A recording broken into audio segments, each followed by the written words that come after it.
Okay, I've adjusted the setting. Let's see.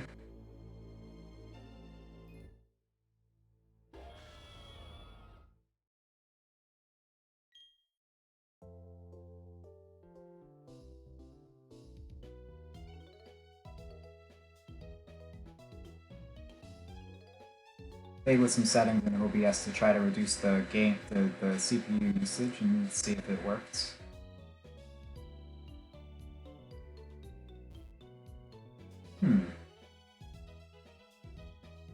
I mean, not seeing any lag right now.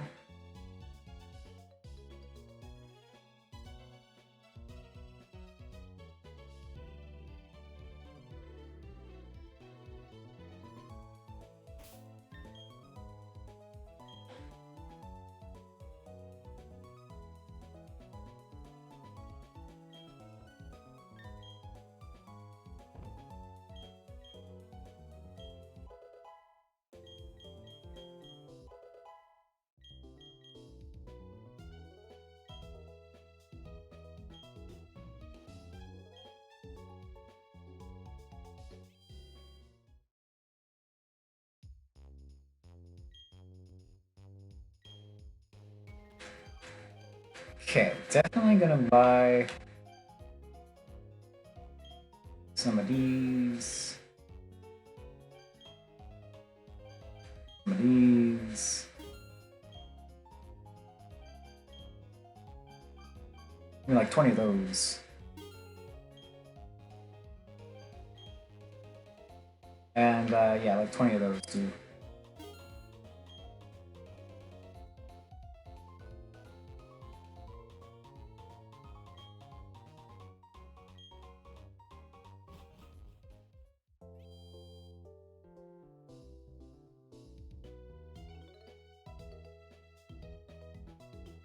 Okay. I'm gonna delay this encounter for the cat lady.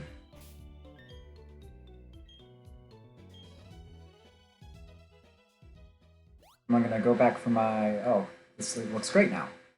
Like it's not lagging at all.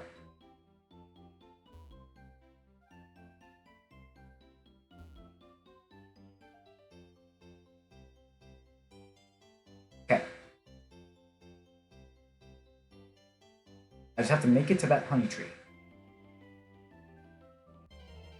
Damn it! Whoa, wait a second! Hold the fucking phone!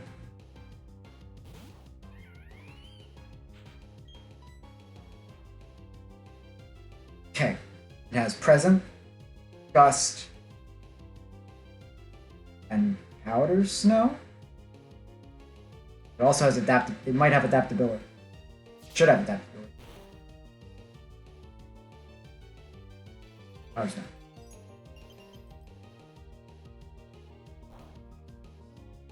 Okay.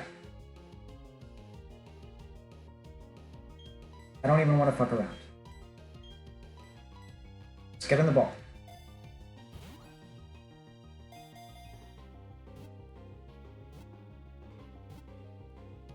Yes! That is so huge.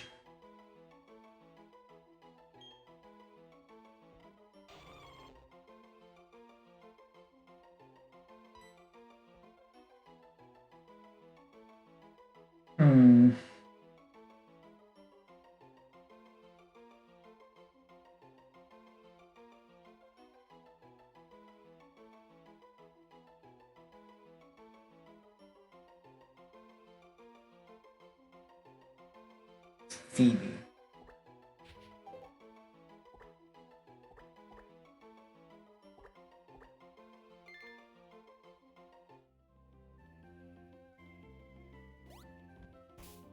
Oh, ho, ho, ho, ho, a Delibird! Ooh, yippee! Bashful? What the hell does that mean?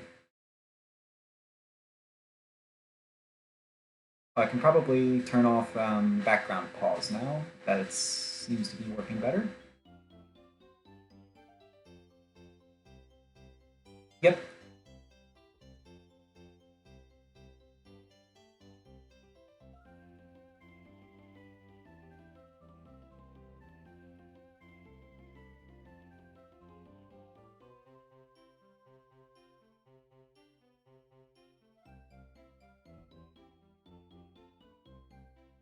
Bashful.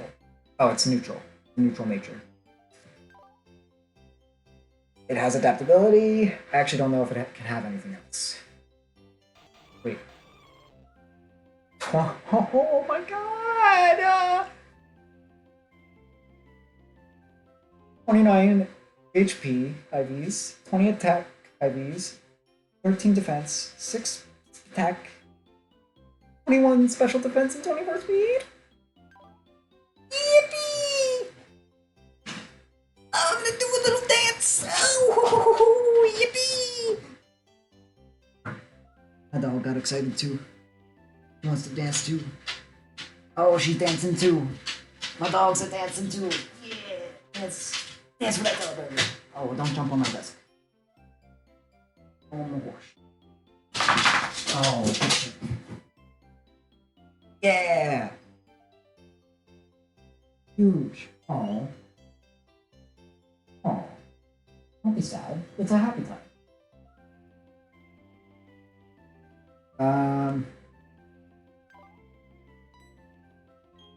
Okay. Well, that's what I wanted from the honey tree was I mean, I wasn't very likely to get it anyway. I don't think I wanted a comb bee specifically, and a female comb bee at that. Because if you didn't know, Vespa Queen received some crazy buffs.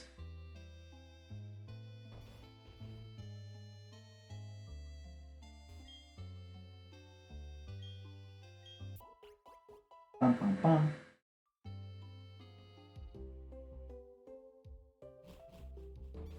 I cannot get comfortable. It's the type of day. When I turn my heat up, it's too warm, but if I turn my heat down, it's too cold. If I put my hoodie on, I'm too warm. What the hell?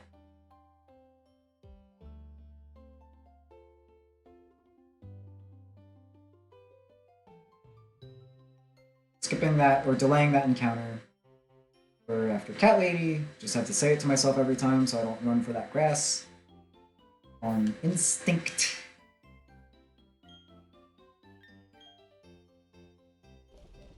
Now I got one more encounter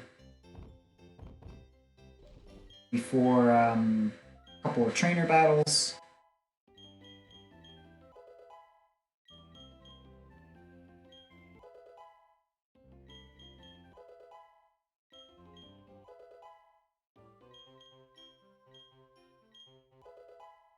We're gonna learn. Yeah.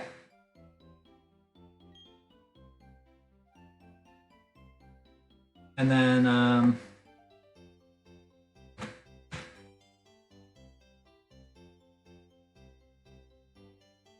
now Spheal at level 13 learns Bubble Beam, so that's fine for now.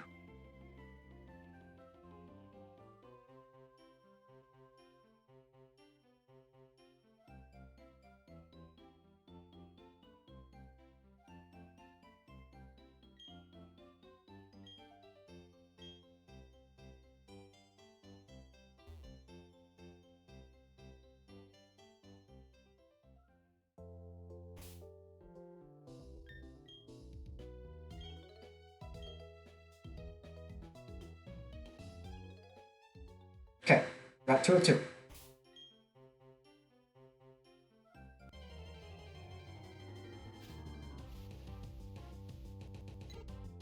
A pigeon.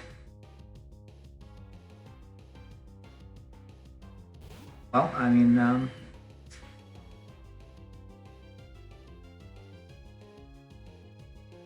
Pidgey, you could have been Sentret.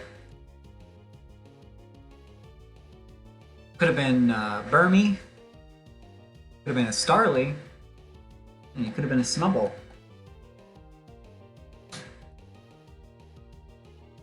Could have been a level 5 Azuro, which, well, that's a 1% encounter, but to get that level 5 Azuro, well, it wouldn't really do much good. It doesn't start with any good moves, but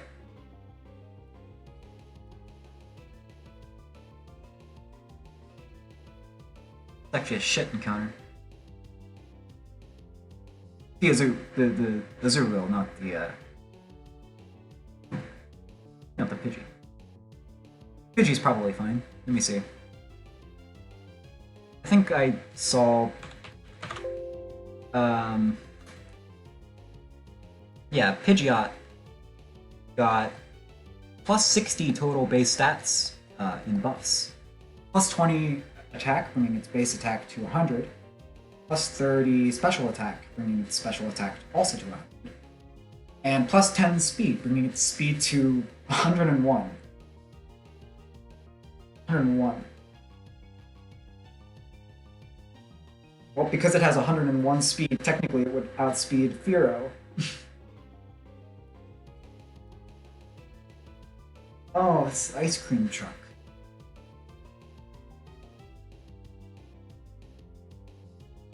That's how you know it's really spring.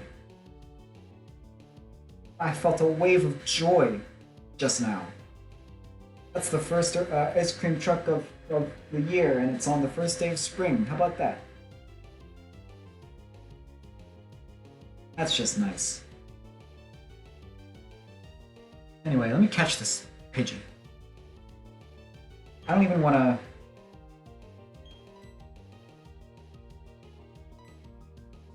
I don't want to risk critting...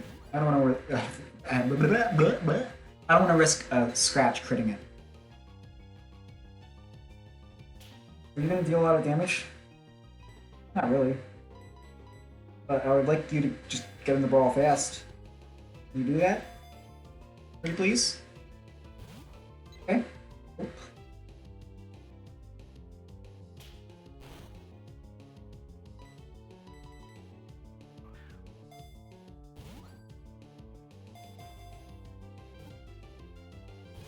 Fuck! Get in the ball!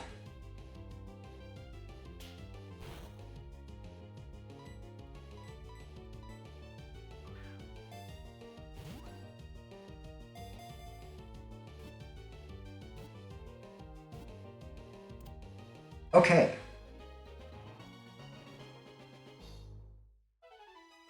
Okay. I have not managed not to kill an encounter yet. Yay!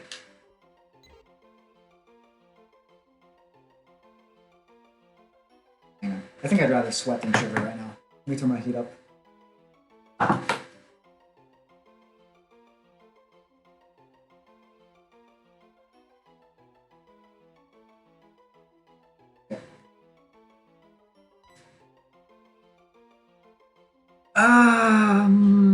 Pip.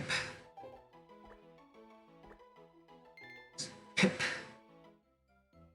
Just a little pip. So I think... Let's go to the Pokemon Center.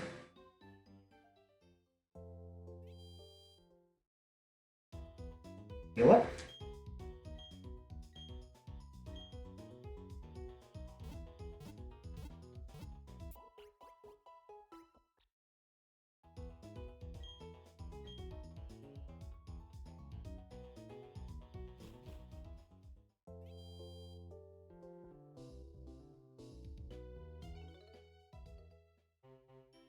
Oh, I didn't look at the Pidgey.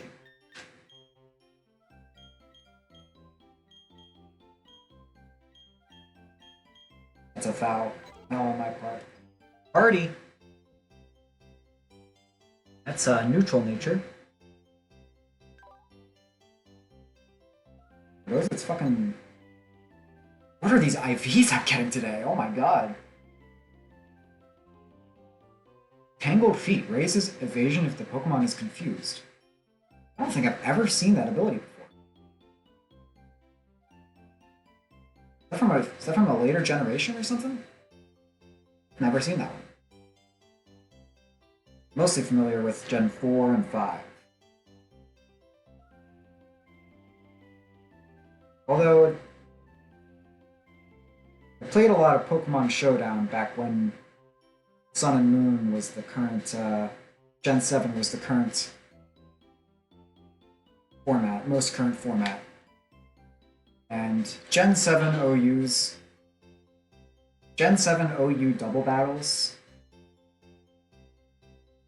I mean, most teams would just lead with Incineroar, but That was the most fun I had on Pokemon Showdown, I think.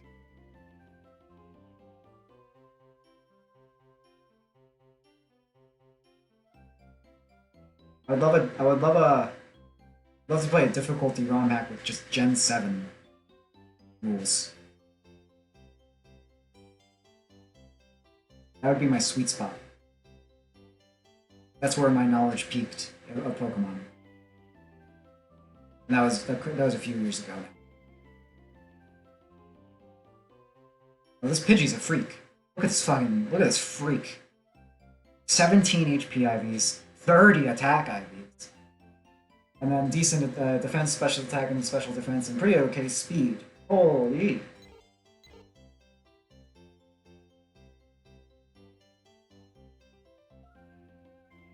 Okay.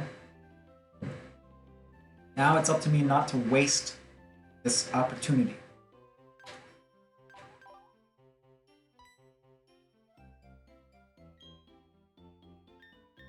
Okay. Look at this. Look at this. This run has already provided several gifts. Oreburgh. A Pidgey with almost a perfect attack IV. And a pretty good IV spread otherwise. This thing. I mean...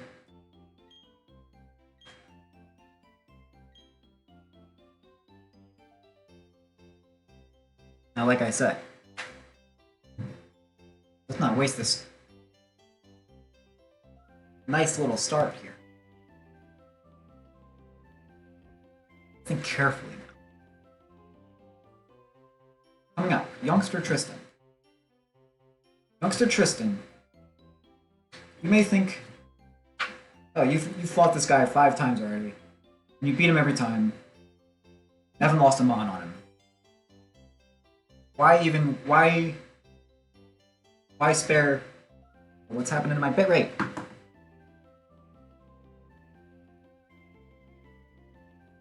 Whoa, what the hell?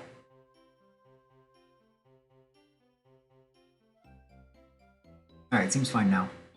You may think, Youngster Tristan, really? You're gonna put so much thought into Youngster Tristan? You're goddamn right I am. Youngster Tristan might as well be Champion Cynthia. Okay? Every fight might as well be Champion Cynthia.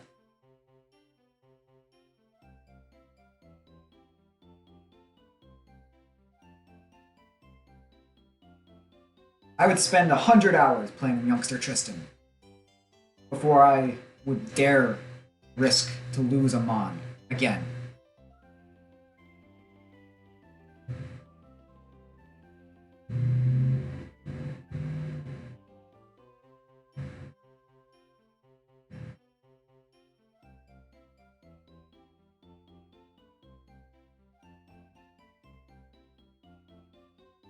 So,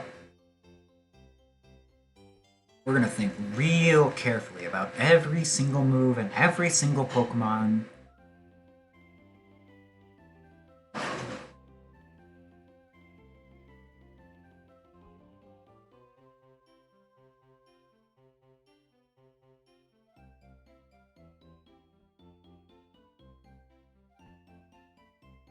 So,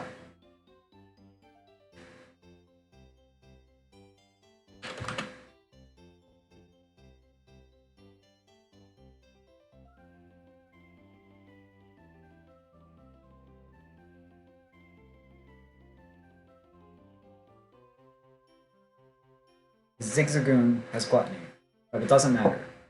It's holding a Silk Scarf.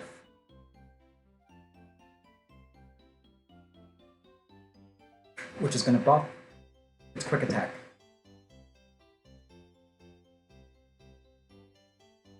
Now, it's only level 5.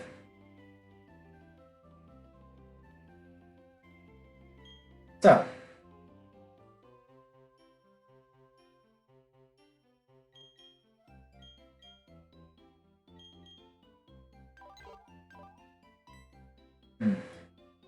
let's check out Pidgey.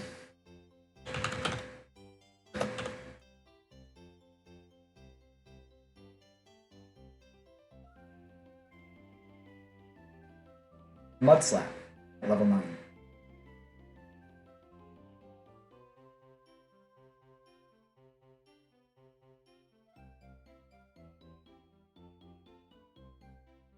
Well, I don't want to walk into the fight with Pidgey at level 5, so... Oh, sorry, I minimized that.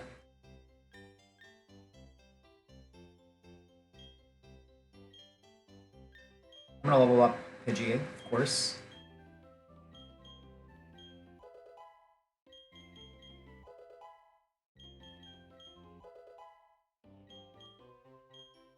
Write down my encounters, which I forgot to do.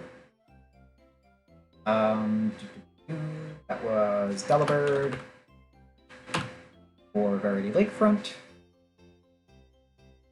And Route 202, that was Pidgey.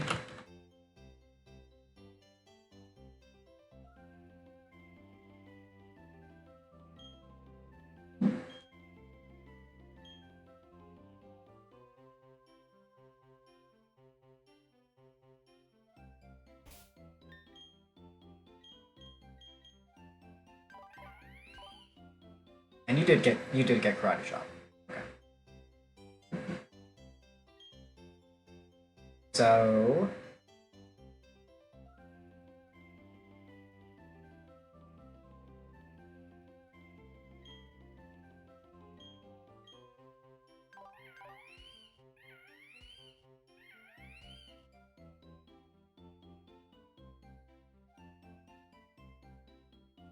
Calcon time. Already, it's Calcon time. Buckle up.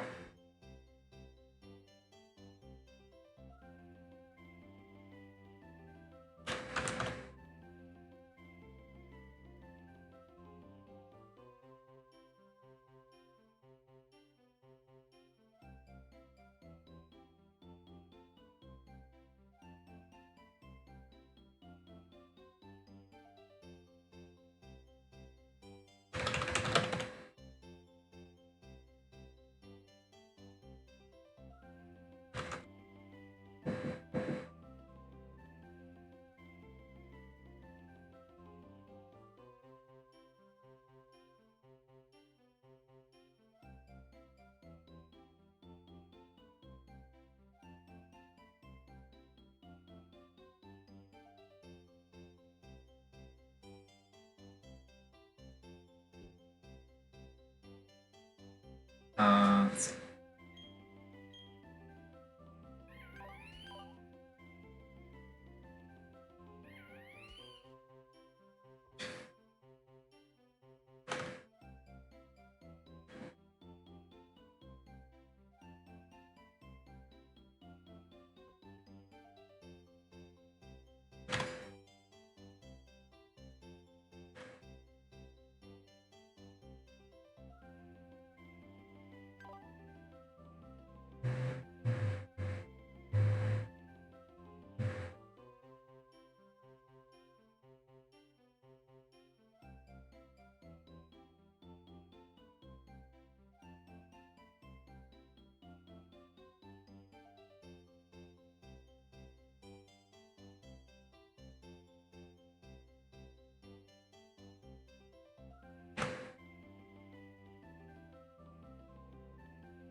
I will lead with Chimchar.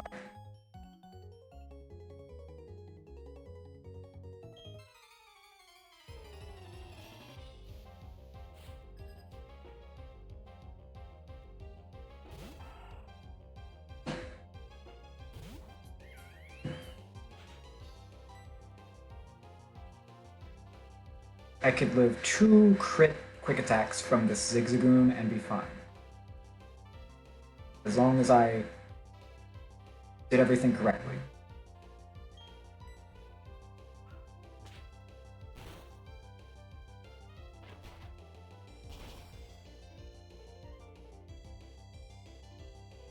Okay.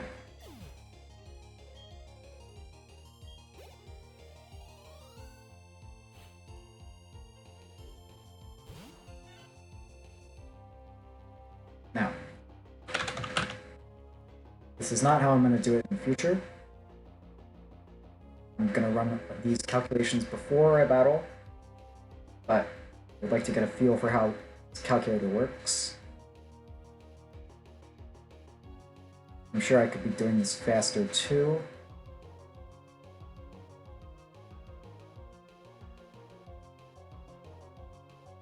Ah, okay. I see how I could do it faster. Yep. I don't have to. I don't have to input my own Pokemon. I see. You can just upload your save. Well, now I'm gonna wait for my geriatric laptop to finish what it's doing.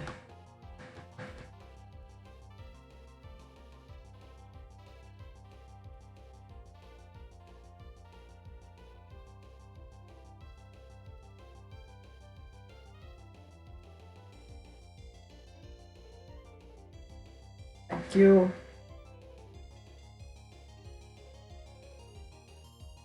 Okay, well, I already have my Chinchor's information in there.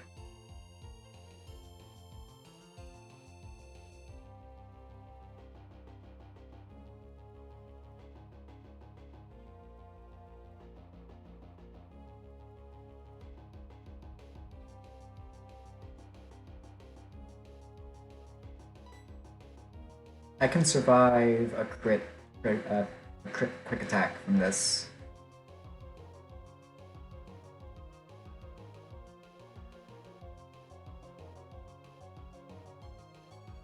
But I think it might sand attack. Oh, okay.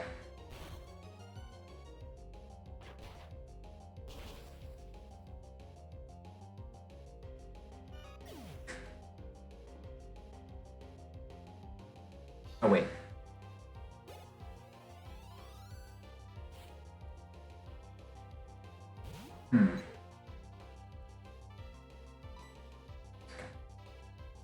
Oh, well, this guy has,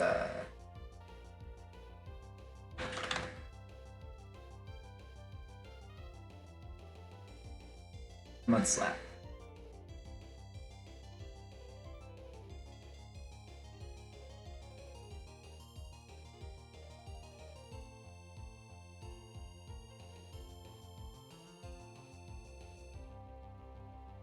I think I live all crits here too.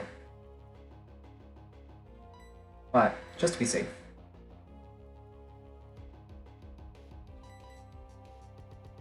Be safe, and to spread a little bit of its pee.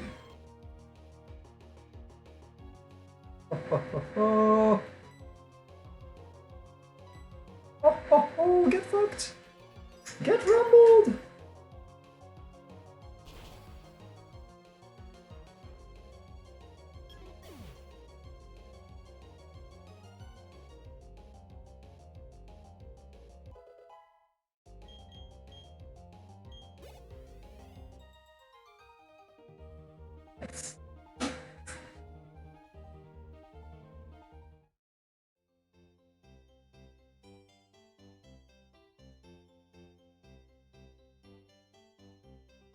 Alright. First fight done. Now this time. Last time, I was running back to the Pokemon Center, going too fast. And I forgot that I had not beaten this trainer yet because I had just reset and I was being very impatient. And I ran right into her with my Pokemon on low health. I did get away unscathed, but it was such a bad experience that I'm never going to do it again.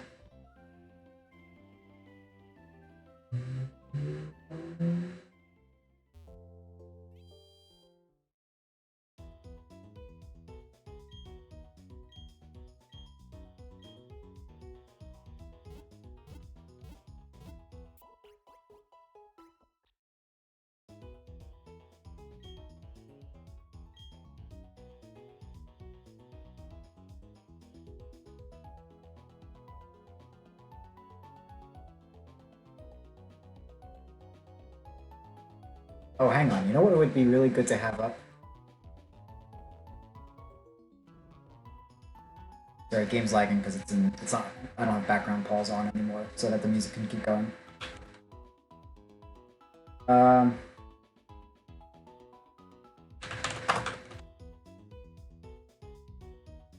item sheet. Whoa.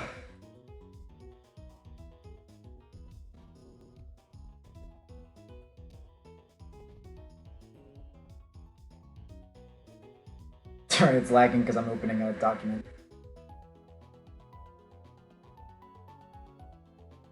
Spreadsheet's got a lot of information on it.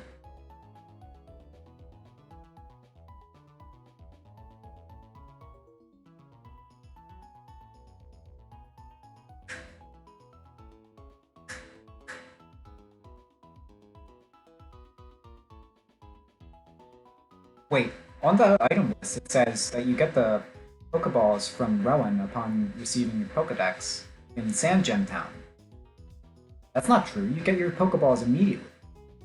That's why I keep counting Rival Fight as a loss. Should I not be counting Rival Fight as a loss?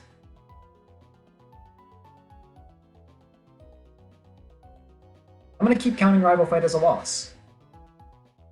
Because honestly, if you lose Rival Fight, then your IVs are so shit that you should just restart anyway. That's what I think.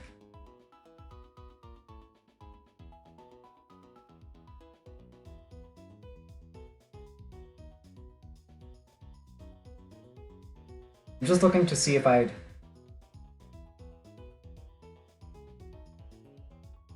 missed anything.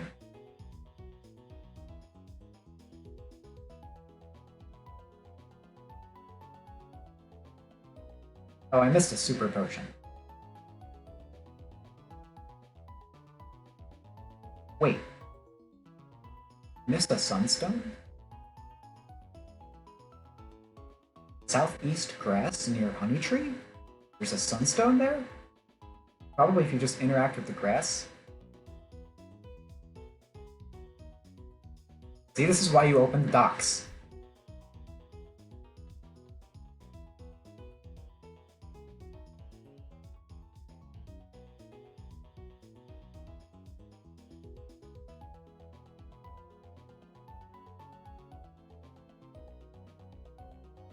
And there is some stardust. Inside wall on left indent and entering city hidden in Jubilee City. So I'm gonna try to find that. I don't know why, I don't really need it. After you beat Rourke, you basically get infinite money. Not basically, you do. You do get infinite money. It's just a fact. Simple fact. And you get infinite rare candies. And infinite honey, and infinite lemonades and soda pops.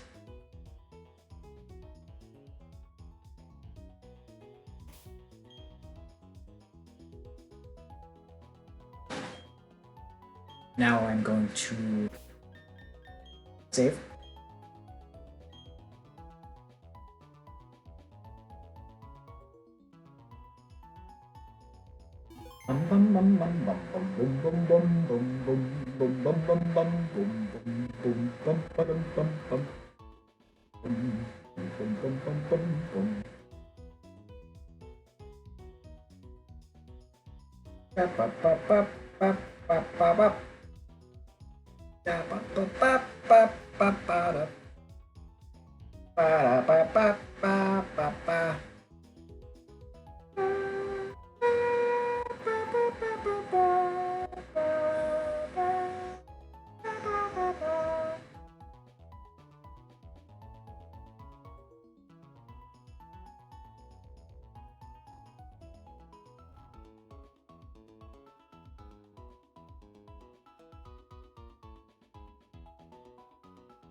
Go to the calculator, upload save, let it load, because it's gonna take a second.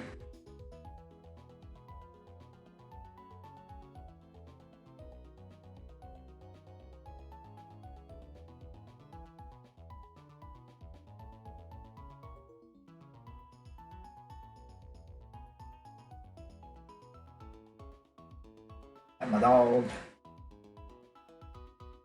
Gotta pet that dog.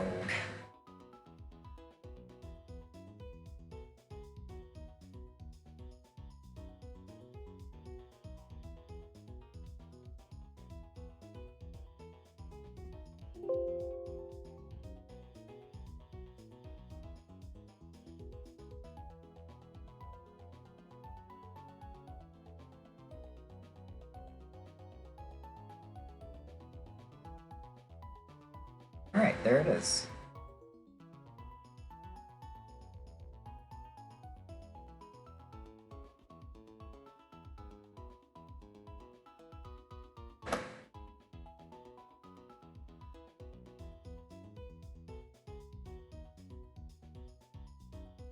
Now,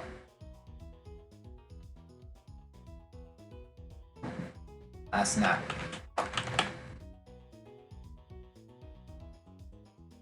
Last Natalie, who leads with a sun turn.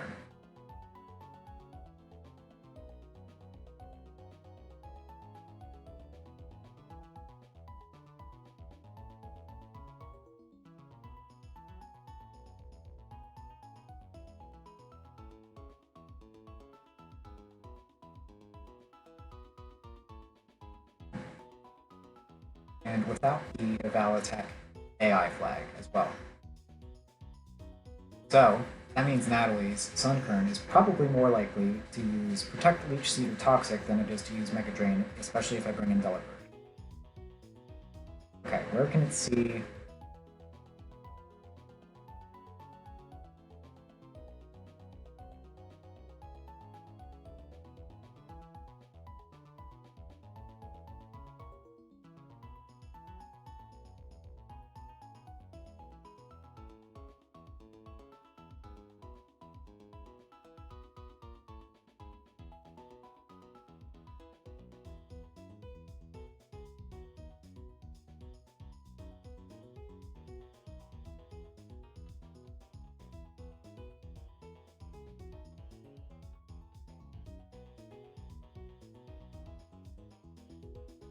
I don't think I need to take this fight so seriously as to pre-damage anything.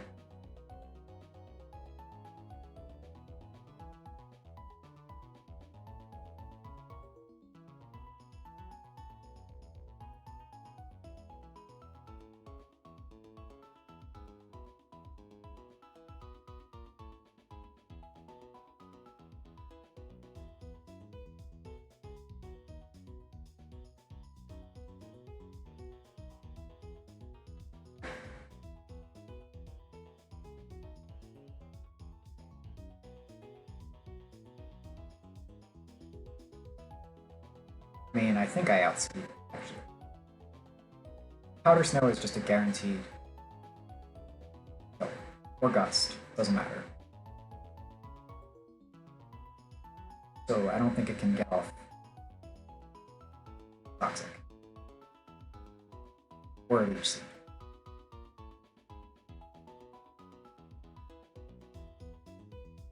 Like, those are not prio moves, right? I know hazards are. You know they made hazards prio. No. And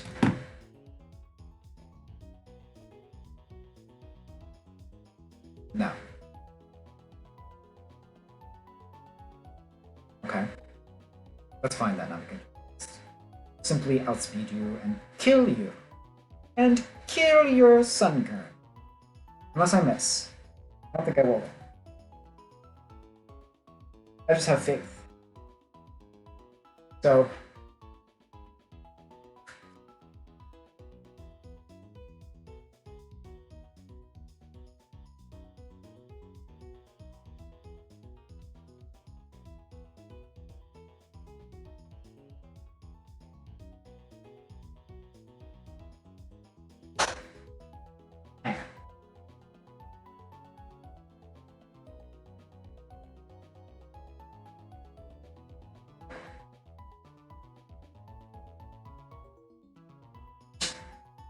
okay.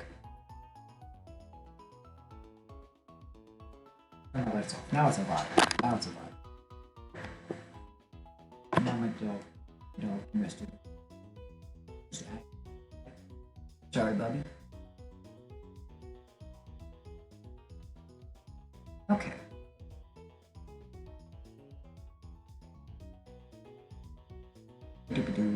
So then.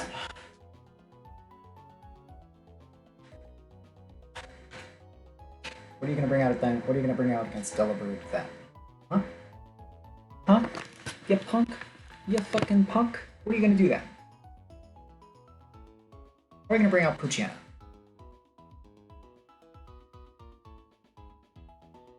Maybe? The highest damage potential is on Pucciana there.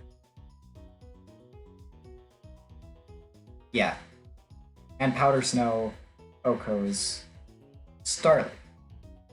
So you're gonna bring Pucciana.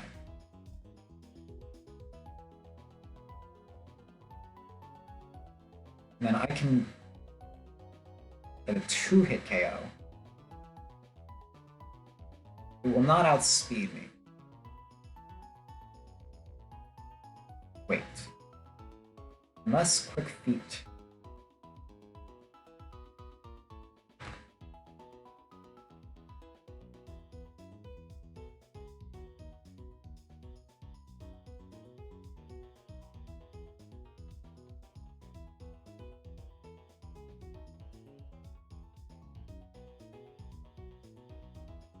And I cannot 2-hit KO it because of its Oreburgh.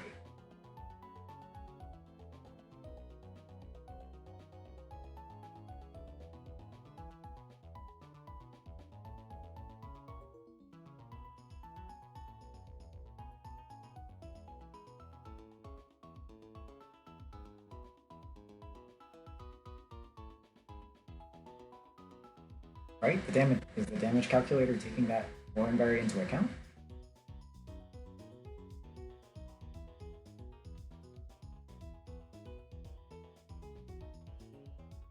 If I crit, it's dead.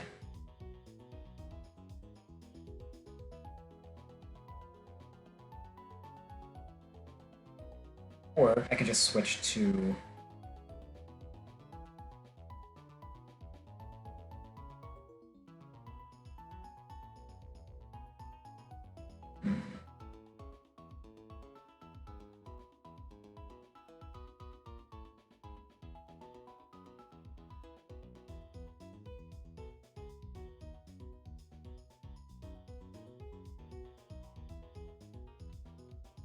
No, I probably won't switch.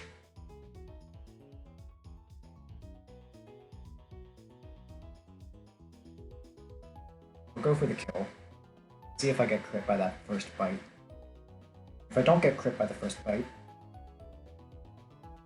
attack again. It won't outspeed, but it does have quick attack. But quick attack is not the... I can survive...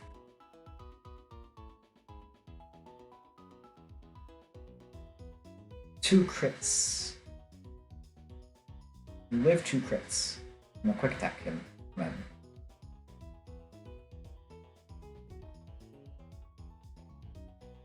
And then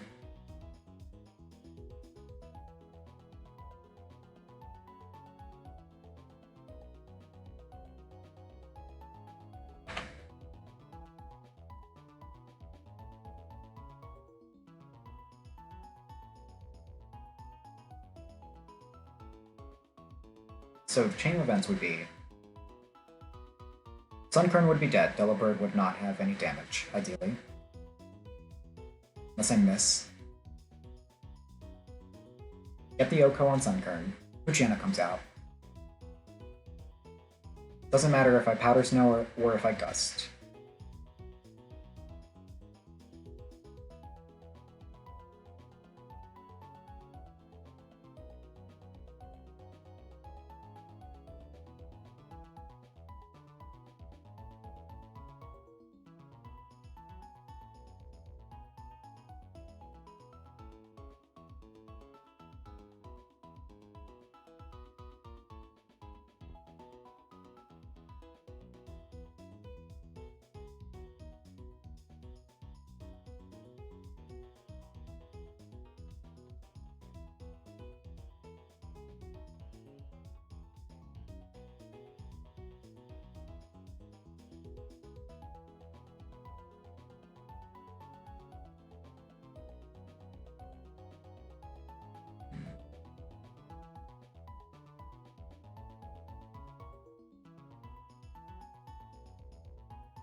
Okay, okay. So, a low roll. Let's assume a low roll. Low roll, dust or powder snow. Would do 16 on Puchana. Bring it down to 6. Oreburgh brings it back up to 16. So that is a guaranteed 2-hit KO. Puchana gets off. Probably a bite.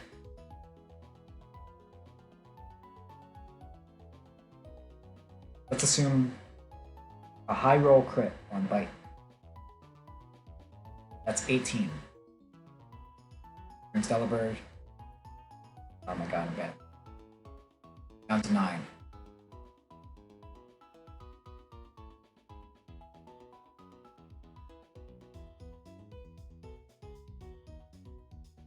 Let's assume a high roll crit quick attack follows that.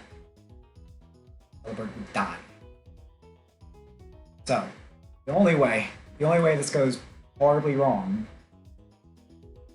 is if Puchana crits the bite, follows it up with a quick attack and crits. Now, assuming that does not happen, I mean, if that happens, that is just a disaster of biblical proportions, and this run was cursed. That's what I would have to accept.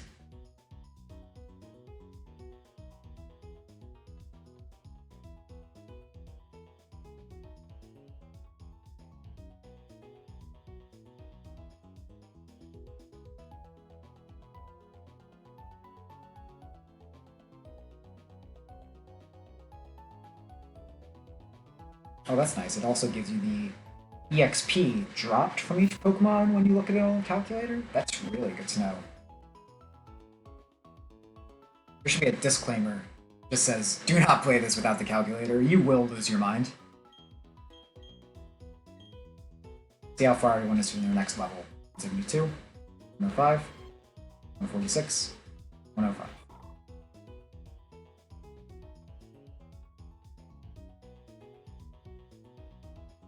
I'd like to avoid bringing Chimchar to this fight at all. Well, I'd like to avoid switching in on Chimchar, I mean. Well, switching in on Chimchar would be fine, actually. Providing up that experience that way would be okay. I don't want Chimchar to get a kill by itself without having anyone else split the XP with it. That's what I want. Killing the Sunkern. Okay. So, let's say it bites and doesn't go for a quick attack on its second turn. And then I just get a kill. It low rolled the bite. I took 7 damage. I have 20 health. Puchana is dead. Starly comes in. Now I have 20 health. Okay.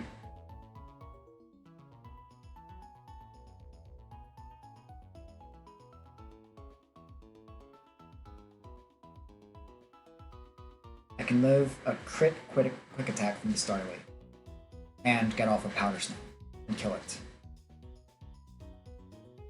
So,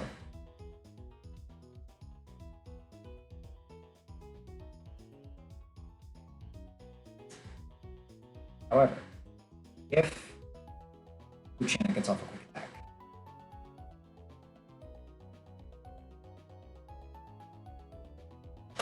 even if it low rolls,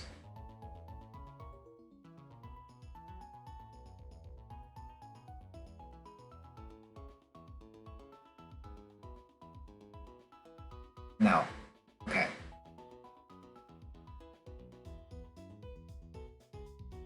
If that low rolls, Oreburgh would be at 16 health.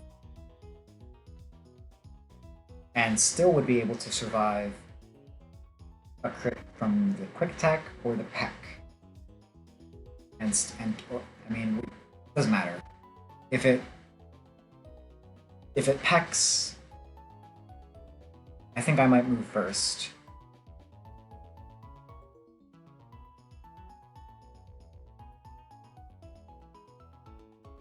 And if it quick attacks, I would live the crit, even on a high roll. On 16 health.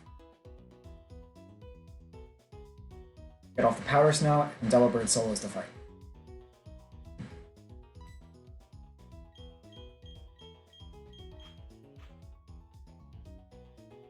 Don't even have to level up Delibird for this.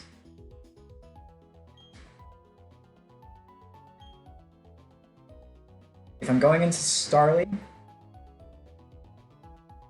with less than 16 health.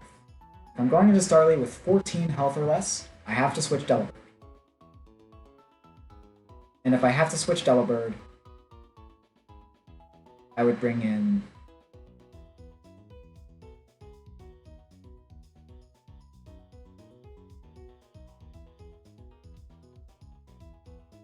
Sfeel.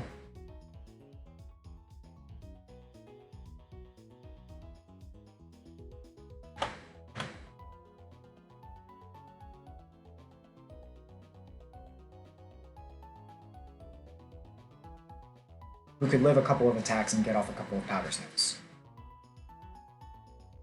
Okay. Delibird and Sfeel are going to be the team that takes down Last Nat. Monferno and Pip, or George and Pip. Did I say Monferno? I meant Chimchar. I'm so far ahead. I'm streets ahead right now. Last Natalie, you're streets behind.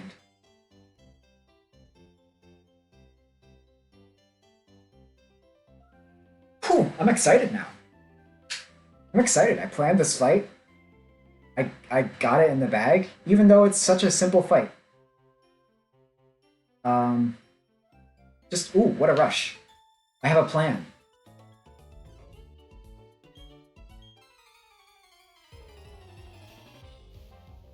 I made this plan.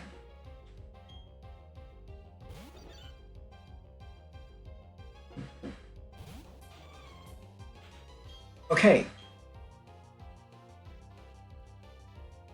Now, doesn't matter which one I do, right? Powder Snow.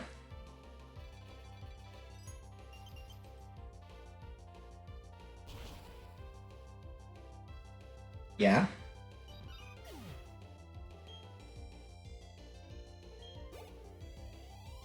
The adaptability Delibird.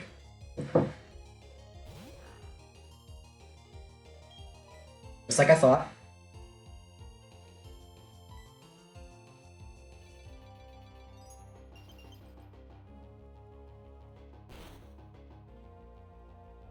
Will it bite?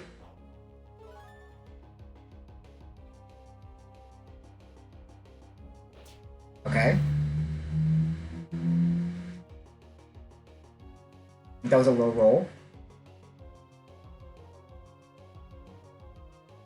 It was a low roll.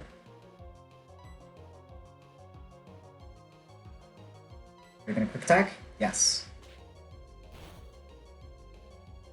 Okay.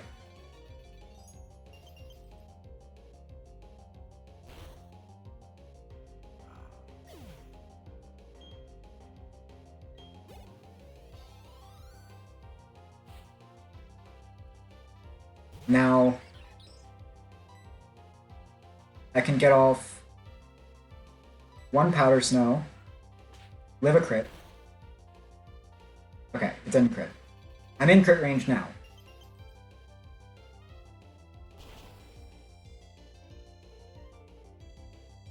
Oh, it didn't matter.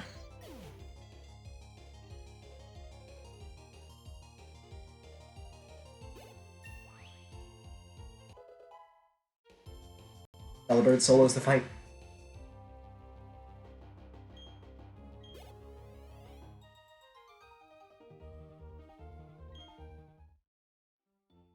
Easy.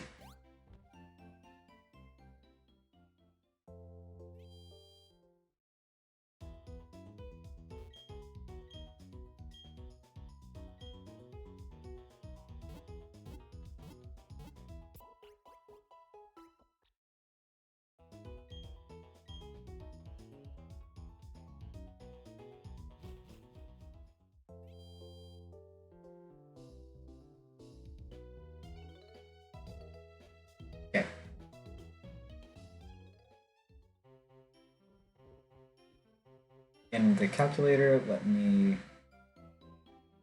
reflect that Oreburgh has leveled up one.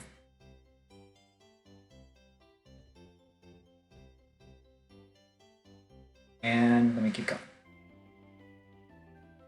And let's take a pause, a little breather, and think about Bug Catcher Logan.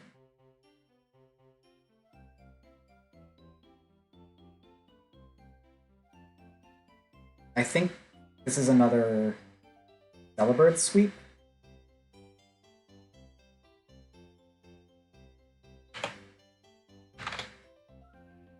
This is almost certainly going to be another Oreburgh sweep.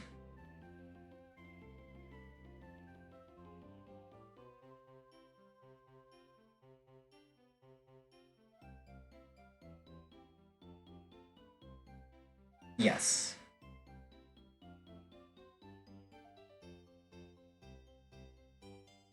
So Oreburgh outspeeds and Oko's Logan's lead Pokemon, Weedle. Weedle has no Prio moves, so it just dies.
Okay.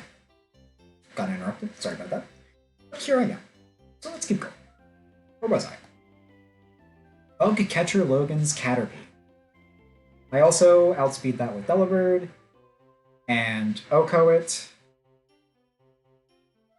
Wurmple, you're outsped and Oko'd with no Prio moves.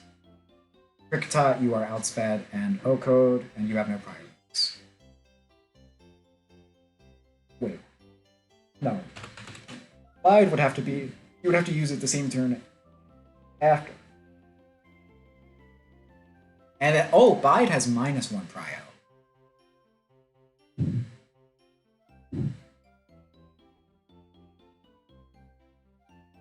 Okay.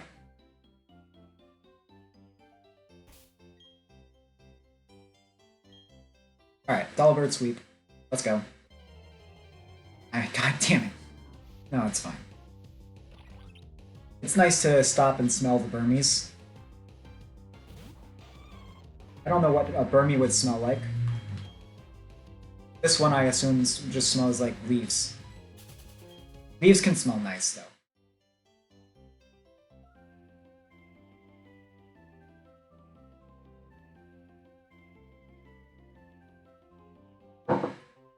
Or maybe they can't. I don't know. Flowers, though. Those smell great.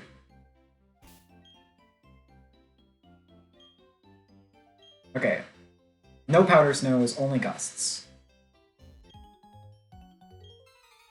Buddy, not that guy.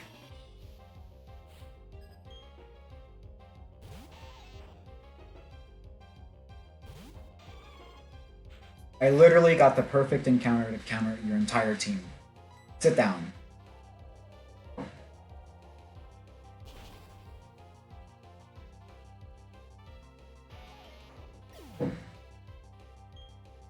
Delibird is a huge get. Although the quad weak to rock, I don't love. Don't love that. Wait, is a quad weak to rock? I just kind of assume if I thought type was ice is weak to rock. Yeah, that's a quad rock weakness right there. That's a quad rock weakness. That's a hard thing to say. Quad rock weakness.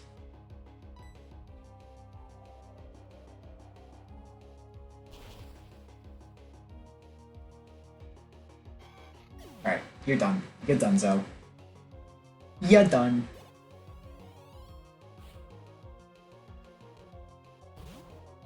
Ya bit? Ya bit? I just watched a lot of Community. Watched JoJo's Bizarre Adventure Steel Ball run yesterday. That was really good. Great start to the season. Also Invincible, great start to that season. And Oshinoko, that's ending next week. I think next week. Unless they're delaying it at all. And the last episode is apparently going to be an hour. I'm a little scared.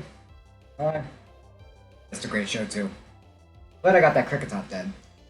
Last time that Kricketot fired on me and killed my Starly. I'm sorry, not last time. Attempt number 4, because attempt number 5 was a Berry 1 loss. So...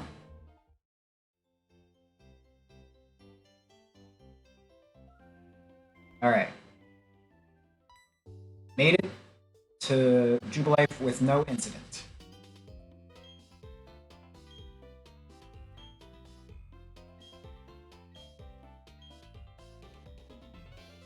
I feel like I can speed this up.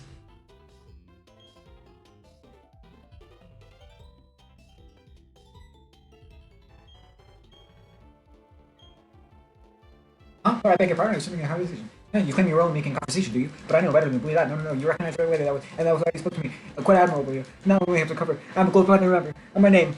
My code name. Incidentally. Yes, that is correct. Unfortunately. Insano. I have, incidentally, obtained the white herb. That white herb. It can remove. It's preposterously. Myself. It will be. Also, I have a request if you were to see me again. Actually, no. You must. Goodbye. Working for the International Police must be hard.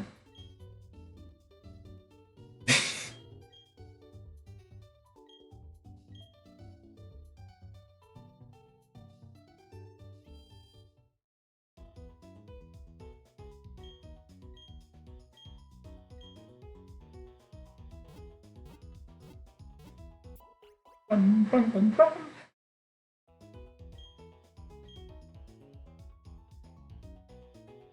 Okay. Let me just do the trainer school, because last time I forgot and I did a couple encounters and I came into Jubilife and I was like, where the fuck are the clowns? I know about the Oreburghs this time. Found them last time I was here. Any under there? No. Okay, that's good. I'm glad I have those.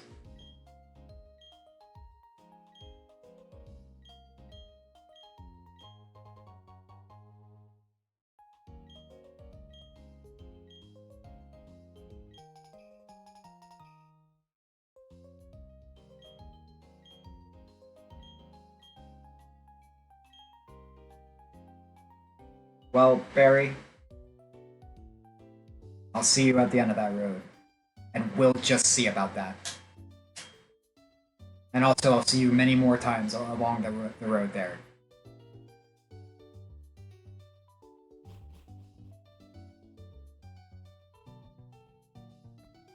Okay, cat lady. Oh, well, okay, that's fine. Oh yeah, I have a couple things to do. Stop by the rare candy merchant.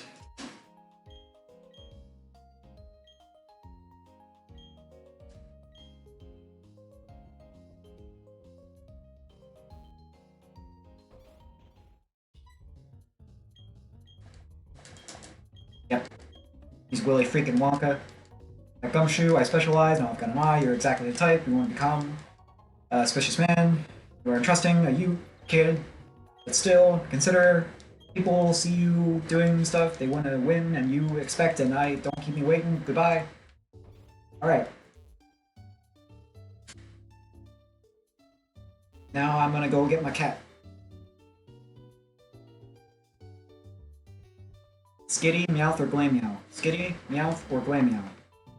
And this is a fresh encounter. I have not gotten any one of those three.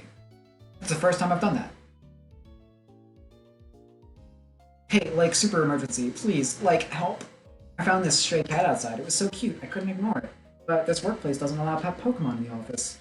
I can't just abandon it. Like, look, you're, like, a trainer, right? Please, oh please, won't you, like, take this adorable little kitten with you? I think I added a few likes in there. Blam meow.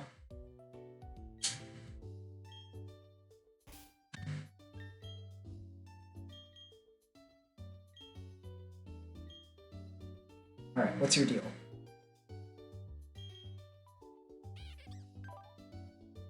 Crash. That is minus special defense plus special attack.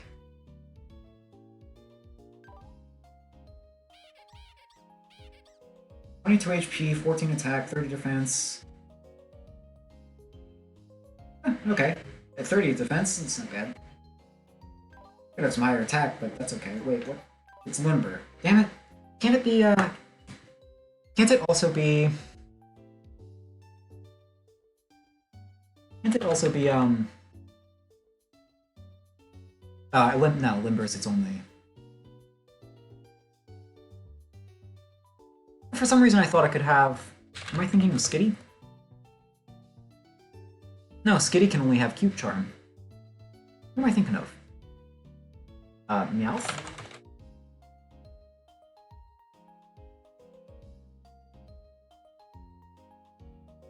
Meowth can have Super Luck.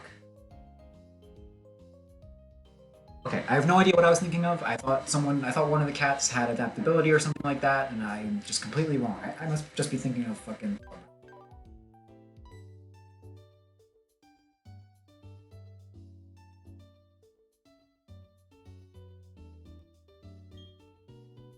Well, having a Pokemon with Charm is really great. Fantastic. It's holding a Quick Claw, isn't it? I want the Quick Claw. Yeah, oh, it's down there in the bottom left, I see. UI blind. Yeah, Charm. That's so good. Okay, wow. I'm gonna go evacuate my bladder while I think about how good this run is so far. I'll be right back.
I'm back, and man, what a fantastic game this is.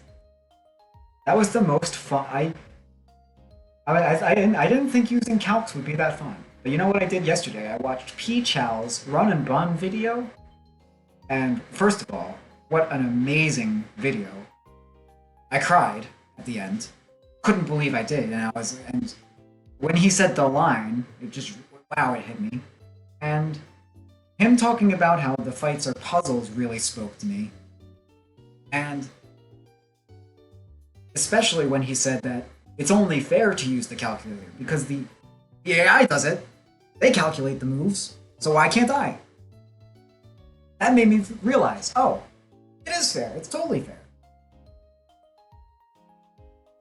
And it's more fun. It's actually, that was the most fun I've had going through Route 202 in all my attempts so far. And it was the first time I used a calc.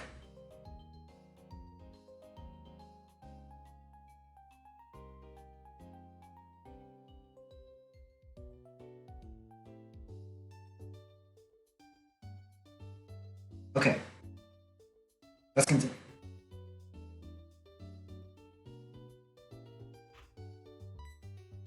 If you think I'm going through Eterna Forest without a map, you're insane. I'm absolutely going through Eterna Forest with a map.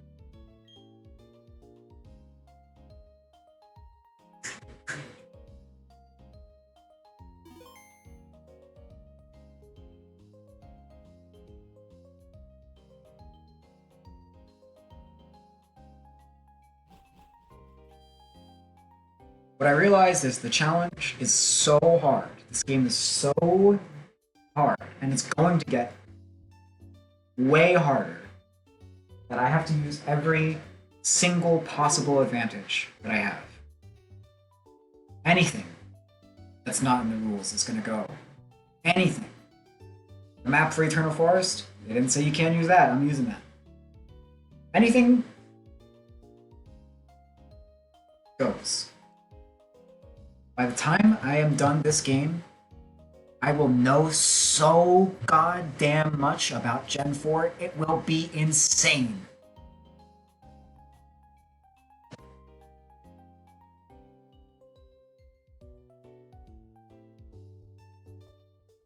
Now, how the fuck do you calc around 9 metronome Pokemon?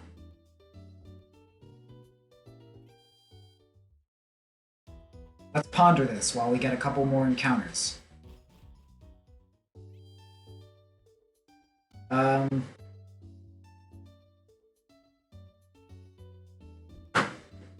let me get the old rod.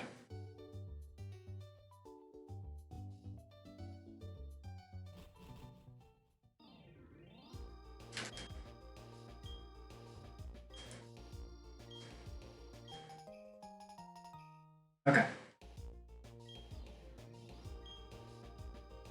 No, I don't need your tips! Stop! Backseating! Ban this guy!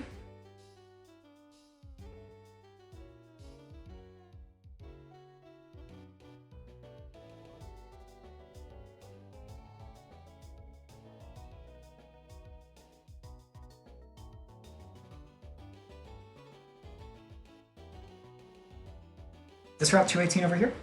I believe it is. Oh, that's... I'm trying to play the video game through the OBS preview window. That's not how that works. Yes, this is Route 218.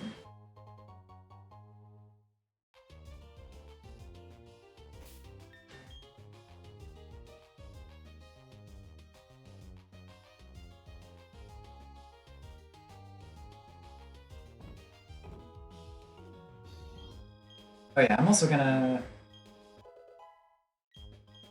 just be safe.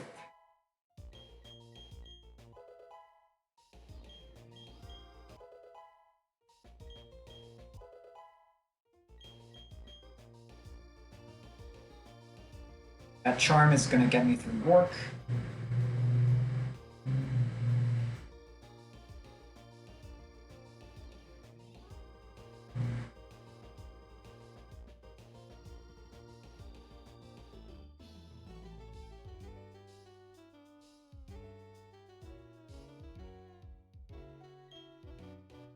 and find the old rod or register it.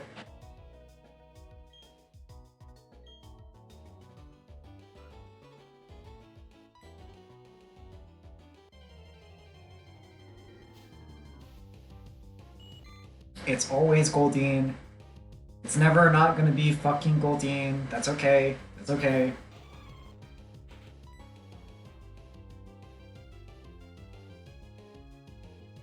I highly doubt you're dead to 1 powder snow? I mean, if I kill you, I would be sad to lose an encounter.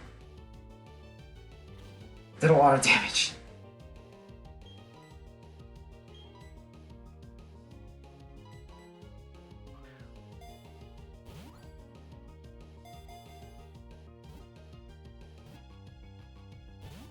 Alright, come on.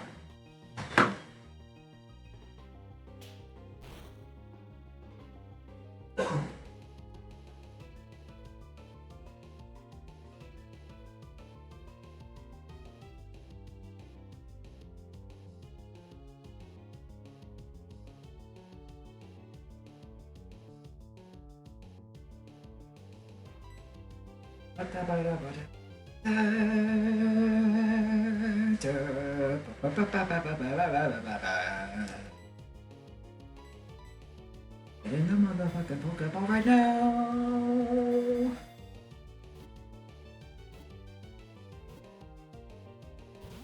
What? Alright. Get sped up one.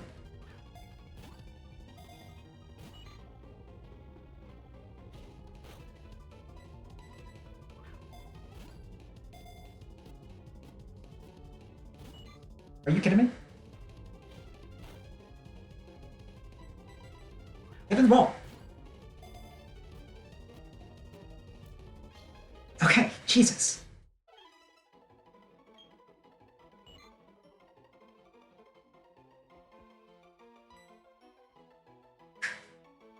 Legendary Ketry, my god.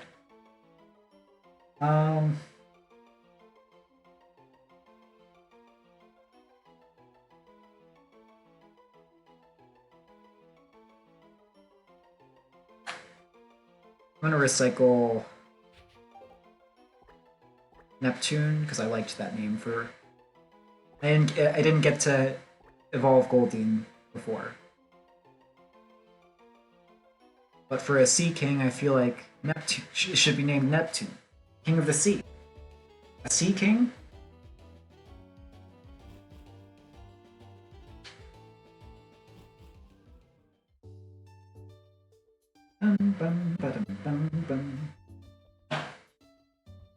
Okay. Big cities still lag a little bit. That happens to me in single player when I'm not streaming as well. I think that might just be an emulator setting. I'm not sure. At some point I had it running perfectly smoothly and then I adjusted a few settings for stream and now lags a little bit in the cities and I don't know what that is. Actually, I might know what that is. But I can't fix it right now. I'll fix it between this stream and the next and see if it helps.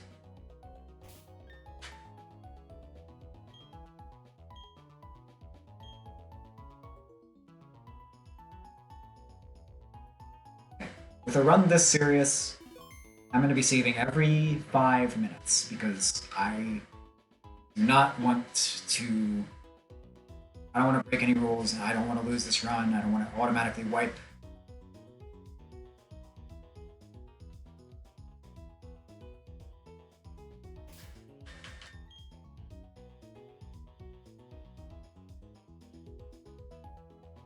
And I want to go get some more Pokemon.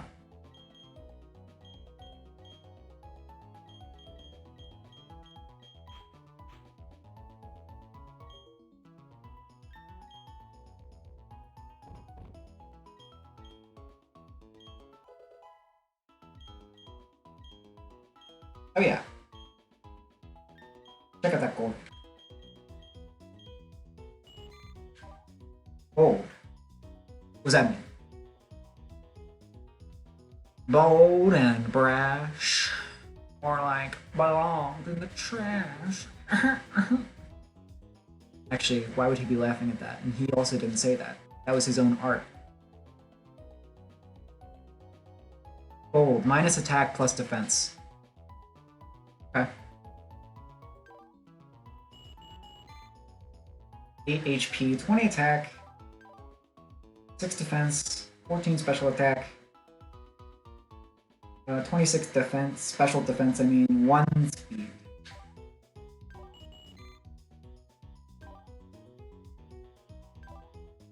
Oh, 20 attack's not bad. Although you're bold. That's not the best.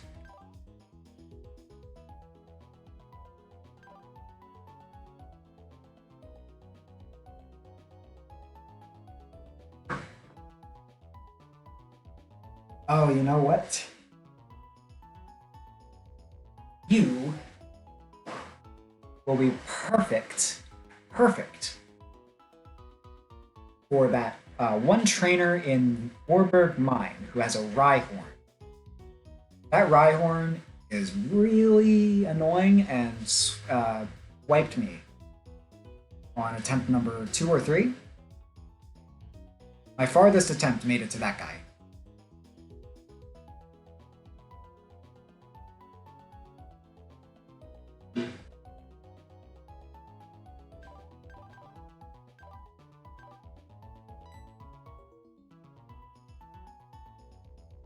Yeah, that could be perfect. An Aqua Jet from this. 4 times quad effective. Bada bing, bada boom. I mean, come on. That's it right there. So that thing doesn't have any way to deal with a water type. It has Mega Horn.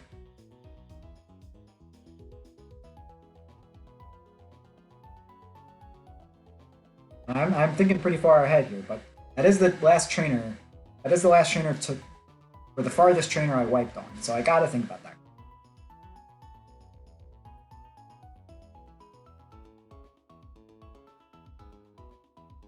I also really want to be wary of Scientist Jonathan and his no-guard level 15 Machop with Fissure. Making sure that you bring a team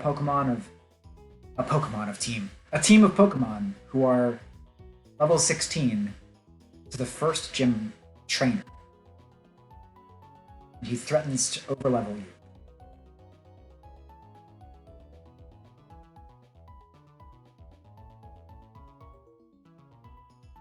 It's an interesting little thing that because of the soft level caps, I'm sorry, I meant a second. Please don't disqualify me for that, please. Please.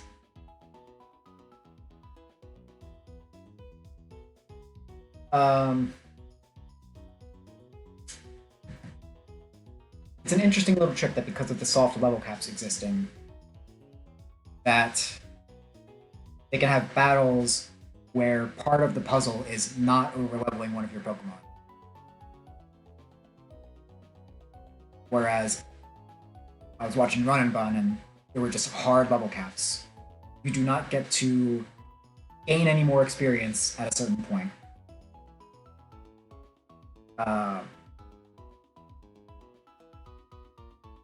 Which seems easier, for sure.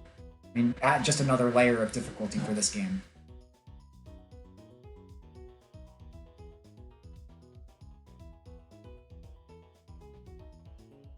And so that's why I think they might be right when they say this is the harder Nuzlocking game.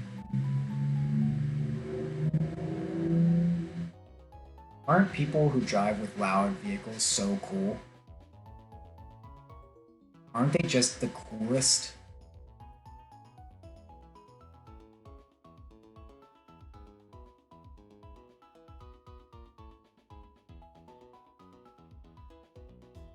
Now, I mean, if your vehicle is degraded and it has become loud and you can't really do anything about it, that's one thing. But if you purposely make your vehicle louder, you're an asshole. You're just an asshole.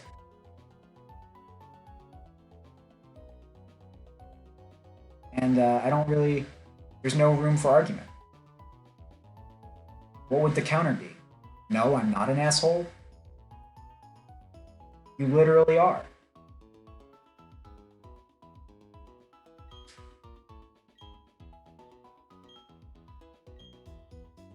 I don't need to do this. This is just a reflex. And it's a good reflex. It's a life-saving reflex. Pokemon lives are on the line. You know what it's time for? More encounters. Quinleaf and Sandgem.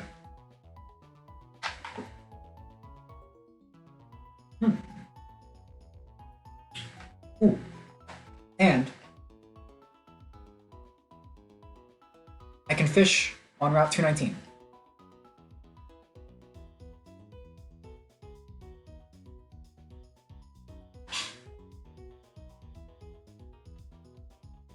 And probably get a love disc.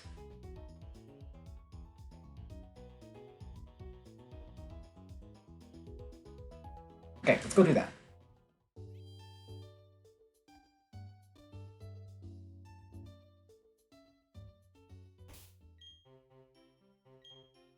I have all my Pokemon leveled.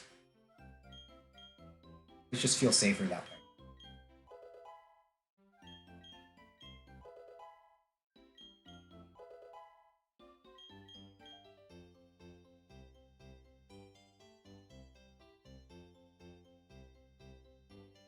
So for Quinleaf,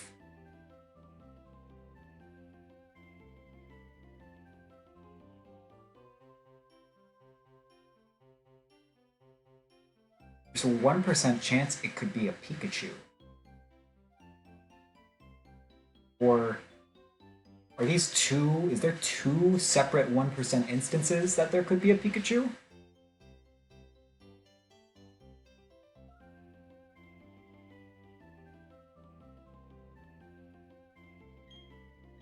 I don't really know what that means.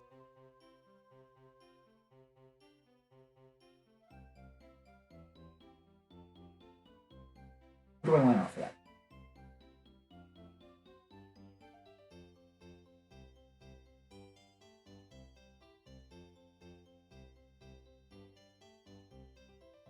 Probably not. I didn't mean to do that, but that's okay.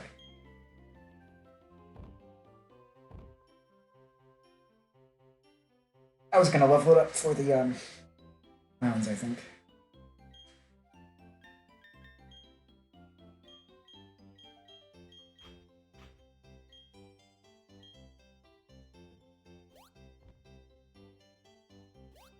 I missed an item. Whoops. Is that a Great Ball or something?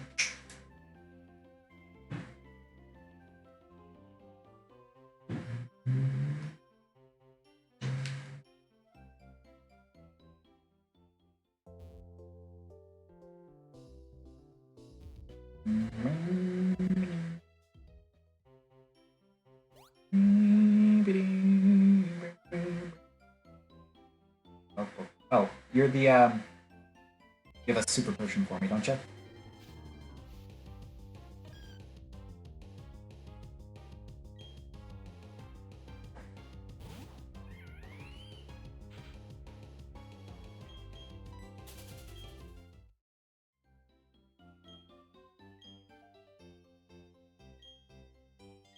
I did know that.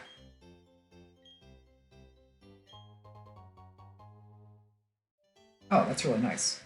Wait, how many? Oh. 3. Okay. I didn't realize.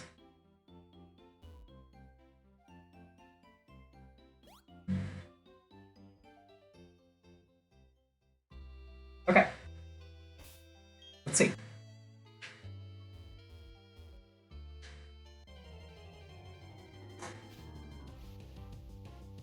A Swinub.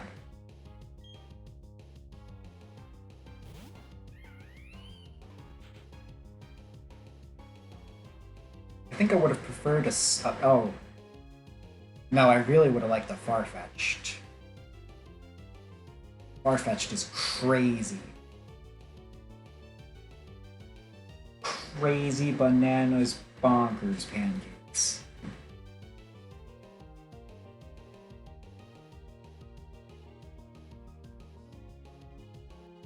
I guess Swinub is fine. It's fine.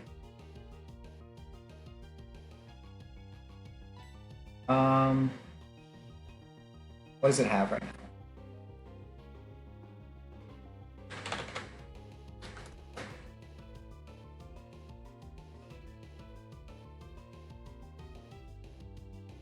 At level 8, it's on? Level 8. At level 8, it should have Odor Sleuth, Powder Snow, Mud Slap, and Headbutt.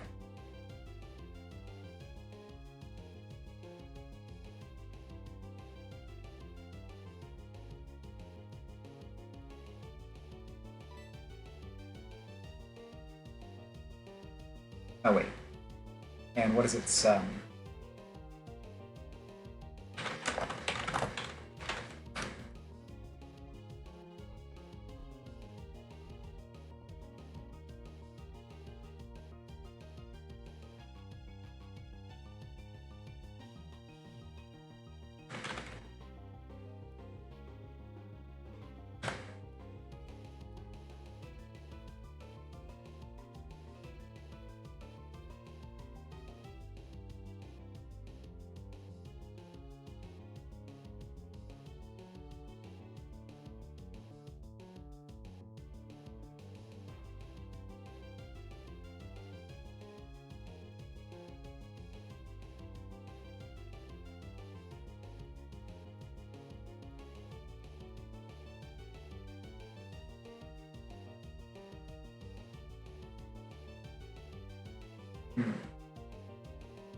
okay.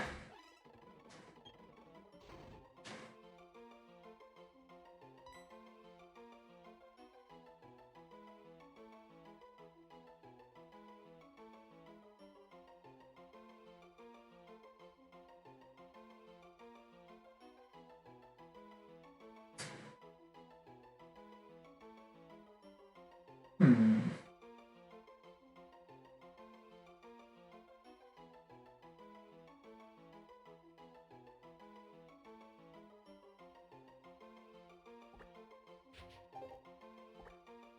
Rekka. Who's the kid? Oh, so blind. Rekka, Hi-Fi Rush, Rekka. Hi-Fi Rush, amazing game. Fantastic video game. Maybe my game of the year of the year it came out. What was it, 2020? Is it 2023? Oh god.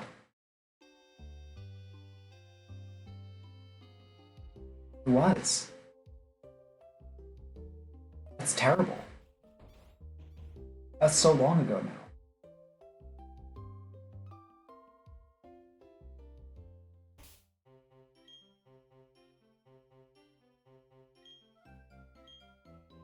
Okay, now we have a sand gem town. Encounter to go to. Fucking get out of my way. I don't care. I don't want a Vulpix. I can't even have a Vulpix if I wanted a Vulpix.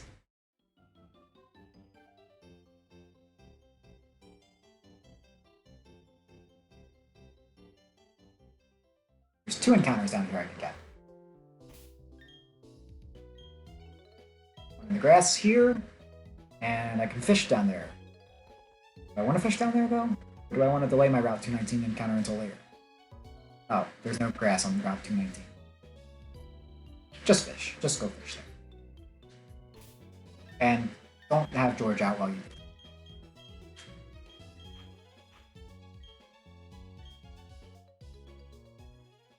Go fish.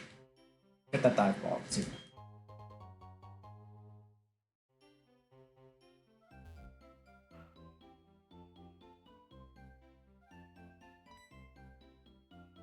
There it is. Love Disc. Who could have seen that coming? It's always Goldeen and it's always Love Disc.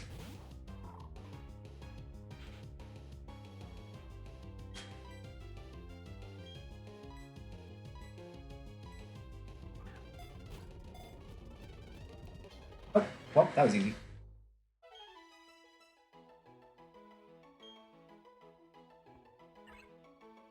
The Rendezvous Pokemon.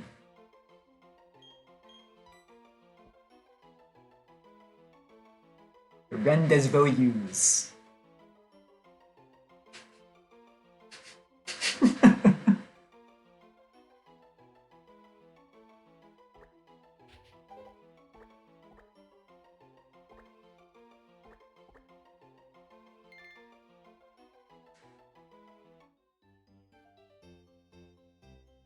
I got a grass encounter here. I want to keep out fuel to get it.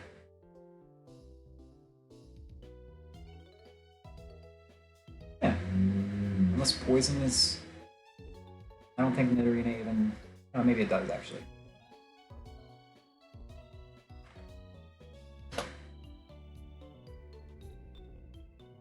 I don't know. No, poison's not super effective against ice. Okay.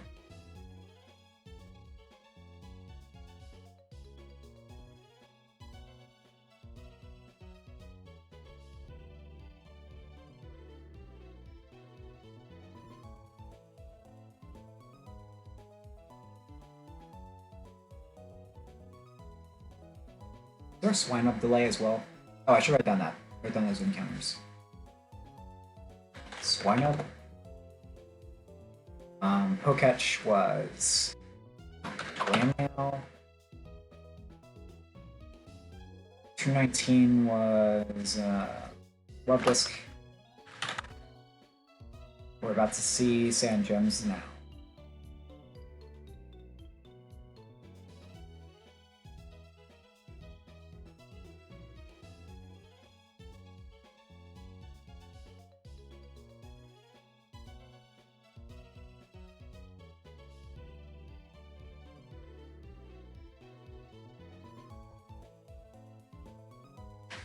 Show me what you got.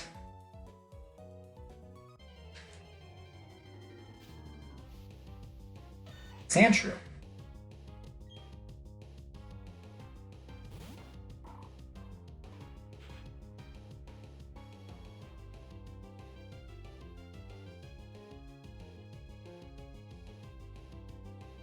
Nice to have a ground Pokemon.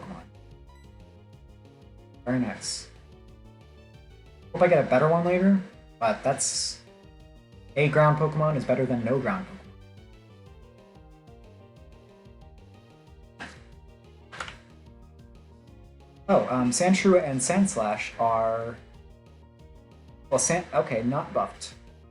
Not buffs. I mean, they received buffs and nerfs, and that made their total base stats a neutral... They didn't lose any or gain any total base stats, but they lost some special attack in turn for some defense and special defense. So just reallocated stats to make Sandshrew a bit more, Sandslash a bit tankier. Especially physical defense. For Sandshrew, base is 90. That's a pretty high base defense for Stage 1 Pokemon. But special defense is 35. And then Sandslash is going to have 120 base defense.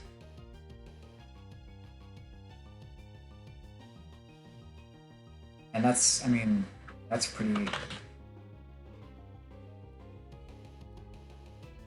That's pretty good. I mean, Aeron's is base 120 as well. And that's just Aeron. Rhydon's is also base 120. So again, I would like a better ground type later, but Sandslash is not terrible.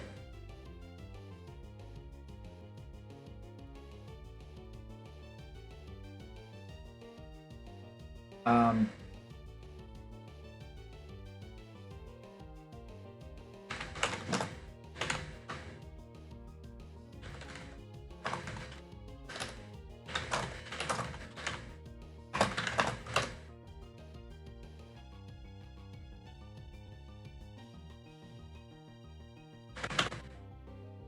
okay, what's what am I? What's my cat trait on this guy?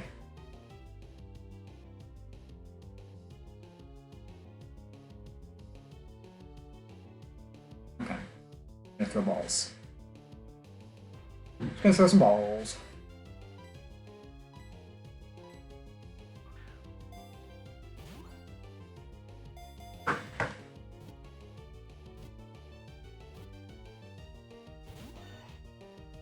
Oh, I'm speed up.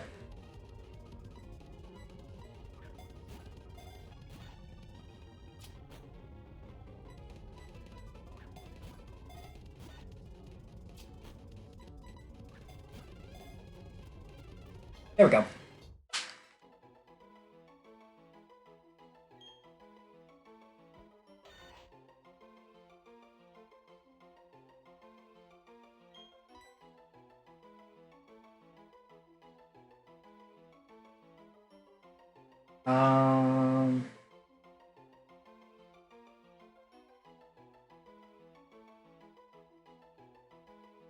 I kind of get Tasmanian devil vibes. I don't know why.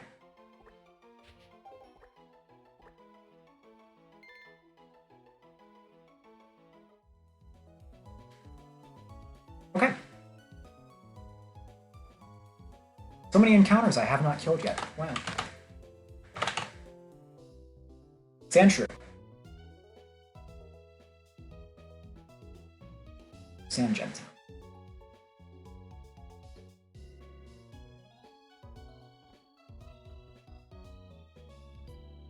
I wonder if you can to Route 204 before you do the clouds. Probably can. Let me see if there's anything stopping you. I'm not going to, I don't think, but I would just like to know. Wait, are my Pokemon... I'll heal up. Better safe than sorry. Oh. And while I'm here, you should take a look at the Pokemon I got, anyway.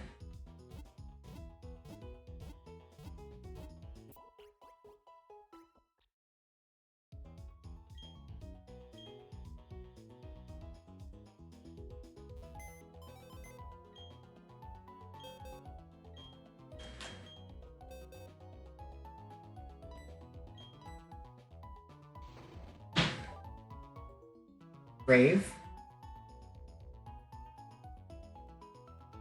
Minus speed plus attack.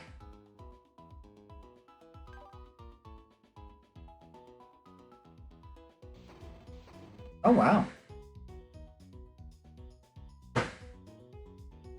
So, shit health, shit attack, decent defense, pretty good special attack, pretty good special defense, and pretty great speed.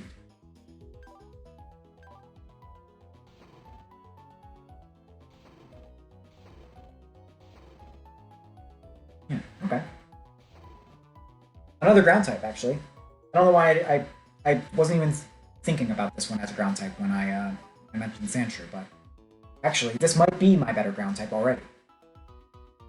Completely forgot. I spaced that I had caught this and spaced that this was a ground type.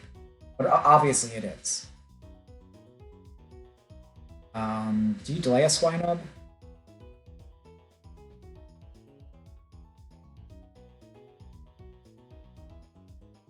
Yeah, Swinub has a pretty crazy delay.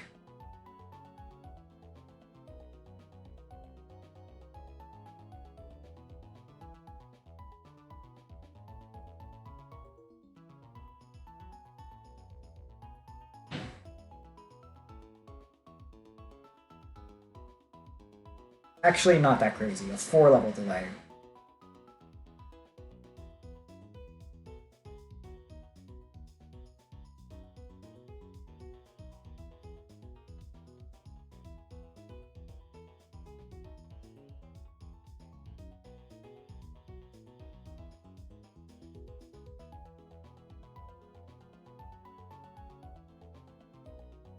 Yeah, you want to evolve Swinub at level 42, not 38, because if you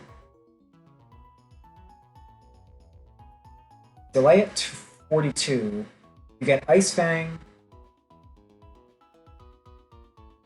which you actually miss completely on Piloswine. Piloswine does not even get Ice Fang if you evolve a Swinub at level 38, because Piloswine learns Ice Fang at level 32. You learn Ice Fang on Swinub at 39, and you learn Earthquake at 42, as opposed to Piloswine's level 56 Earthquake. So that means, because Berry 3's level cap is 42, you can evolve the Swinub then. Take a Piloswine with you with Earthquake. I don't even know if Berry 3, I don't even know if that's beneficial for Berry 3, but that is a thing you can do. You can certainly do that. And now I have that option. If I make it that far.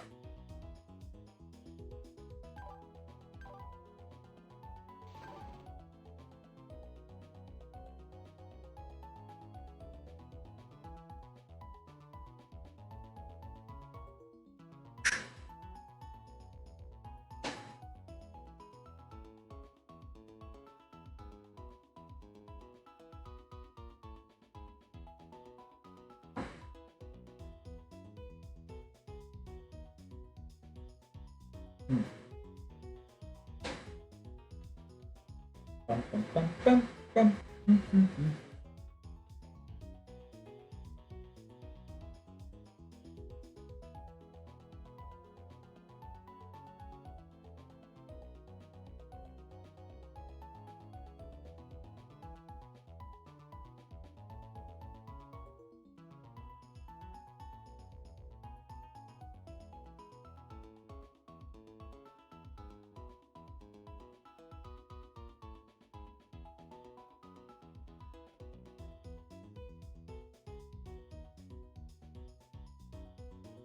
Okay. So that's in my back pocket now. Hasty Love Disc. I assume plus speed.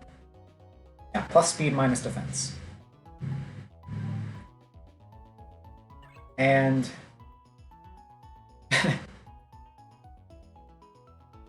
well, okay, 5 HP, 0 attack, 10 defense, 14 special attack, and perfect special defense. And really great speed.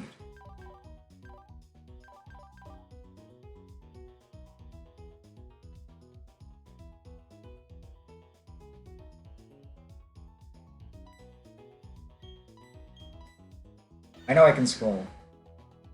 I just keep forgetting. It's naughty. Minus special defense plus attack.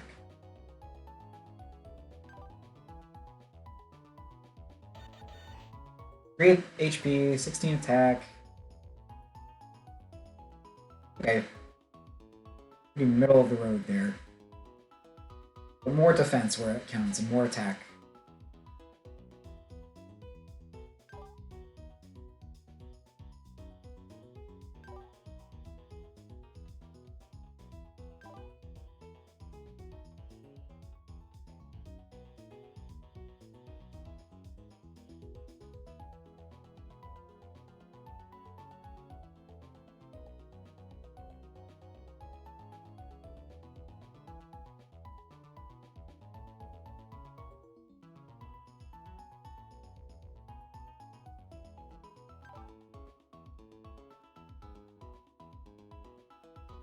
I was just looking at Sandshrew. What was Sand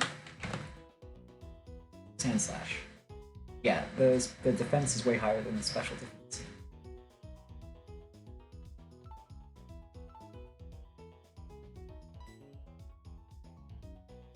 Okay. Well, okay encounters. I think I'm most happy with the Swinub.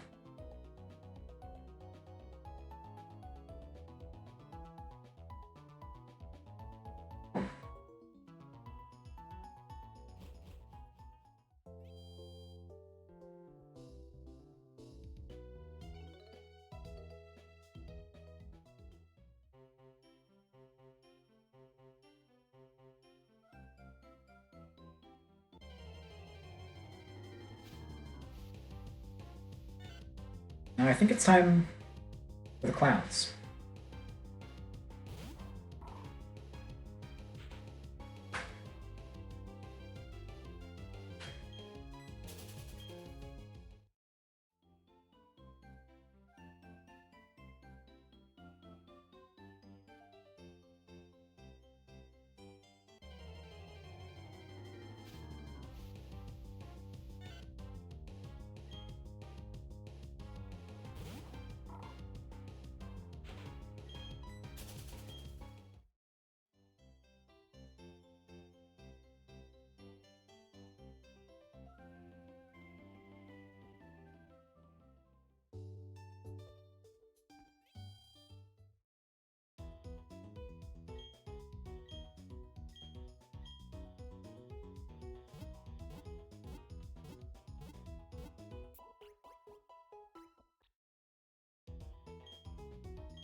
Now it's time to clown.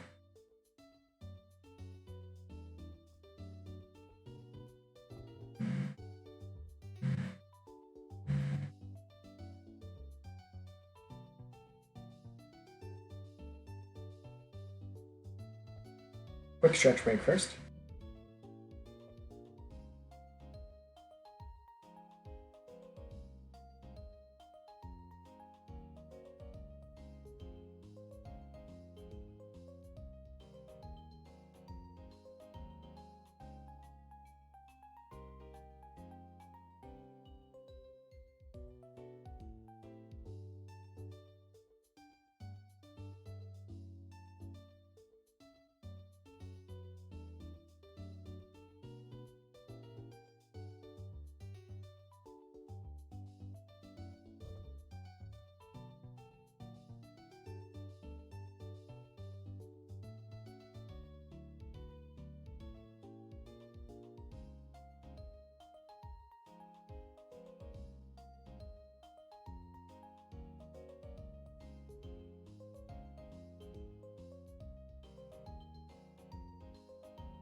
Okay, time to calc the clowns.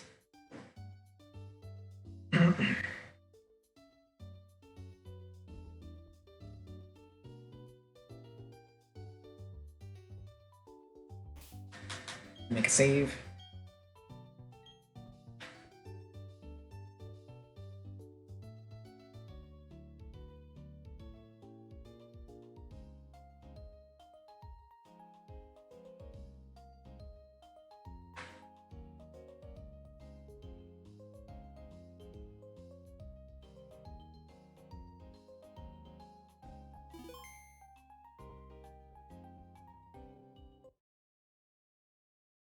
Put on background pause.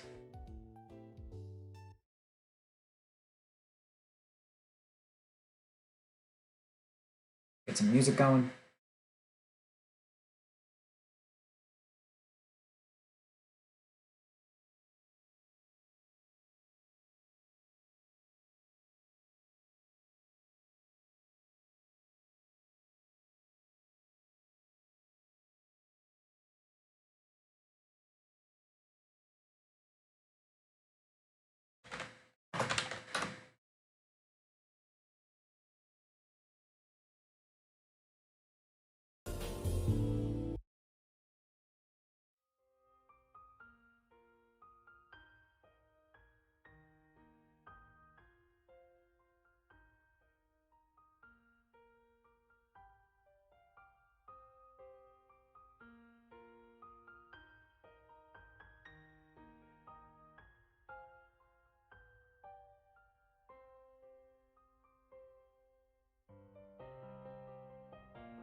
First up, Clown Mo, leading with a Makuhita.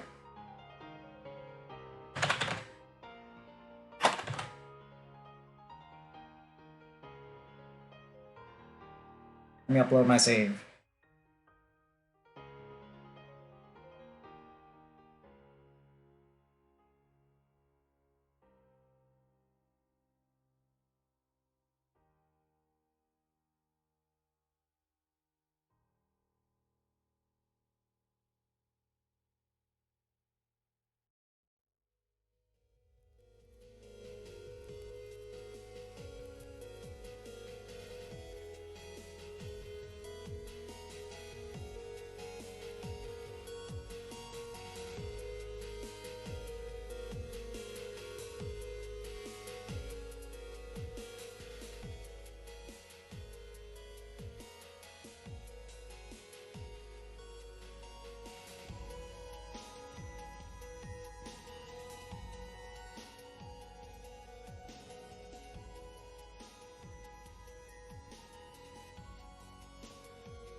Now, that did not break my game, right?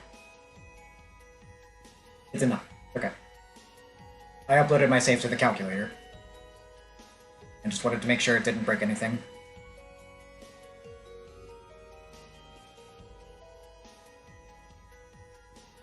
The Happini that gives 546 experience. That's an interesting little drop there.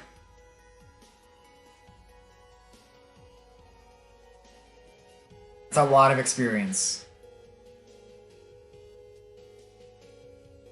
They really want to try to make you overlevel a Pokemon.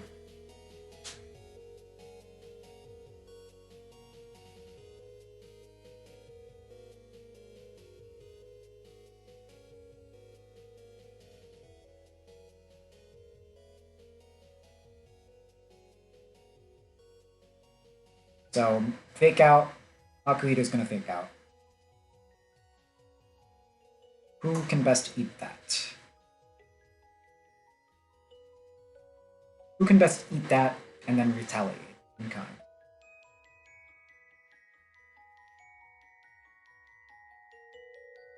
Delibird can eat the fake out comfortably. And then get off a Gust for a guaranteed Oko.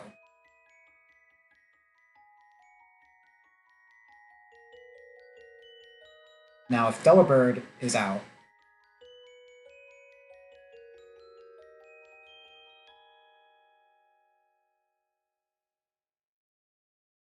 and damaged, then it may try to bring in.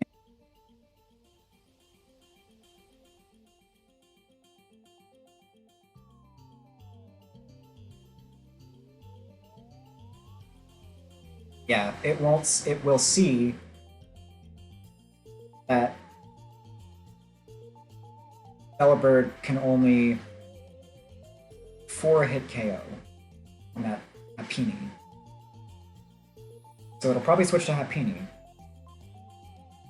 I assume start cursing.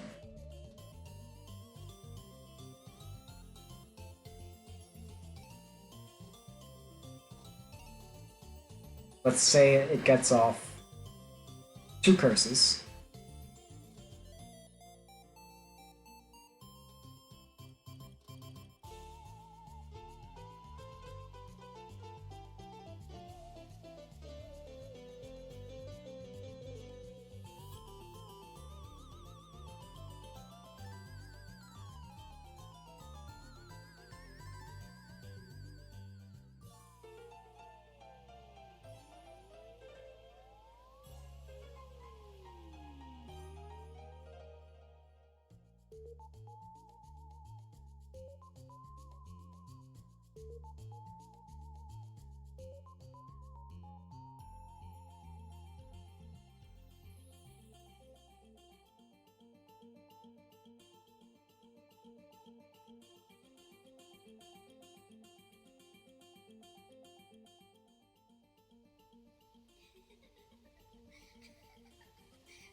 I didn't mean to minimize there. I'm running calculations now.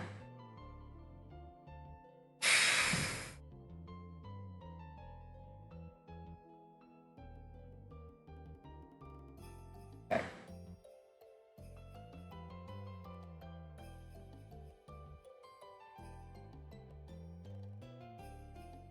So, lead with Delibird.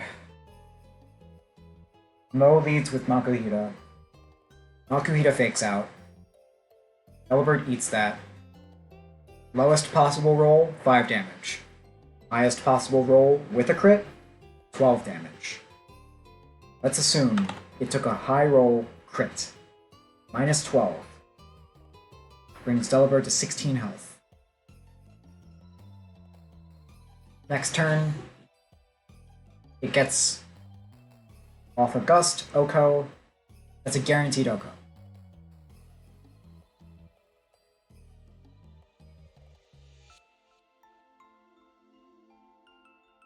That doesn't even put Delibird in range to use an Oreburgh.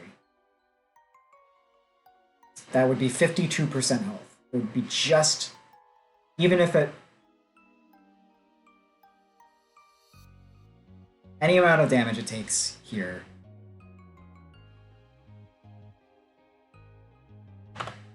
Any amount it takes here is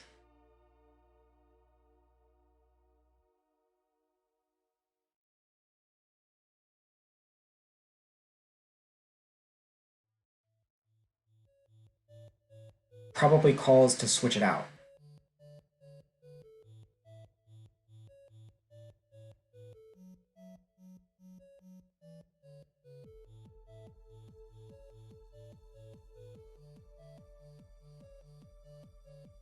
Oko Makuhita, Happini switches in. Probably starts cursing immediately, because it knows it cannot be Oko'd, or killed in 2 hits even.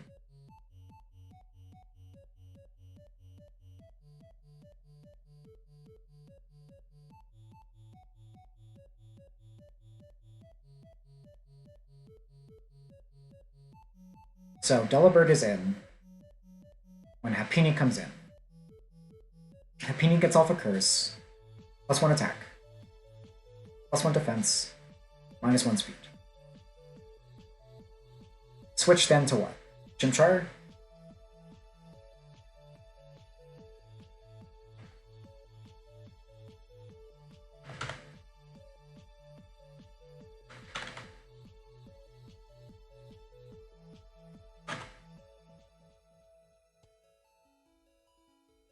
Switching to Chimchar.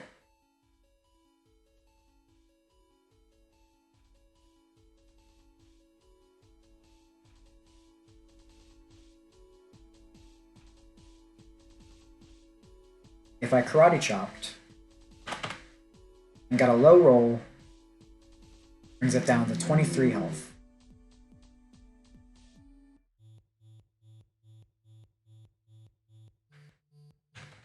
It has a Bright Powder, lowers the opponent's accuracy. Okay. I see.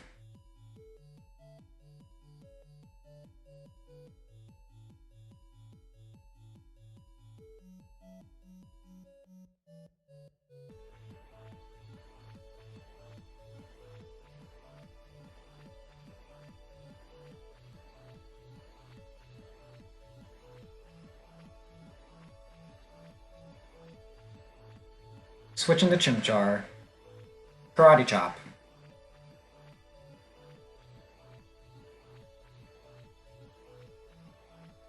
Assuming I hit, assuming it's a low roll, brings it down to 23. If it curses again, +1 attack, +1 defense, -1 speed.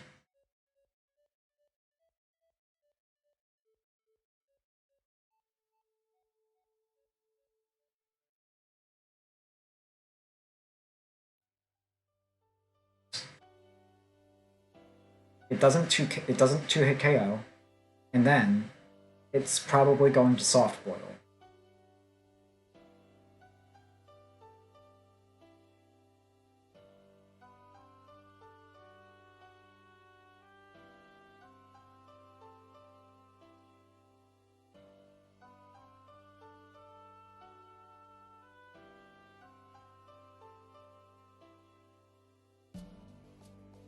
And soft boiled, is it always just 50% HP healed?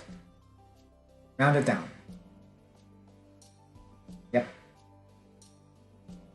That is the case. So, Chimchar hits it with a Karate Chop. It probably curses again. Chimchar hits it with another Karate Chop. It probably soft boils. At that point, Karate Chop's not doing anything.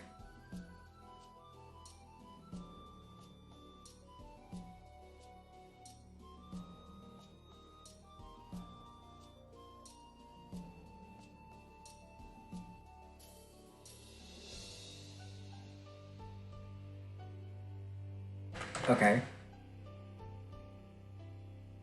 Well,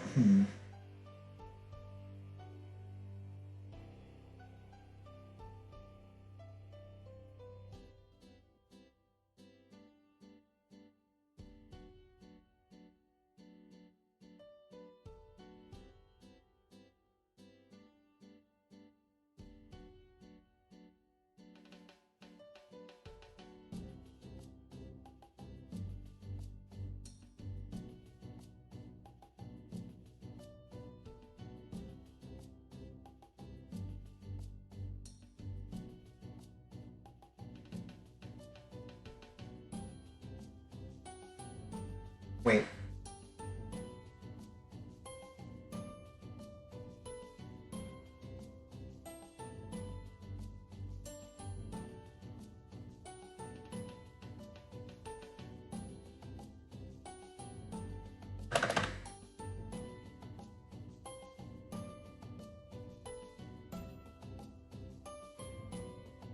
No.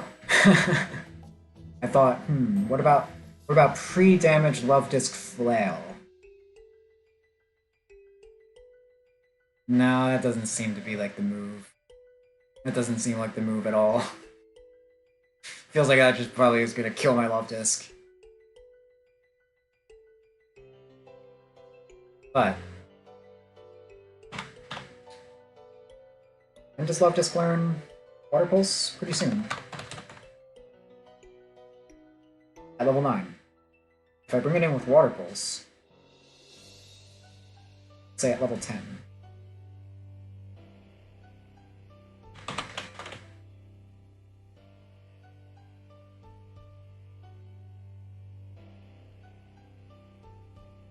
Nope. Nope, nope.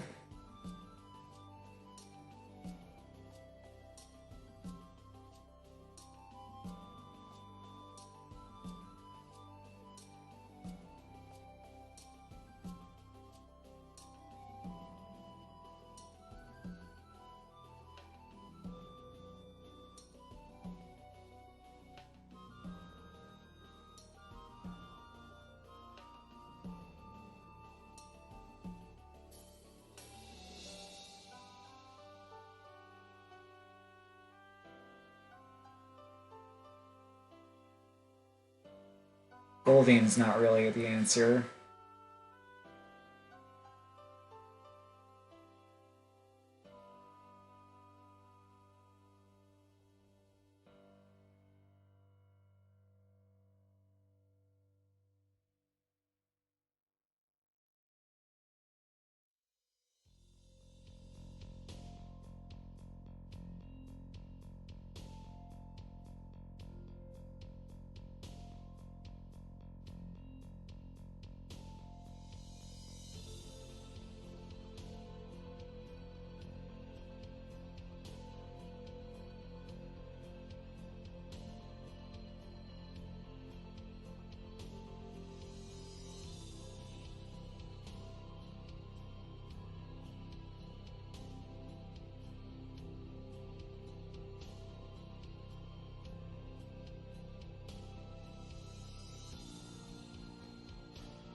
Fuck me.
Okay.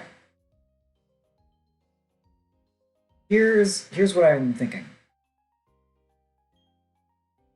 Switch in the Glam Meow on Happini and Charm. It seems to be the best move.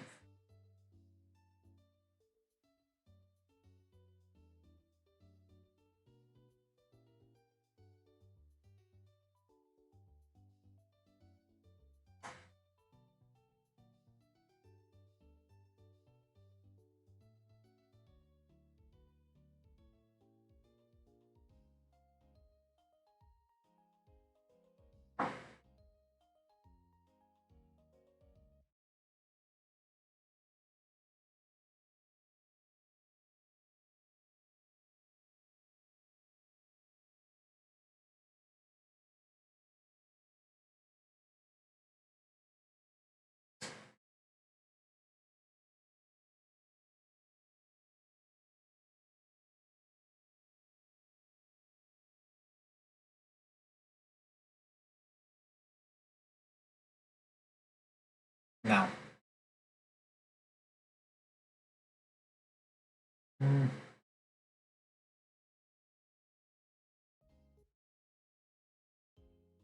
Yeah.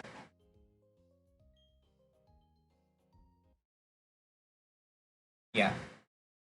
And then, Pokebee.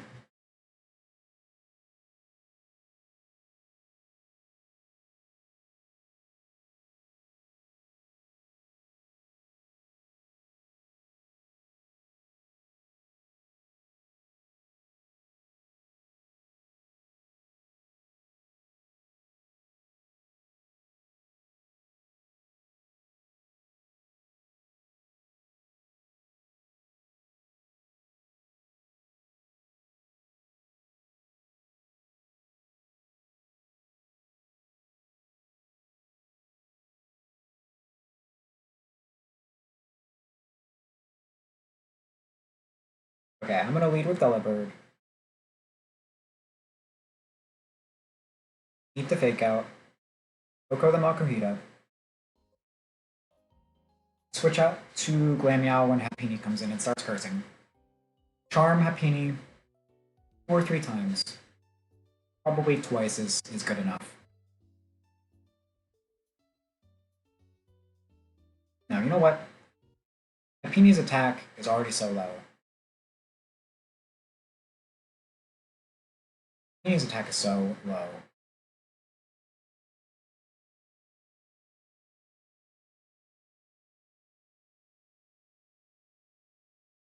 The bigger threat is if it just metronomes and comes out with a special attacking move.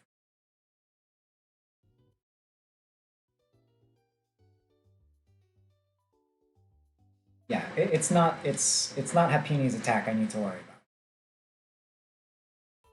Not really. It's the defense.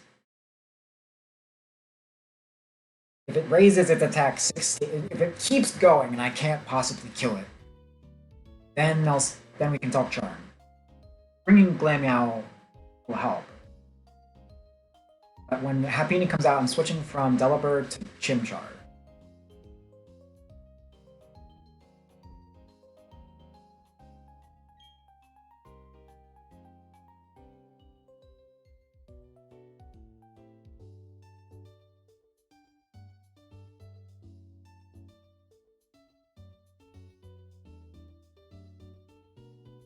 And then I'm going to spam Karate Chop.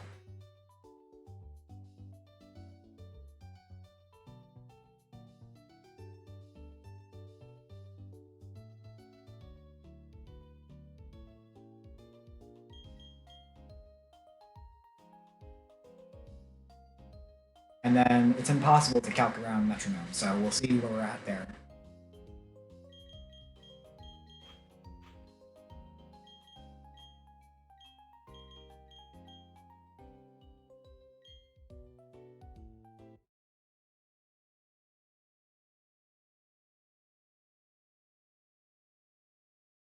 So when George switches in, assume Happiny has cursed once.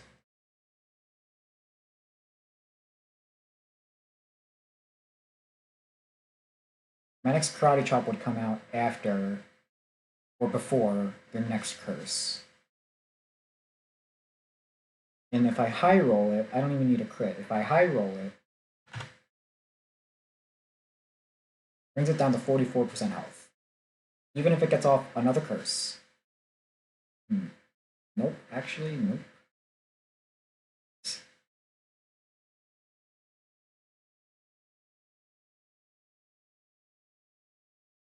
If it gets off another curse, that's still not enough.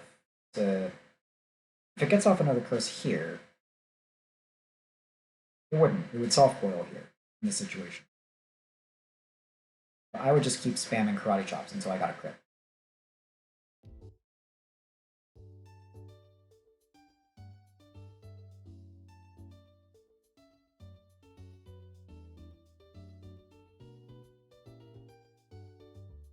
And then at some point, it will probably either use Curse or Metronome instead of Soft Boil for some reason.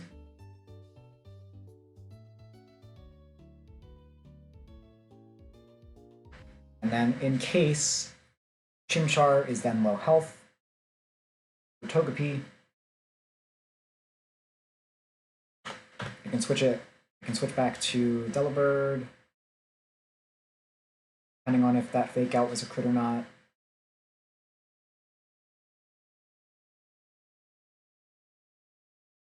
Or I can switch to Spheal. Not a bad choice. Yeah.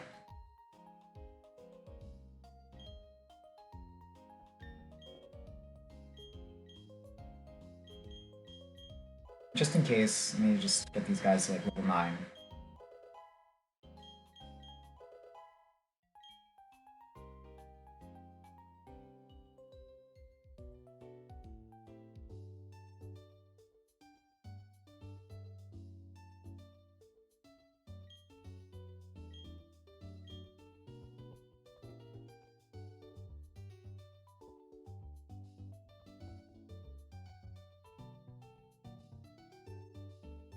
These clowns worry me. These clowns worry me.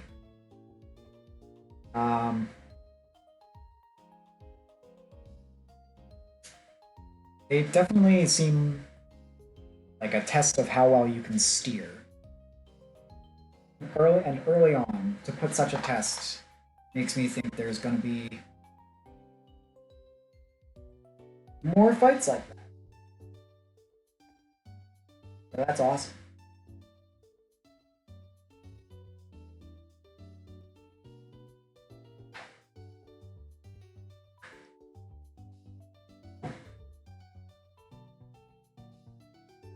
It's almost like the game is telling you, no matter how much you calc,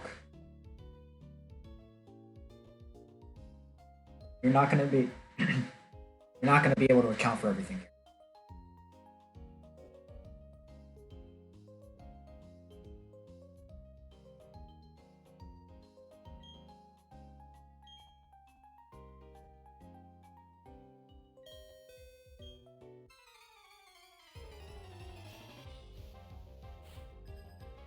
Mo.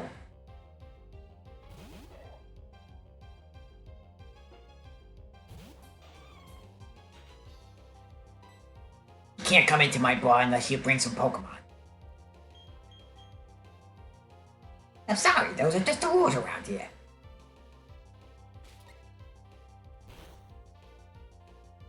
Okay, I got the 5 damage fake out.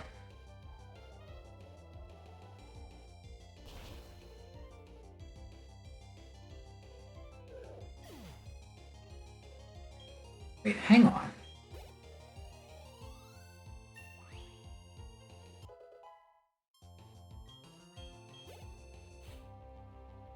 There's the Happini, yeah. Can Powder Snow freeze in this?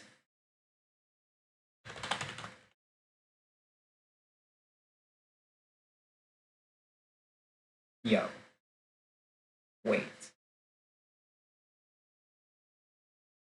Hold the line. Love is not always on time.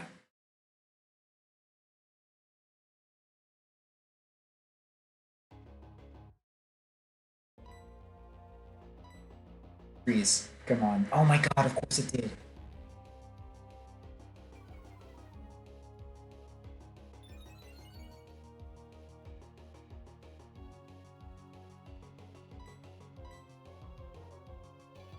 Freeze. Freeze. Everybody, chill.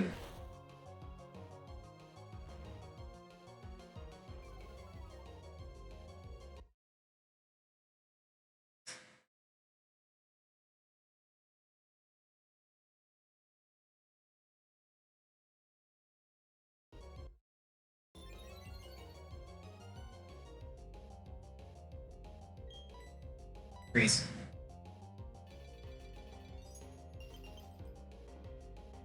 Freeze.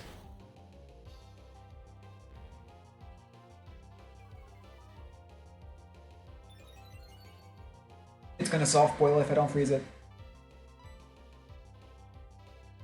Freeze.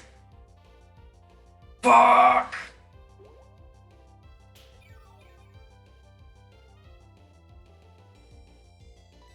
Freeze.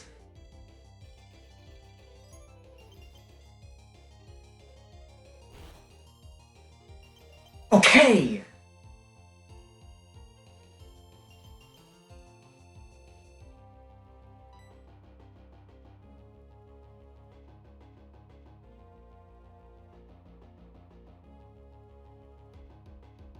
Keep going.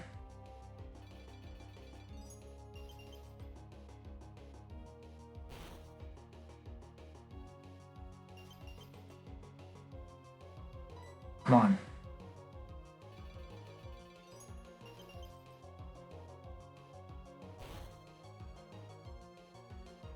Yes! Land one more. Fuck yeah.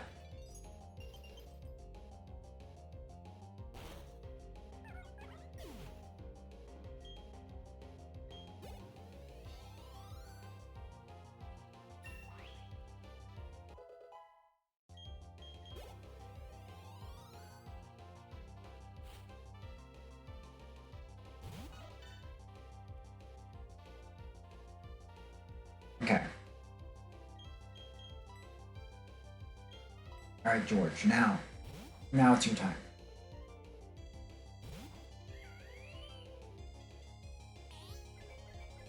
Now don't hydro pump me or whatever. What buzz?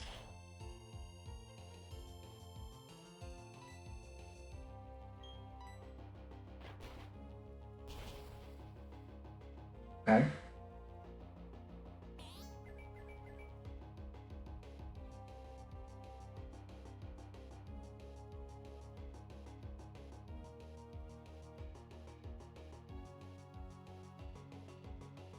A fucking wave of terror that just shot up my spine. For a moment before I realized it wouldn't do anything.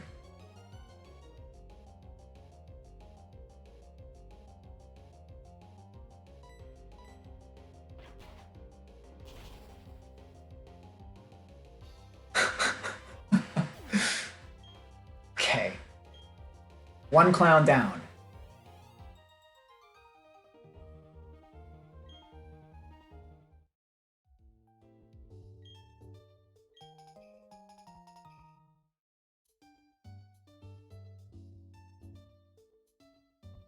You put these clowns here and make sure you're just paying attention at the beginning of your run.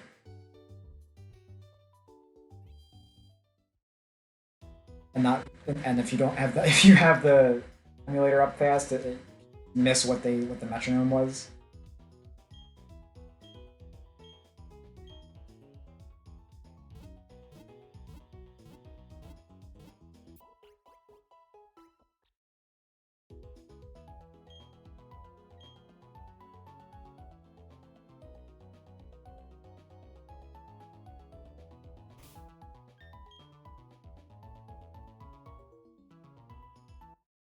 I think that was the scariest clown down.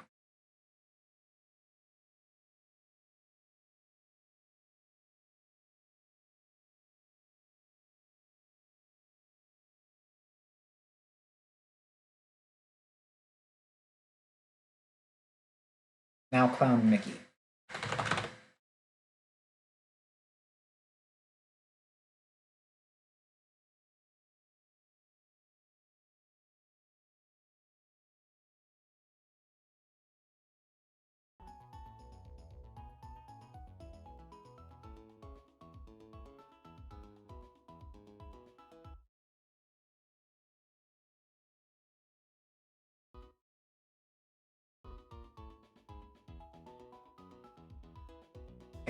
These back while I calculate.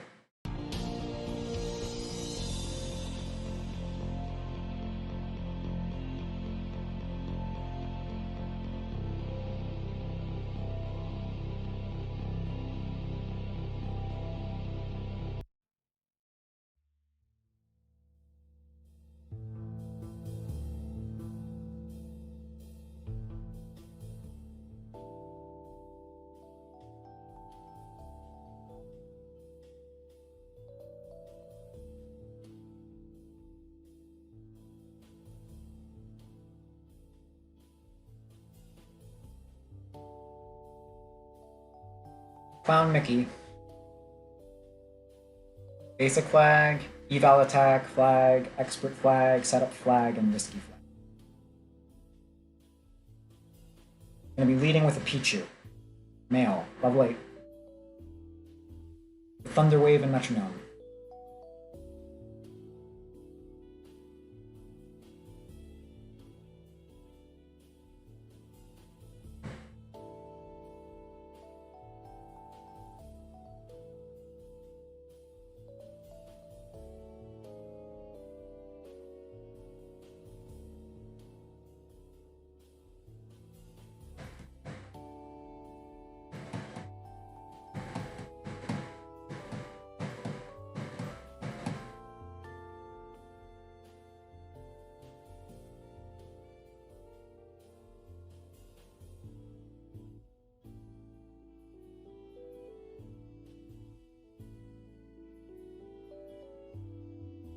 Ah. Okay. Oh, sorry. Gotta be careful. So I can level up Glammeow once. With the additional stats from leveling up, that brings Scratch or Feint Attack, doesn't matter, to guaranteed 2-hit KO on Pichu. Glammeow is even faster, actually, as well. I think Pichu, I don't think it will see... It needs to, like, proc Limber and see that I have Limber before it knows not to try to apply Thunder Wave. From what I've done previously, that seems to be the case. And it seems like that's the case from reading the documentation and such.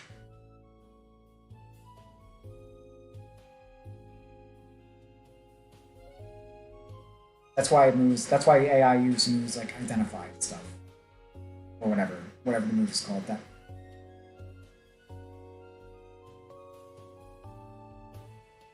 So I could lead with Glammeow, Scratch, probably bait a Thunder Wave.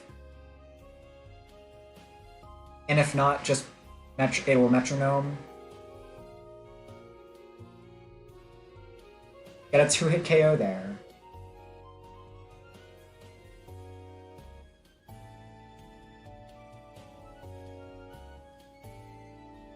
He'll probably bring in Smoochum next. To go for a Lovely Kiss. Which is not so lovely, in fact, because it would put my Pokemon to sleep.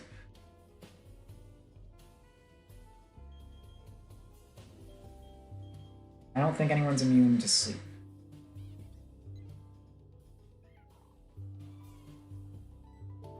Nope.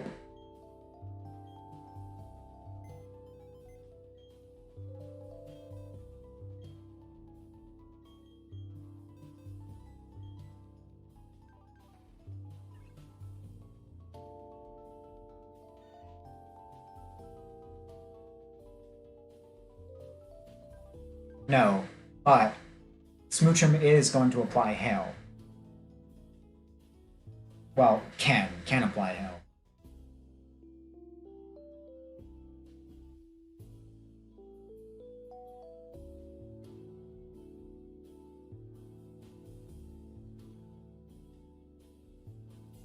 Actually, if it brings in Smoochum, or if he brings in Smoochum on Glammeow, if I scratch twice on Peach, AI... Does AI know my moves exactly until I use them?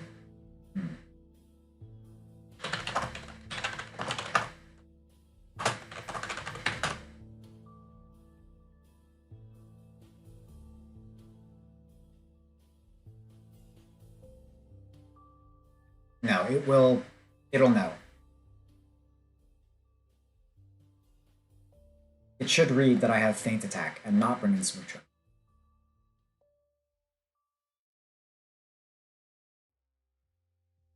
Instead,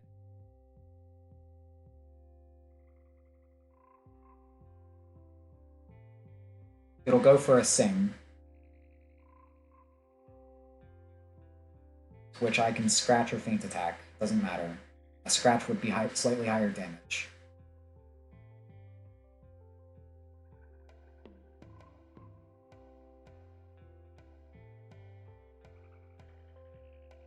Get off a scratch, do a little bit of damage. It sings. I might fall asleep. If I don't, I can scratch again. If I do, I can switch to George because it's not going to sing again, it's going to Metronome. Metronome can tank, or George can tank a Metronome, get off a Karate Chop. No matter how much damage the scratch did, the Karate Chop should get the kill. Unless Metronome is a healing move. Then, Smoochum comes out.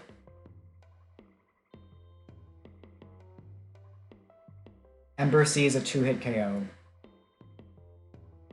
Smoochum can attract, though. Smoochum might go for an attract. Smoochum will either go for a Lovely Kiss or an attract. I'm not sure which one it will prioritize.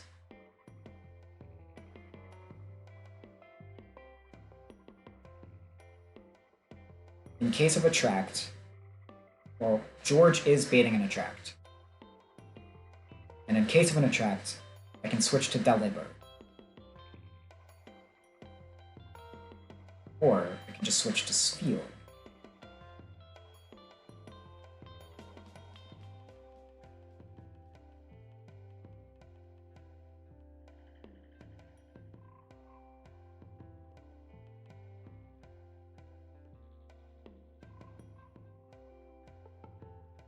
And Spheal, attract will fail. Spheal is not faster though.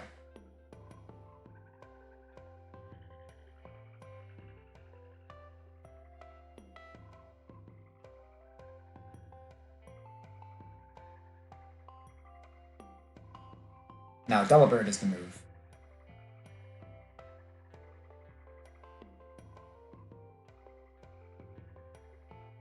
Switching on Delibird after the attract is baited. If it's a Lovely Kiss, okay. then I'd have to switch out, I guess. If it's a Lovely Kiss and it puts Delibird to sleep, it's not going to attract, so it's also not going to Lovely Kiss again. It's probably going to Hail. If it Hails, that's when I switch to Steel.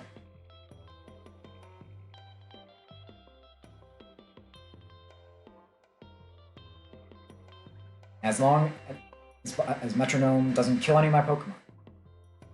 Okay.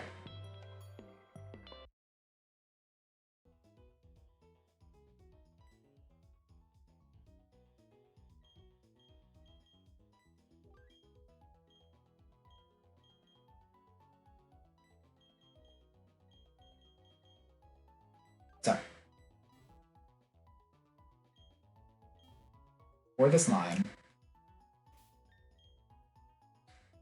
Glameow has to be at level 10.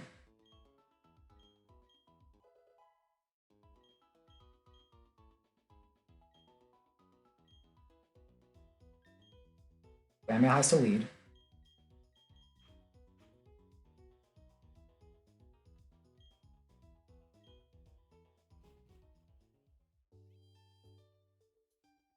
And this will also be a good test to see if the AI sees Limburg or not.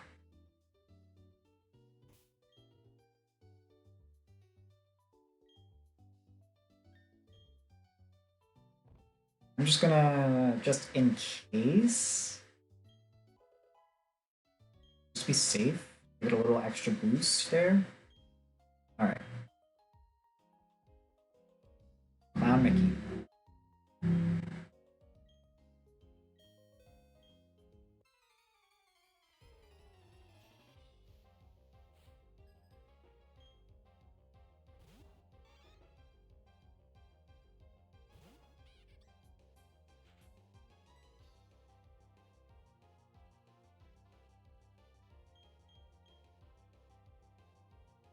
Scratch twice.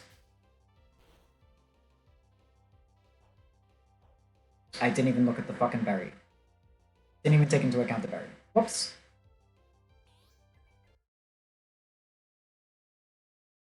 Back to the drawing board for a sec. They all have berry juice. It doesn't really change my plans at all. It just makes this fight slightly more annoying. Okay.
Wait. Damn, I was gonna say how much HP you got, little bro.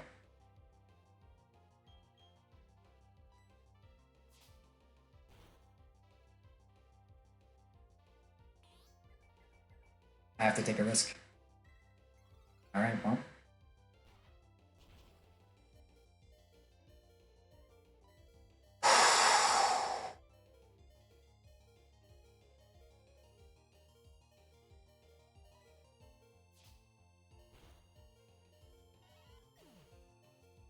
It does read abilities.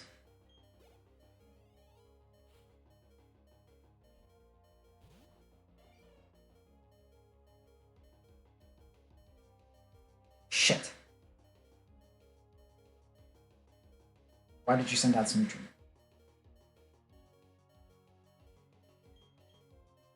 Probably because it wants to set up hail.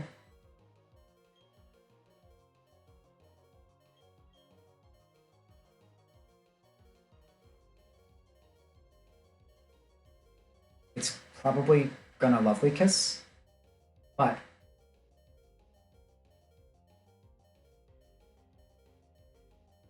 I don't know. It might Metronome to try to get a kill. What does it see when it tries Metronome? Okay.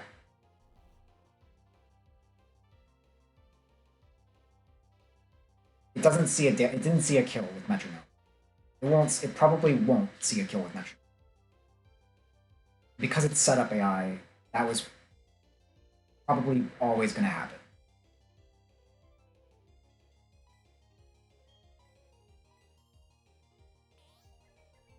It's not even going for hail.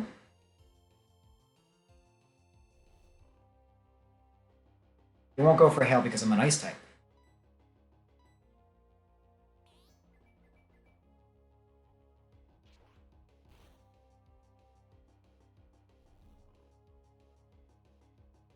You just have to tank the Metronome risk, honestly.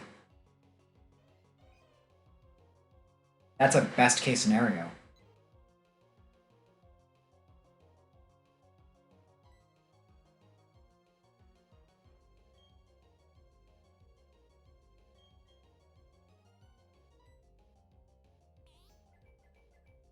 Oh wow, didn't use Lovely Kiss or Retract? Okay. That's a dead Pidgey.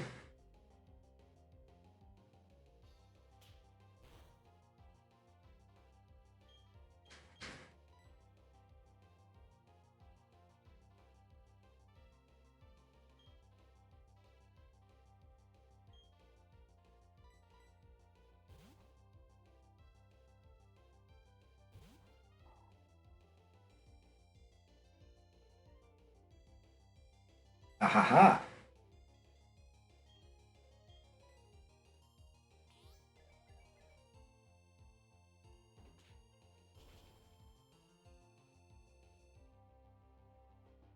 Finally. Okay.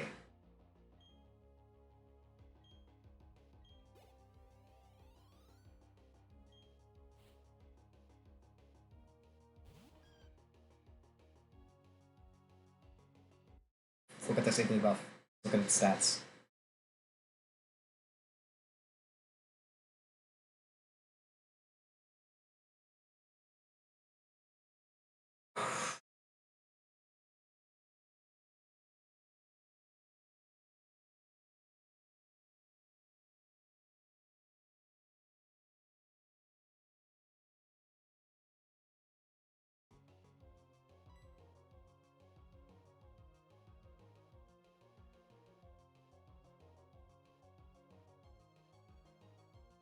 You would have to Metronome a move that kills me.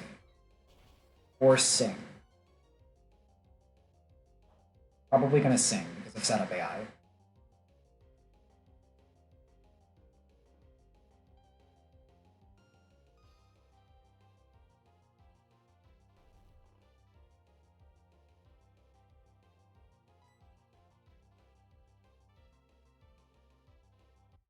Now,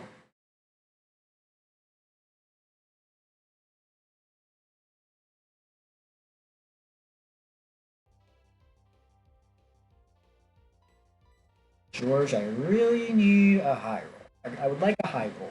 Please, George. And also for you not to die to a random Metronome attack. Of course. Of course that would happen. Is that a dead Chimchar? It really could have been.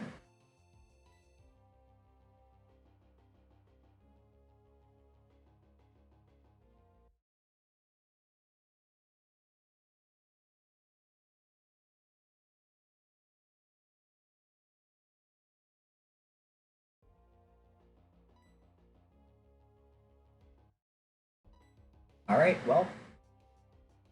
If this fight is a dice roll, then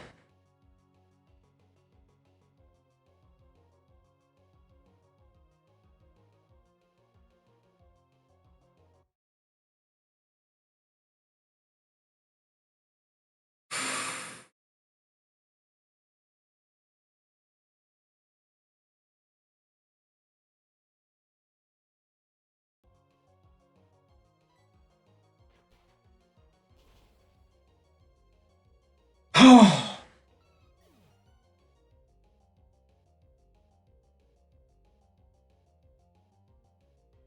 Okay.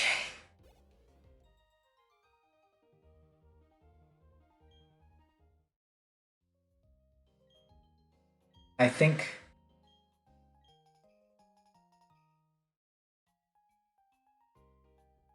I should try the lottery sometime, yeah.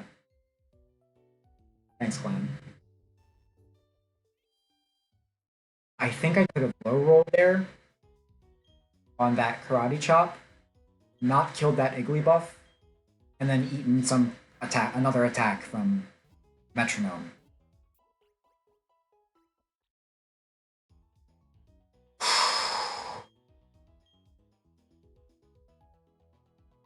But karate chop was the only way I saw a kill at all from that range.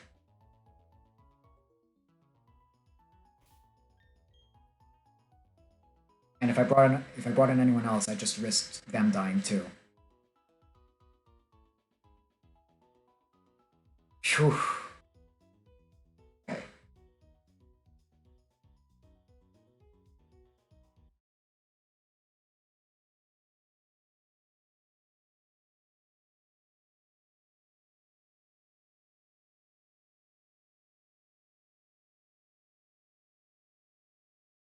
Sadly.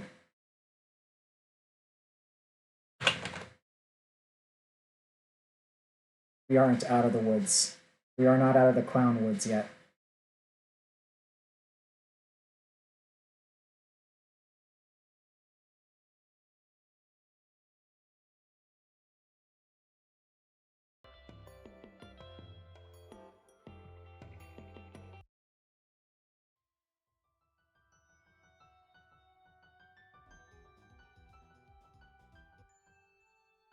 Not out of the clown woods yet.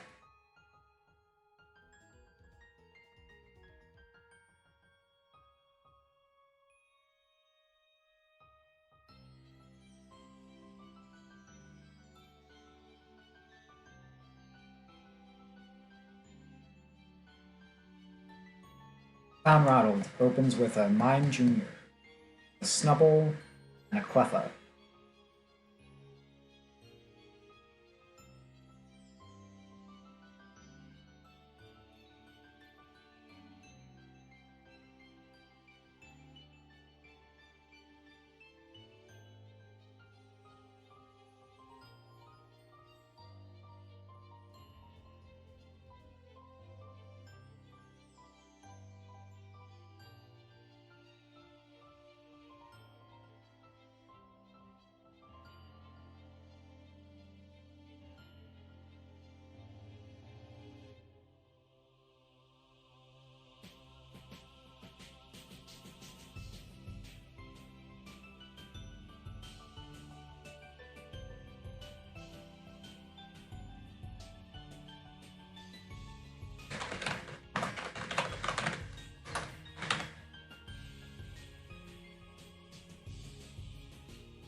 The Cleffa has Magic Guard.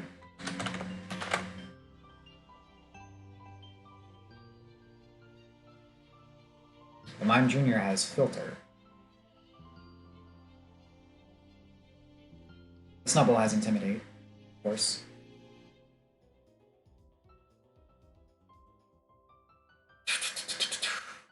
Mime Jr. comes with Fake Out. So definitely going to eat a Fake Out first before anything after that.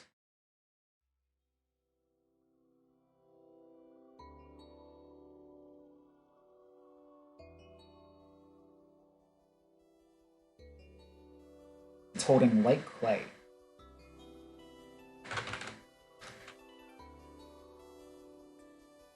Ah, right. So it will Fake Out, lead with Glam Meow, get off a Feint attack,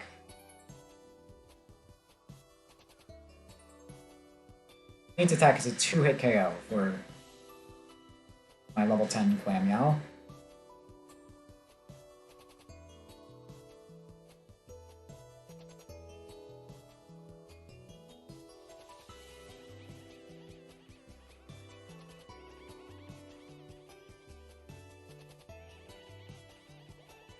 Although, once it fake outs, I can get off a Feint Attack. It is either going to reflect or light screen. If it reflects, Feint Attack is not gonna kill into it. So let's say, first turn, faked out, second turn, Feint Attack, let's say it does 12 damage, brings Mime Jr. down to 11.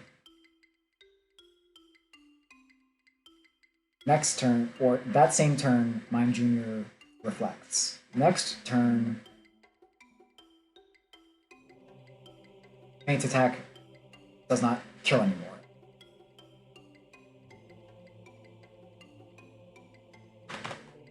So,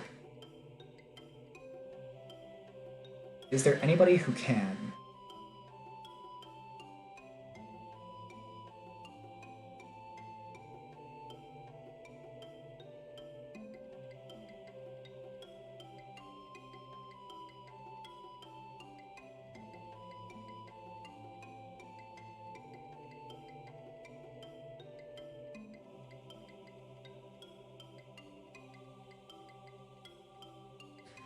Oreburgh can take the fake out.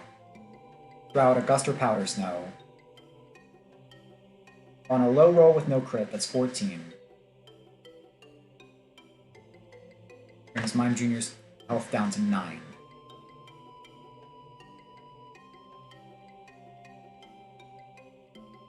Same turn, gets off a light screen. Next turn... Oh wait. Was that the right amount of... Was that the right attack? 14, 14, wait, 9. 9 health. Light screen.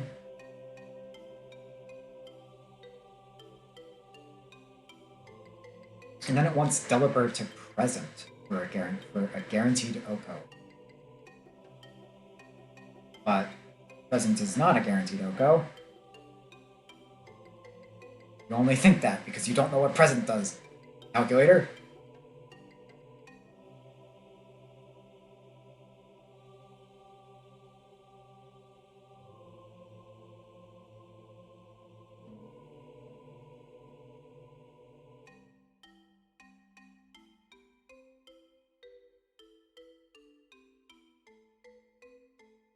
Yeah, if I low roll a Gust or Powder Snow on turn 1, turn 2, Mime Jr. gets up a light screen. Again, that is no longer a 2-hit KO.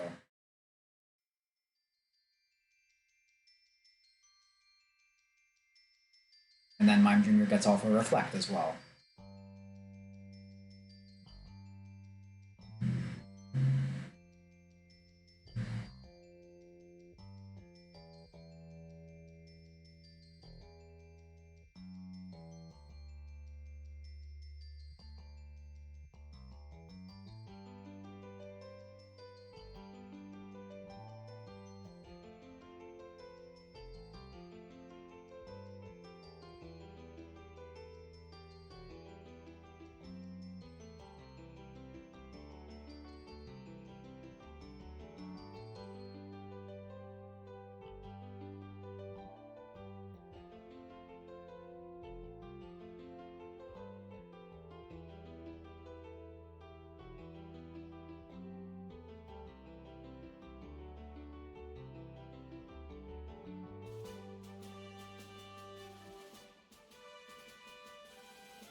Take a look at what my Pokemon can learn coming up.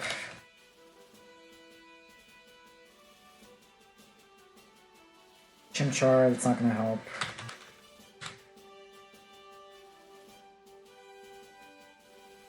Delibird, that's not going to help. Delibird doesn't learn anything until level 18 at this point.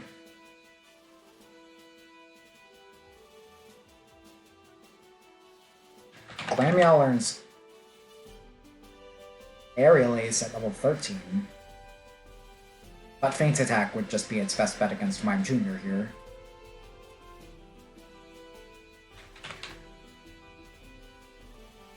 Fuel's gonna get Bubble Beam at level 13. That does not help. Pidgey is gonna get Gust at level 13. That's not gonna help.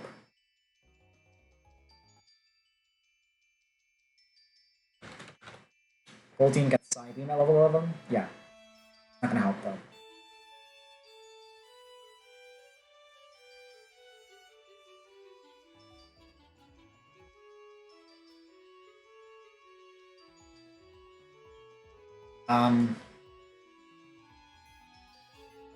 Love Disc, Sandshrew, and Swinub are my... I went to the box to check and then I did not... I remembered.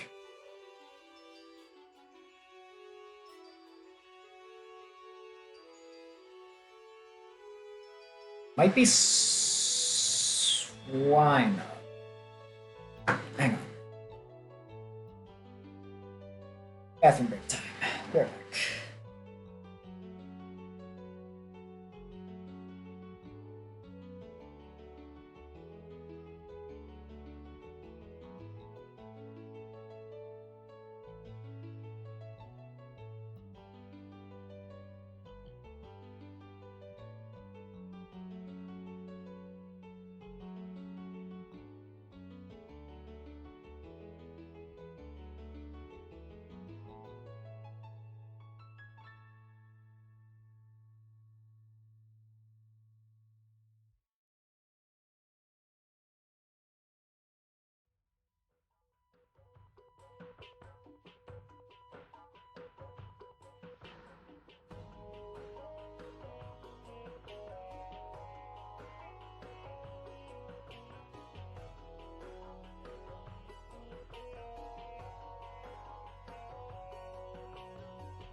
Okay.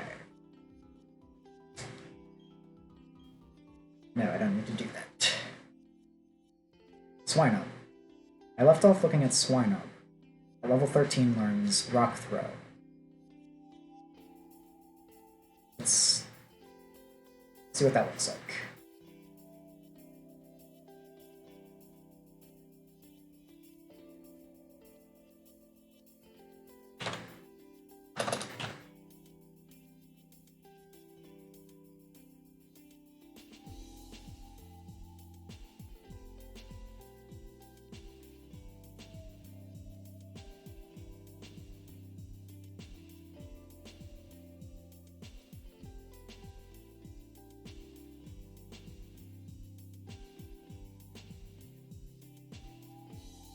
No, same problem.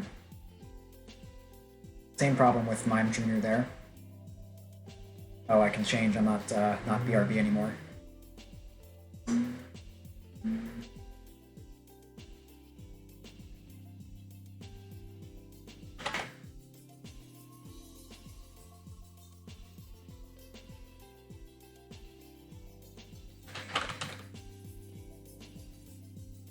Alright, Sandshrew.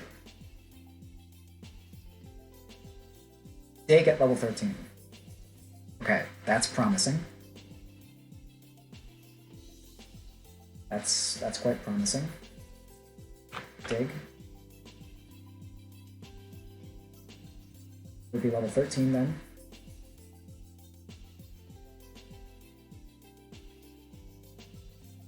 There it is. 75% chance to one-hit kill. And because of 21 speed IVs,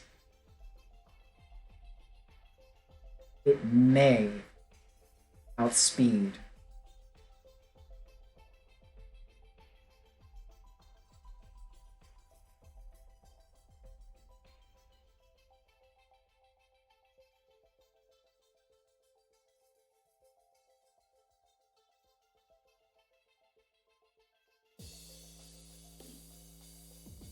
it outspeeds by 1 because of the 21 speed IVs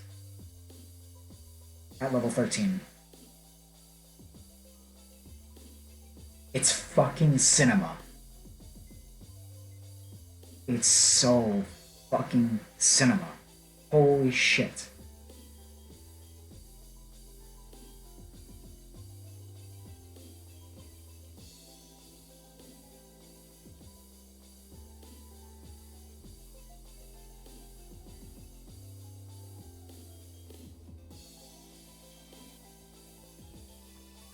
Taken.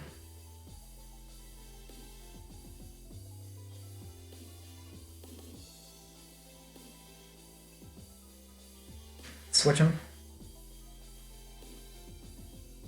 Level him up to 13.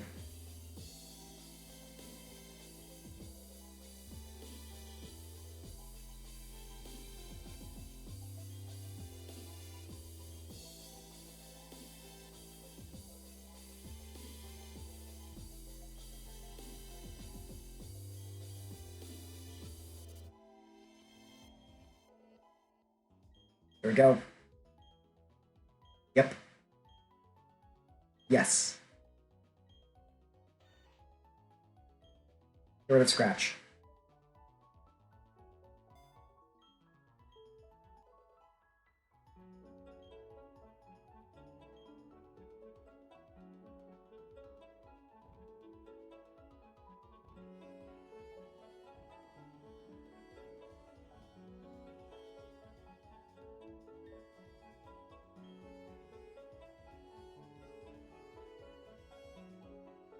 Okay. First part of the line found. Sandshrew is going to lead. Eat the Fake Out, and then use Dig. Dig has a chance to Oko before a 75% chance to Oko. And I should outspeed the Mime Jr.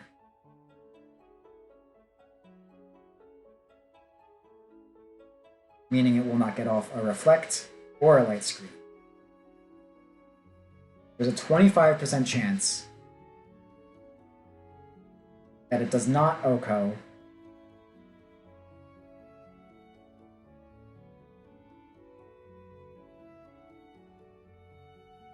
and Mime Jr. gets off a Reflect or a Light Screen. As far as I know, it would just roll 50-50 there.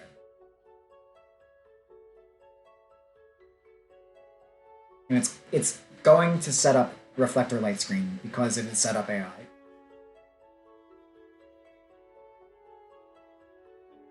It is also risky AI.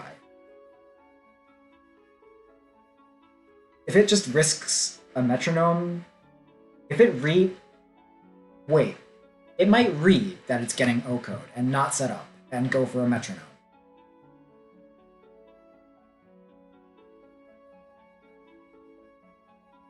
Which could also be good, or it could be really bad.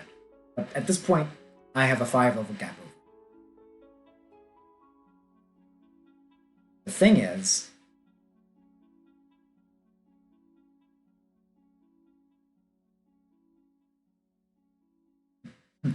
Here's what I almost missed. 25% chance to not kill on the dig might lead to a metronome from the Mime Jr. because it sees that it's going to be O-code. It sees that it can be. It might, because of risky AI, if I'll attack an expert, go for a metronome instead. It goes for a metronome instead, and gets off a super effective special attack, such as Hydro Pump. Mime Jr.'s special attack is 70. Sandshrew's special defense is 35 base. Only 2 IVs, and Naughty Nature.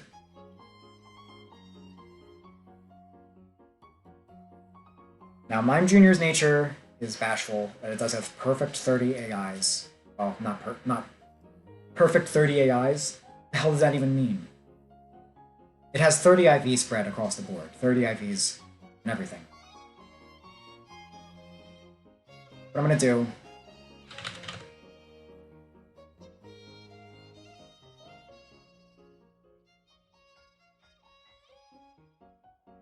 So, 25% chance to miss the Oko range on dig.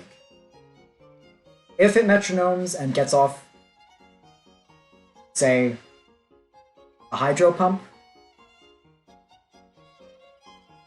then that is a 68.8% chance to Oko my Sandshrew. I'm willing to take that risk. I think I have to take that risk. This is a fight that is not without risks. It's just simple as. You will risk a Pokemon fighting the clowns. Because Metronome is so risky. Are all my Pokemon higher level than all his Pokemon? Yes. So I can avoid any Metronome Okos, like Fissure. It's another thing you have to check for Metronome teams. Okay. Let's assume I get the dig and get the Oko, okay? Let's just take that. Switches into Snubbull to get the Intimidate.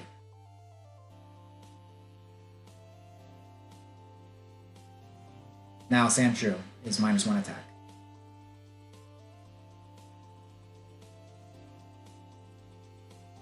Still outspeeds. Dig is a guaranteed 2-hit KO. Snubbull will Lovely Kiss. Snubbull would be at full health, and so would Sandshrew in that case. Well, no, Sandshrew would be at slightly under full health because of Fake Out. Which probably means if Mime Jr. does get off a Metronome Hydro Pump, that Sandshrew is guaranteed to die.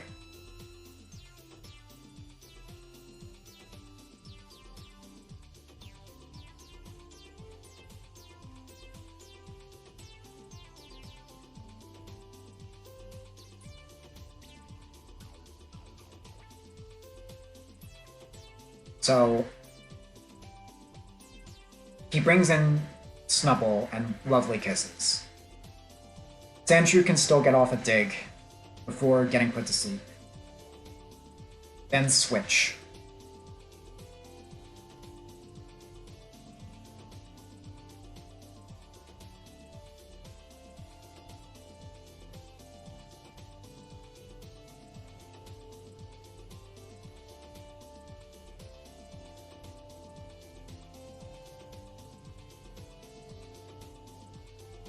Switch to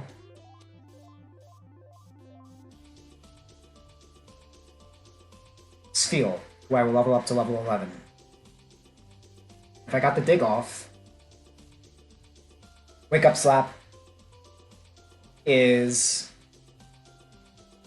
in kill range for Snubbull. Oh, wait, Spheal does not out. Oh my god, Spheal is 1 point slower than Snubbull. Fuck.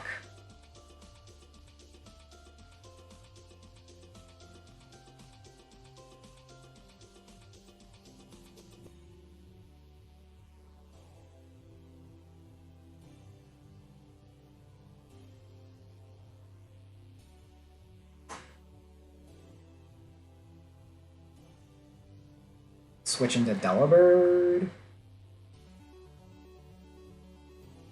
I mean, yeah, Delibird definitely gets a kill there, but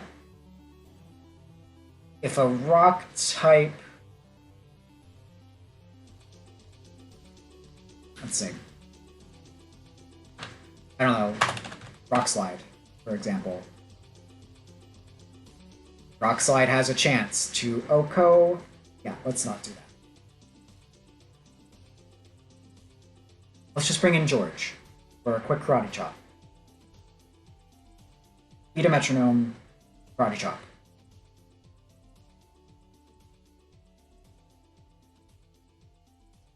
And then, when Cleffa comes in,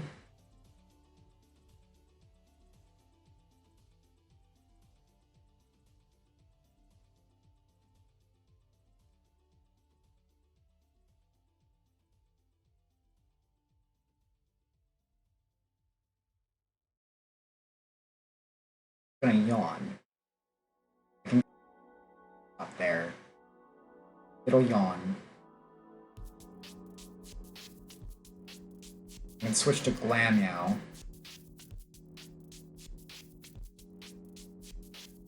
And then it has an Oreburgh. Shit.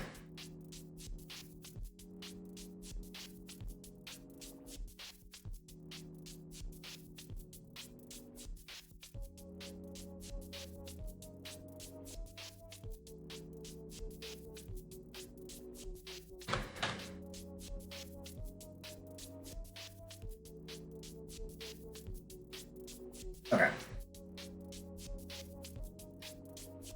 I would just switch back into Sandshrew and dig, and that's a guaranteed Oko on Cleffa. Just try not to take a Metronome. And because my whole strategy hinges on you, Sandshrew, take an Oreburgh.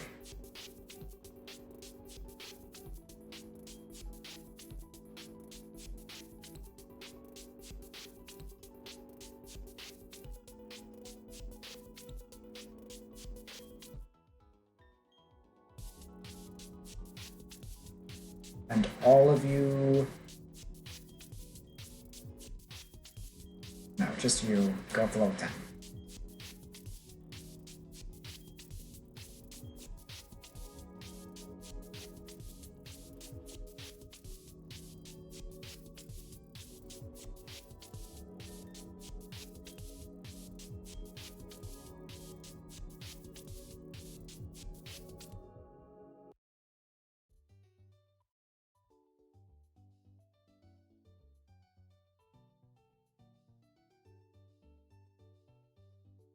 Okay, I have my line.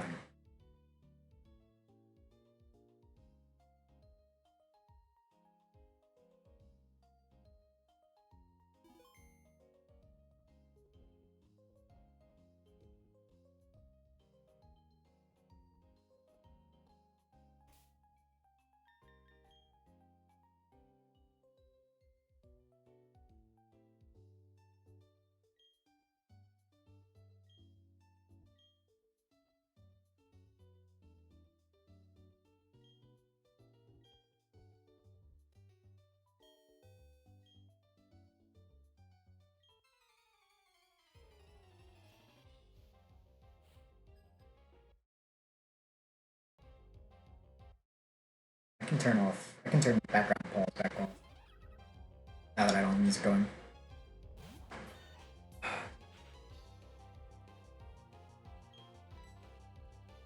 Okay.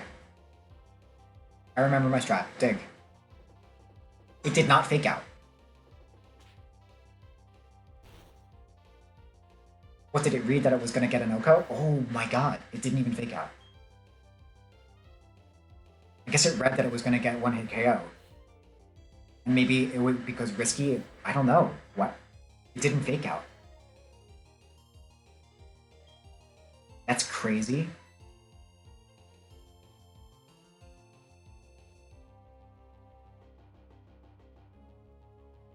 Dig before you get put to sleep.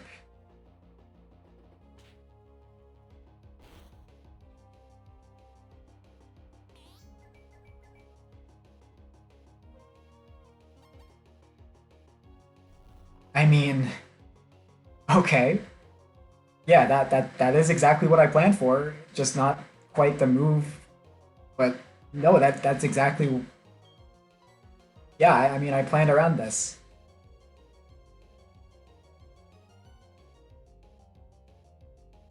Although I really didn't think about how I have to switch back to Sandshrew to get that Oko on Cleffa.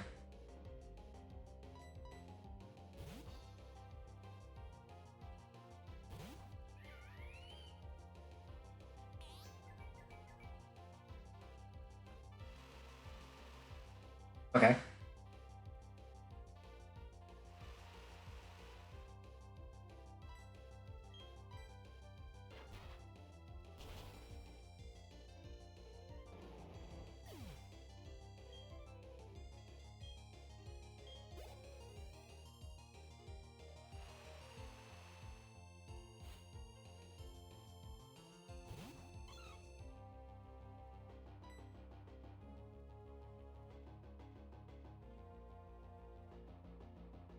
My move here was switch to Sandshrew for an Oko, but because of the Oreburgh that's going to proc, but it won't matter.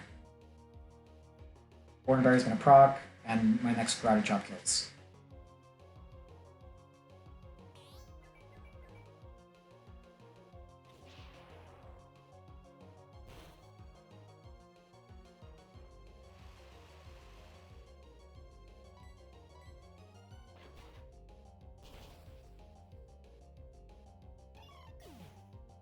Okay.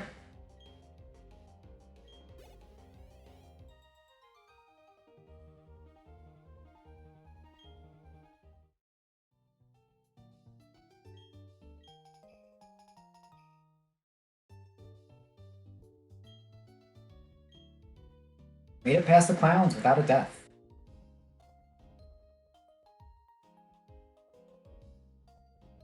Game? Hello? Game is really not like being in AAA.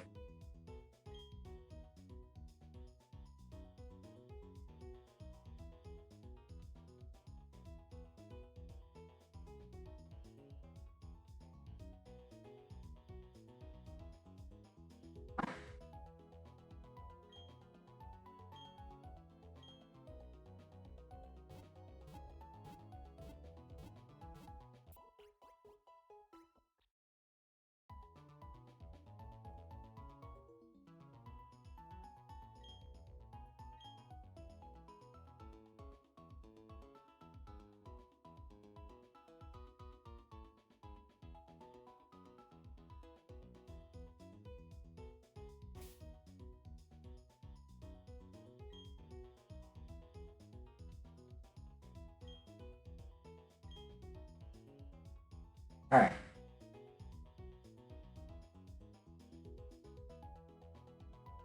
Got 3 more trainers, 2 more encounters, then bury 2.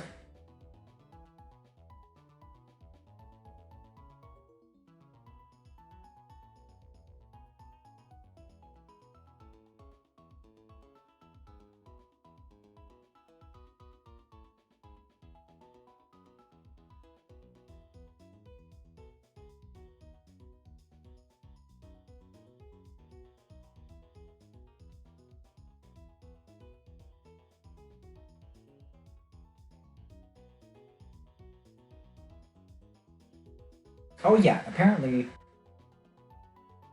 Slugma you can still get. It doesn't count as your Oreburgh encounter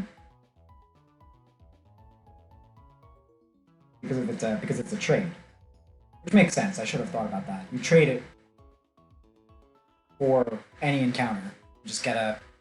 It's basically yeah, makes sense.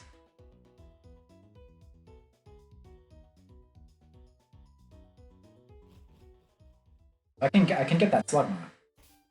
I don't know what I would trade for it, but I can get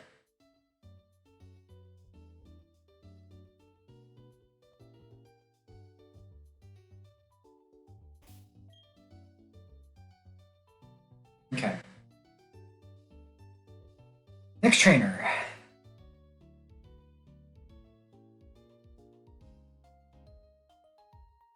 Class Samantha.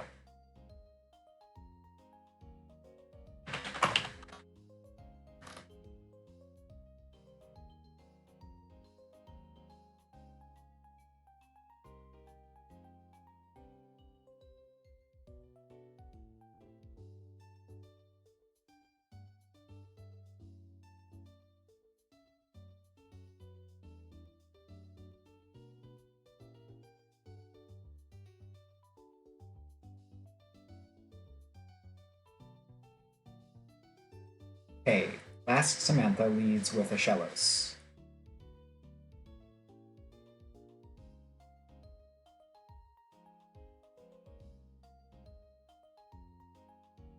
I don't have any way to really deal with the water type. That would be nice. I think that's the hope for Route 204. Although, let me look at the encounter table. Because maybe Route 204 North has a more attractive option? My god. Someone needs air in their tires. Jeez Louise. Like a bat out of hell.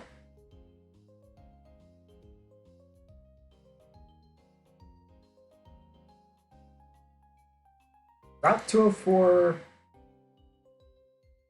North.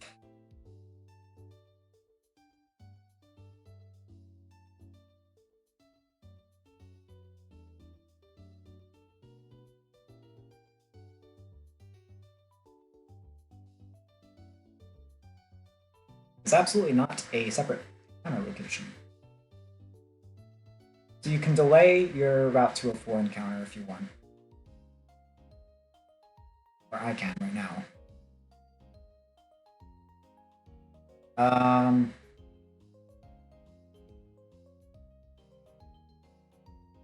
Route 204, most likely to get a Burmy or a C-Dot.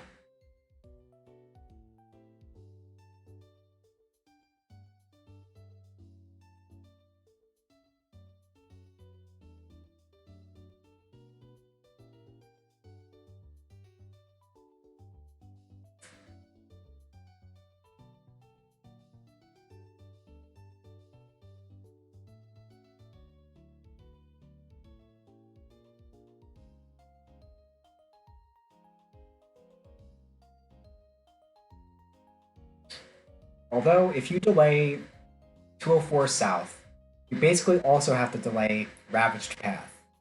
Because there's pretty much no way you're going to get to Ravaged Path and get an encounter there while also not getting an encounter on Route 204 South. It's just almost impossible.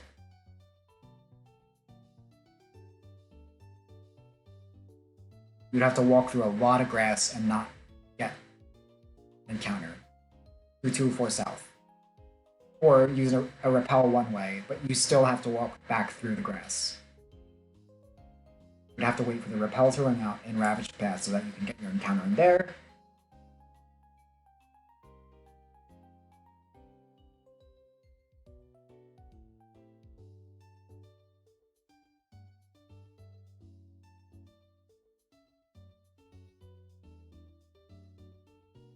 And if you delay Route 204 North, you are most likely to get a Bulbasaur or a Chikorita.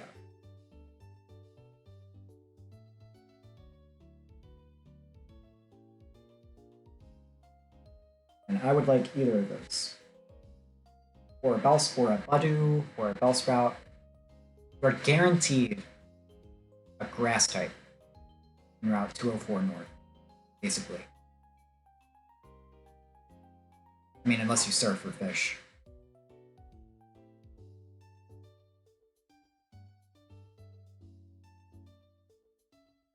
So...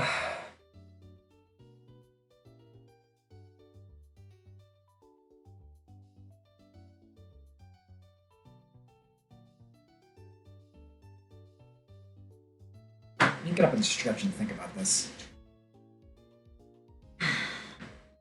Oh, that was a great back crack. Oh, wow. Oh, that was a good one. Oh, yeah, Mr. Incredible was like, oh, my back.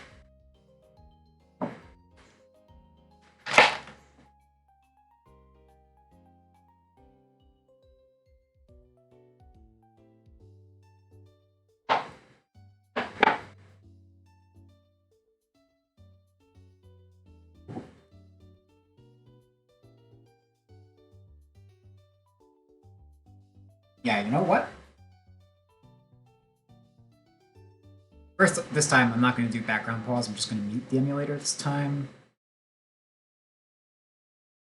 so that everyone can see the animations are still going and everything.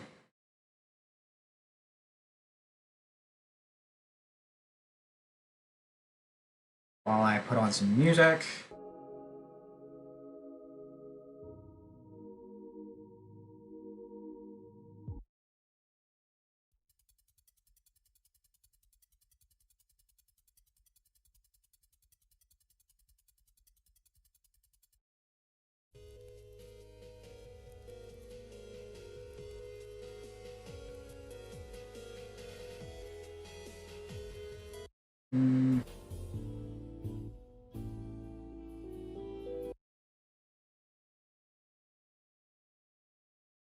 There was what I want.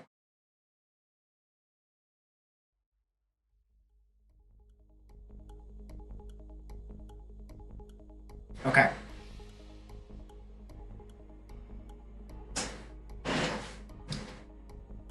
I'm going to calc Berry 2 with what I have now and see if I could get through it. Skipping Route 204 South encounter and skipping Ravaged Path encounter. All the way up to Brock. I mean Rourke. Brock. I always call him Brock. His name's not fucking Brock, it's Rourke. I used to watch this anime. I know what they're called.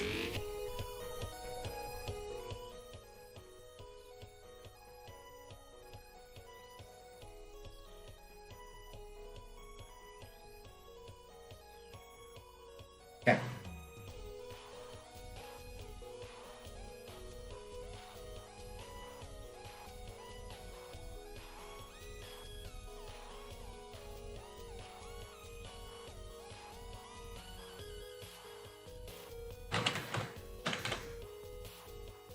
Berry number 2.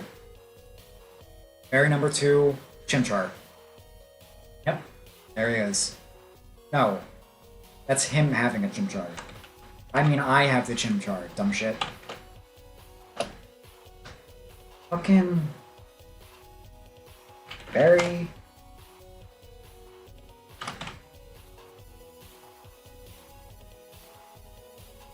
There.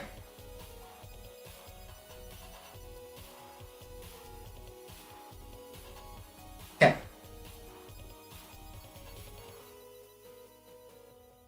Leading with Apom.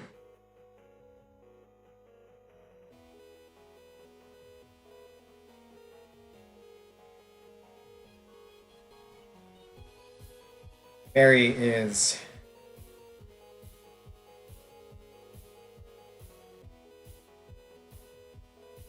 Basic AI, Eval Attack, Expert, and Damage Prio.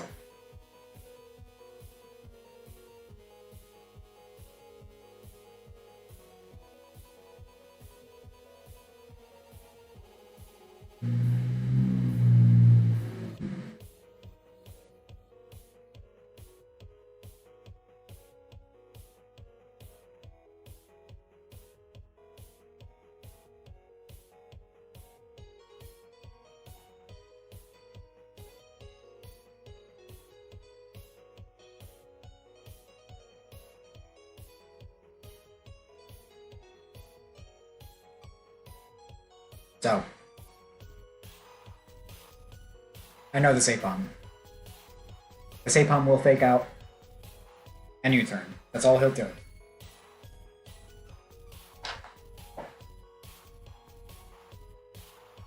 Impish. So it has plus defense.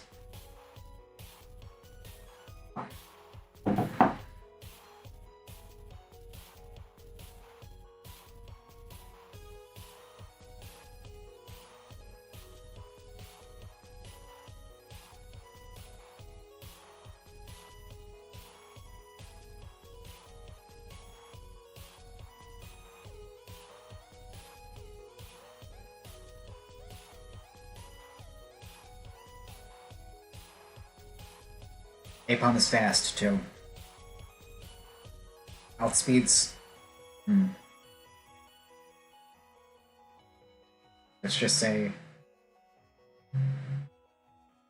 What if I bring George up to level 13, huh? No. Only at level 14 does George tie Apom's speed, and at level 15, overtakes it. But I can't... I need Monferno for work. There's no chance. Wait. Actually, I also have to delay Chimchar? Yes. No, I don't.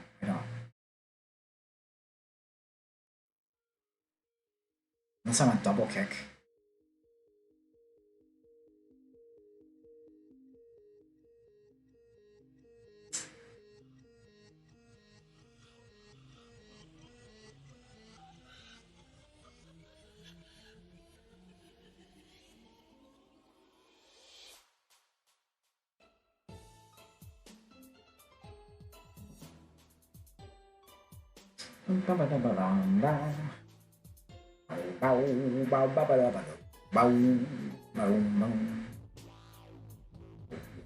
Wow.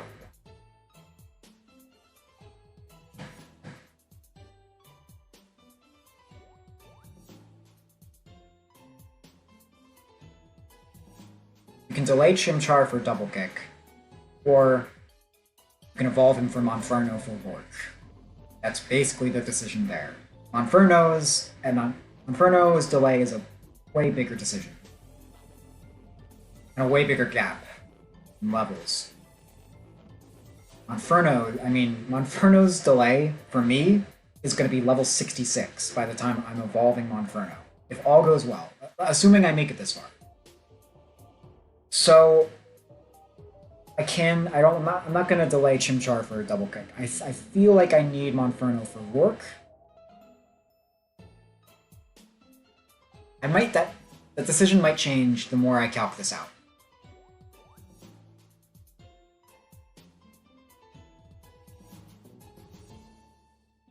Apom fake out.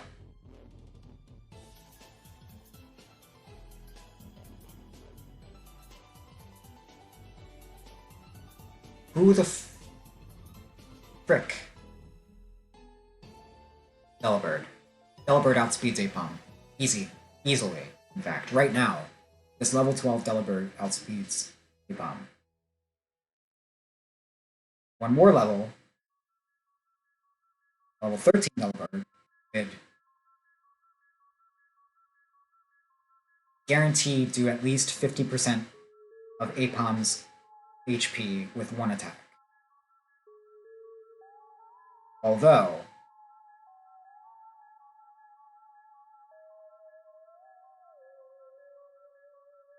Apom's fake out would do an uncomfortably large amount of damage to Delibird.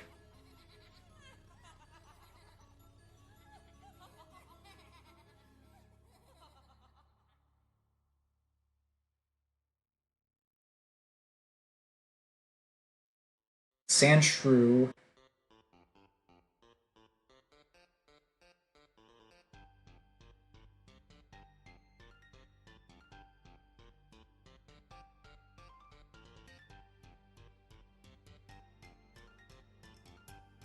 You know what? I think it's time to do all the hidden power calcs. And write them down, because I forget the first... I know I did two of them earlier, and now I forget what they were.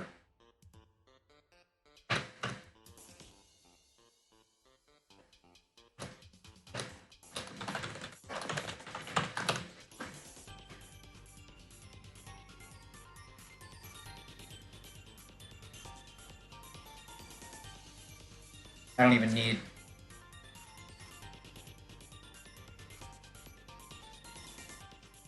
Got them all right here, actually.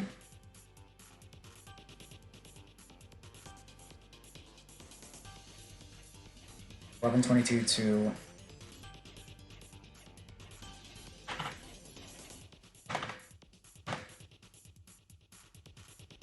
$2.20.13.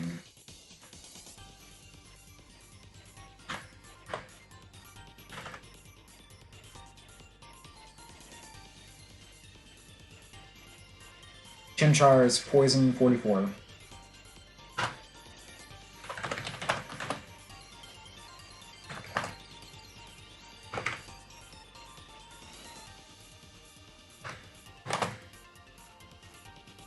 I think Steel was level 16 or 69 damage dark? 16, 23, 19. 16.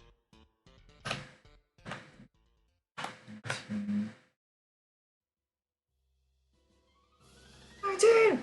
You're gonna 26, 19! 10, 27, 11.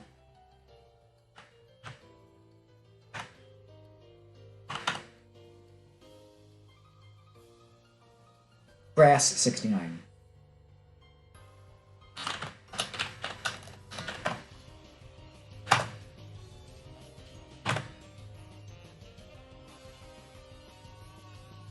Okay. Delabird's Hidden Power. 29, 2013. 29, 2013. 6, 21, 24. 6, 21, 21, 24. Fire type, 40 power. Delibird.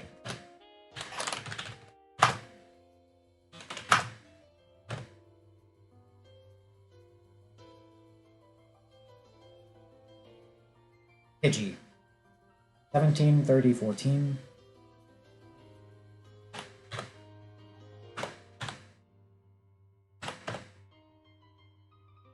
18, 19, 21.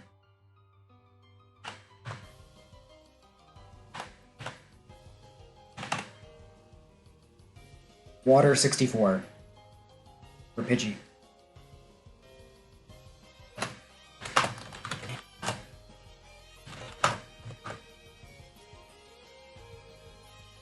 Glammeow 22, 14, 30.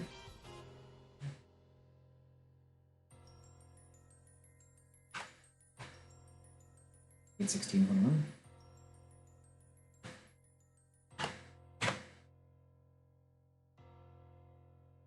Flying 34. Ducky.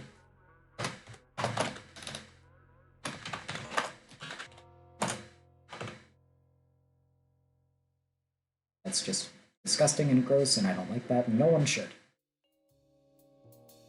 34 power flying, hidden power. As Glammeow. Fuck off. 826. 826. And this is Goldeen. 8, 20, 14, 26, 1. 14, 26, 1. 14, 26, 1. Goldeen is also flying. Base power is 63 though. Better.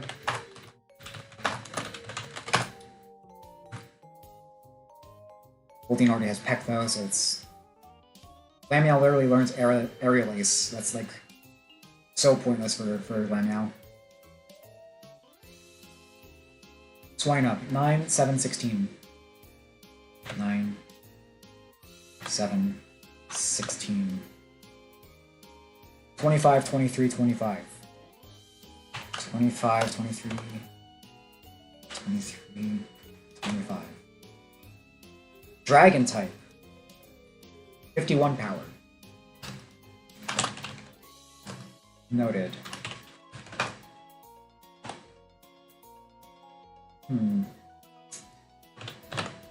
Is fire type? Now, this is gonna be a stupid question for someone doing a Nuzlocke of Pokemon Kaizo Platinum. Or whatever you would call it, however order of the words. This is gonna be a stupid question, but does ground resist fire type? No, it does not. So Swinub is weak to fire. And is weak to Gibble's Flamethrower. But damn.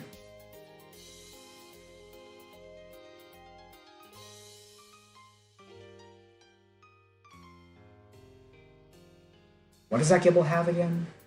On Rourke? I know I'm skipping berries too right now. In my mind, but...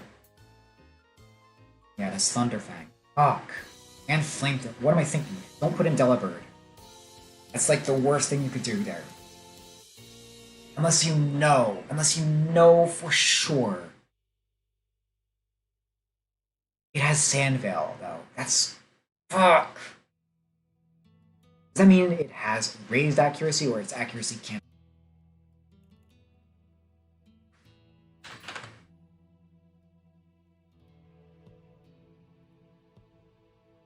Fuck. Decreases the accuracy of moves targeting the user by 20% in Sandstorm. Gibble.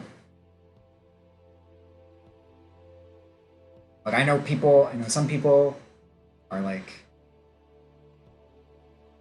it's Corsola. Corsola is the problem on Rourke. Corsola is a problem on... That's true. Obviously, Rampardos.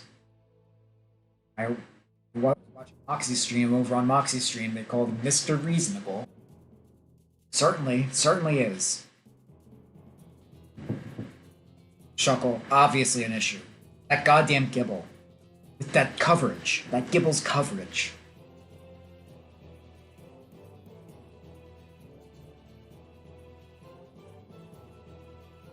Anyway, that's like 10 trainers in the future. Right now, got a much bigger issue. Well, not a much bigger issue, but you could say it is a much bigger issue because if I die here, there's no point even thinking about what to do about Rourke.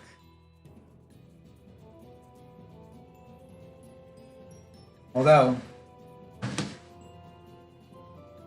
because I'm skipping Route 204 South encounter while I want to, and Ravaged Path, ideally, I can, because I'm skipping those, I am going to have to calc ahead.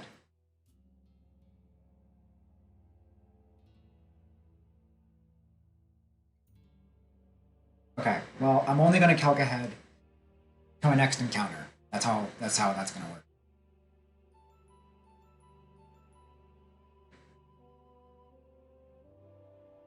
Until I have less encounters left until Rourke. Too much is up in the air right now. Let's think. First of all, I did write down all my encounters, okay.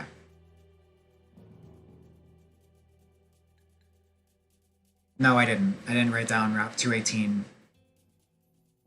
Goldine. Okay, there we go.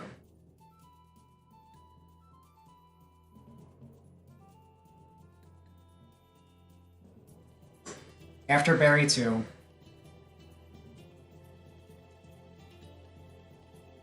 you get the Route 203 encounter.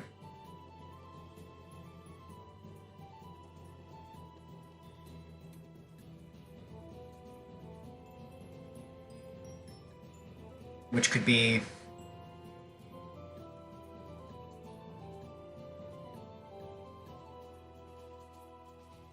most likely Bidoof for Shinx. Next most likely not to work open. Then another 5% chance for work open. Another 5% chance for a Shinx. There's a chance for a Slack Off. Starly. 1% Mankey encounter and a 1% Apom encounter. And it's also daytime, so there's a chance of Ekans or Mime Jr.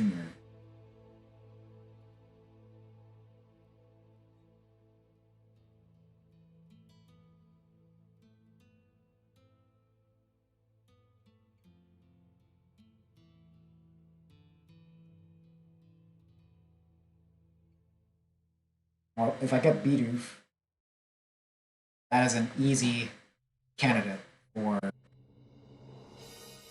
Slugma trade. Absolutely super easy all there.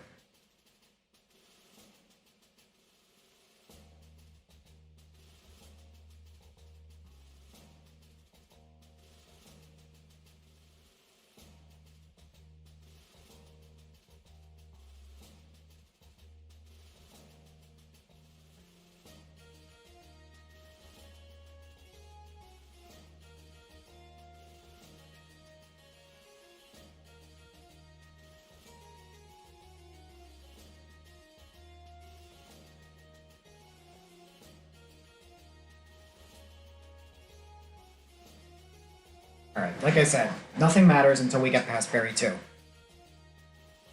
And assess the situation after that.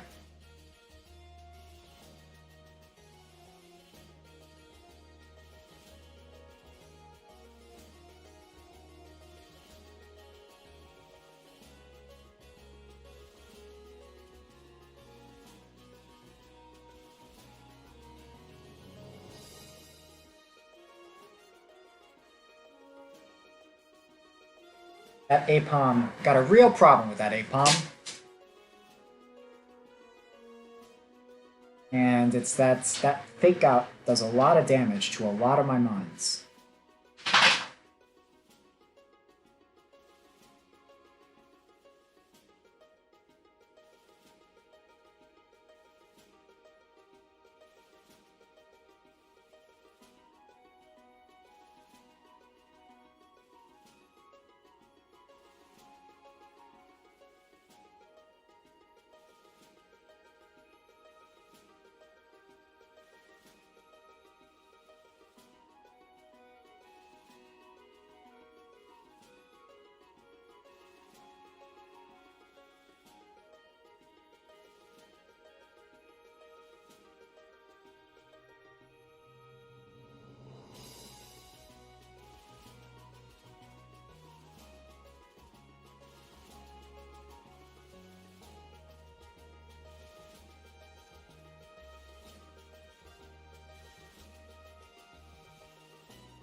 Okay, got interrupted. I'm back.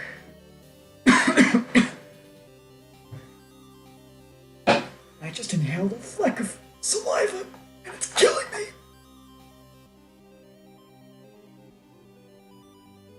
Okay. It would be so fucked up if I died on stream. A no viewer Andy, and then people would tune in and be like, well, guess he walked away. Wow, his stream's been going for a long time.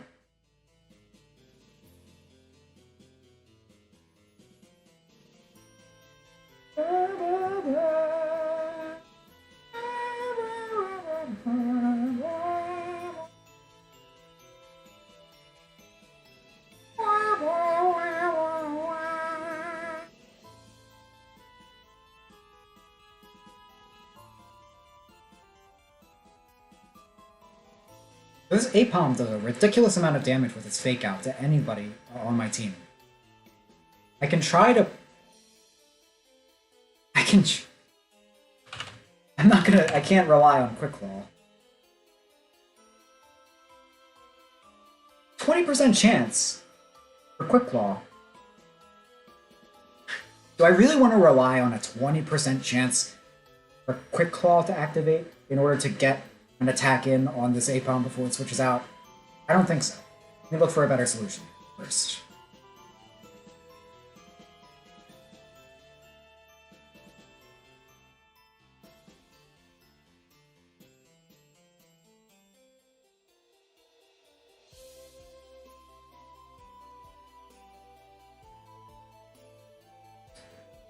Is there a Pidgey delay? You want to delay Pidgey? I didn't finish calculating my, hang on. I only had 2 Pokemon left in my box to calculate for hidden powers. Let me just do that. 5, 0, 10. Left disc. 5. Not 70, that's impossible.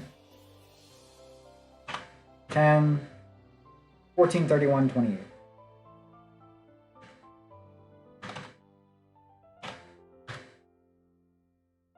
Steel type. 6. Okay. Huh. Steel type power for Love Disc. 63 base power.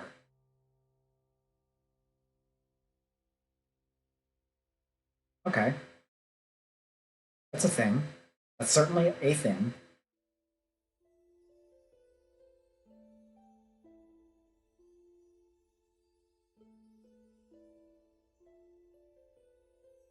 Sandshrew. 3, 16, 17.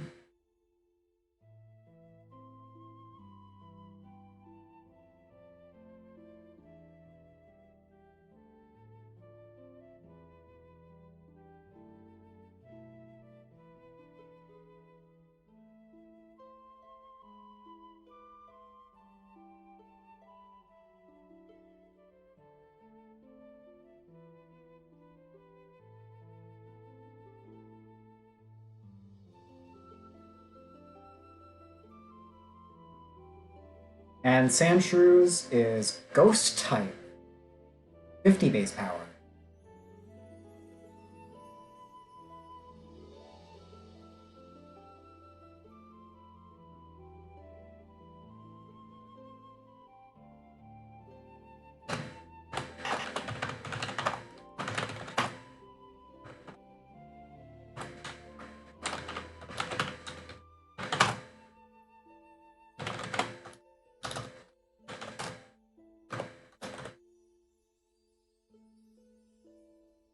Okay. All the hidden powers are propped and logged. Now I can pick one in case of an emergency.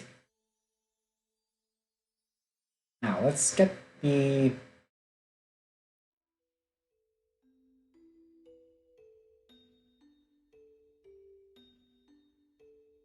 Put our Pokemon by speed.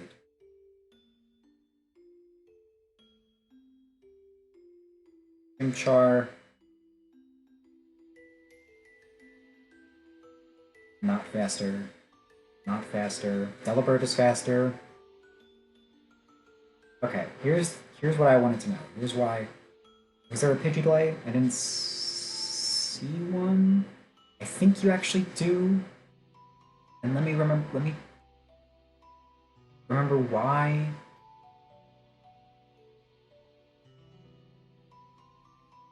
No, actually? Oh, Twister at level 21? Oh.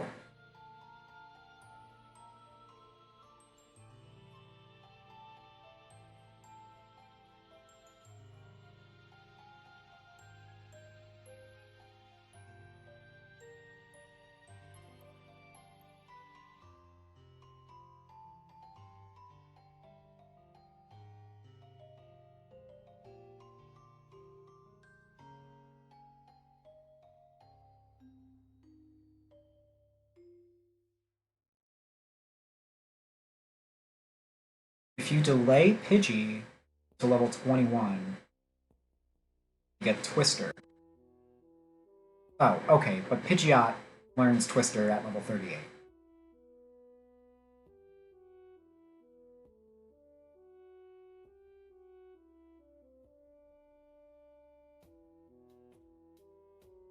It only needs to be level 14 to be a Pidgeotto.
Okay.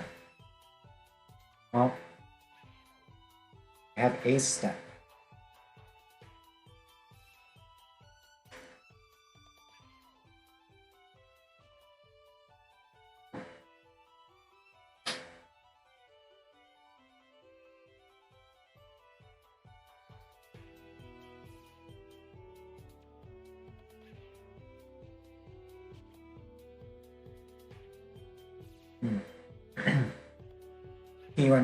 He went on my thought process.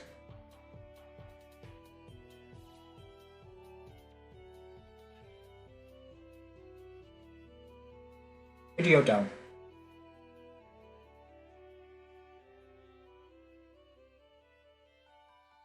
All I need to do is level up Pidgey to level 14, and it's a Pidgeotto. That already puts it in a better spot than most of my team to eat the Fake Out from Apom. The Fake Out's damage range would be 20 to 27%, minus the decimals. Just gonna chop those off.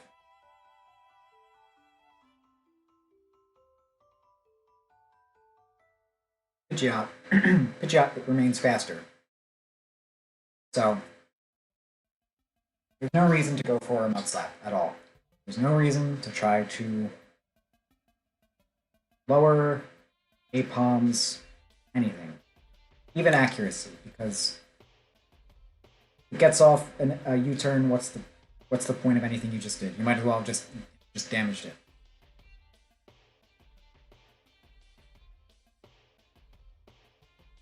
So peck it.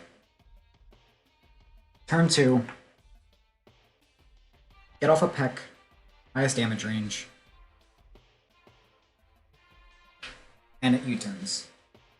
And Pidgeotto can eat the U-turn even if the Fake Out is a crit. Right? Let's see.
What a dog. Oh, what should I say?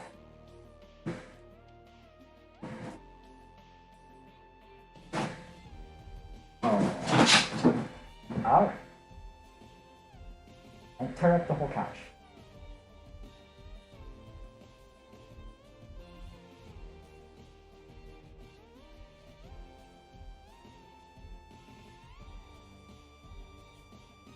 Okay, I was checking if Pidgeot can eat a crit, Fake Out into a crit U-turn. Yeah, but I would hate that if that happened. Can indeed.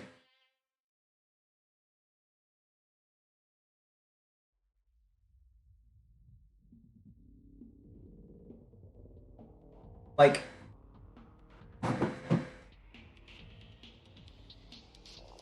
so, okay.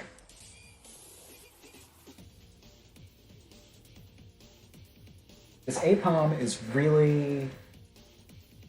This Apom is really a nuisance.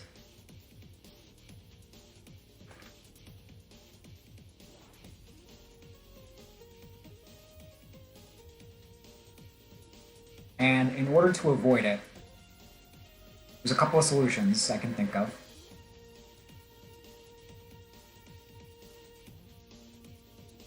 One is to kill it. That would be hard, because it will switch in. Well, it's the lead. On turn 1, it's going to fake out. On turn 2, it's going to U-turn. If you don't hit it first, you don't get a chance to damage it. Its speed is crazy. Base speed is 85, and like most Pokemon that trainers have, it has 30 IVs across the board. So, outspeeding it is hard.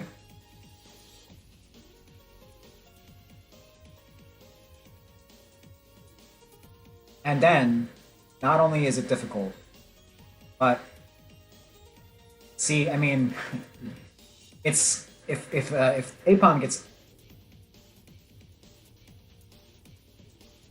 could crit fake out and Oko Chimchar.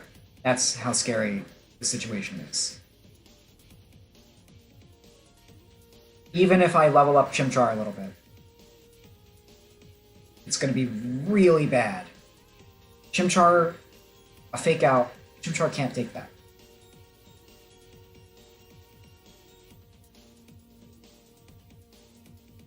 Spheal can take a fake out, but Spheal can't outspeed Apom. Spheal would not be able to retaliate at all, and would simply eat a fake out and a U-turn. Delibird can eat a fake out, but it would deal a lot of damage. And then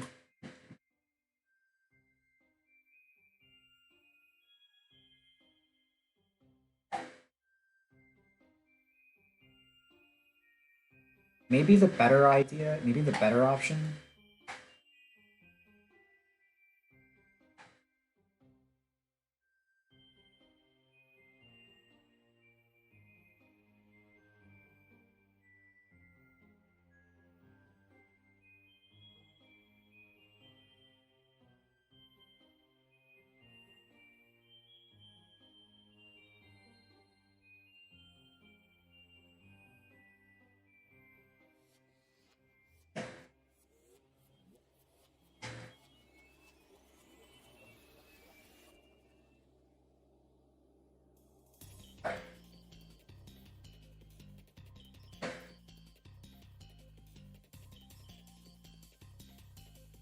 my dog biting a treat.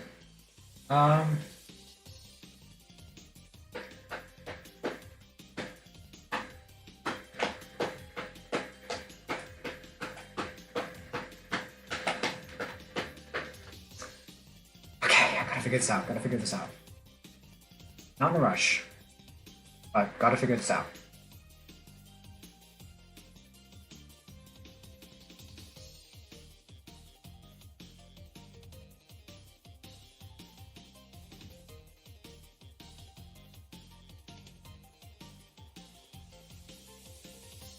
Glameow won't be able to take it. Well, it would deal a lot of damage to Glameow.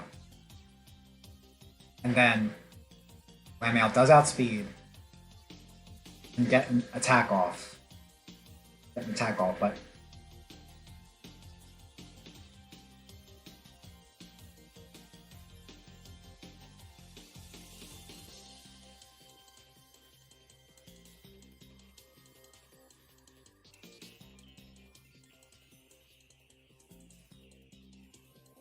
level up Goldeen a little bit, and Goldeen can actually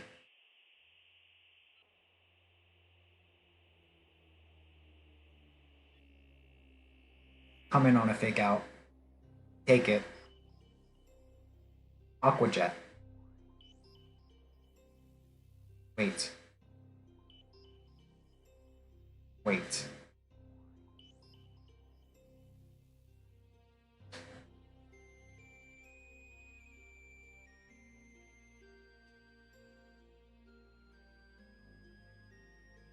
Chilanberry. The fucking Chilanberry.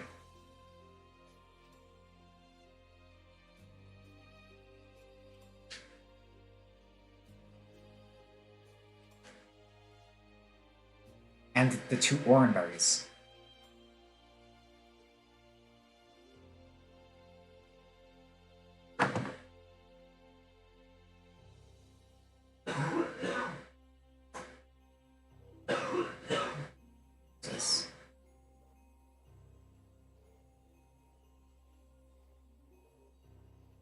How on earth anyone can cough so loud that it picks up on my microphone from another room?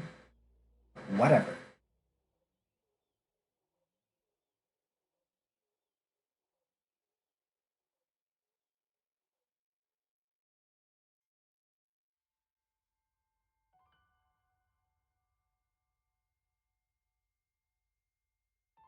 Very.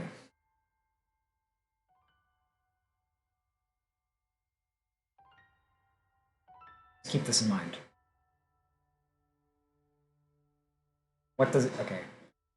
It says it weakens. It says it weakens. How much exactly? 50%. So... Just say...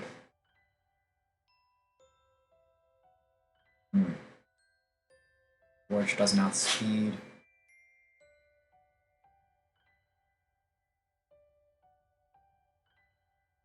His the best option for attacking, but can't fucking outspeed. Like, there's no possible chance it can outspeed. Level 13 left disc.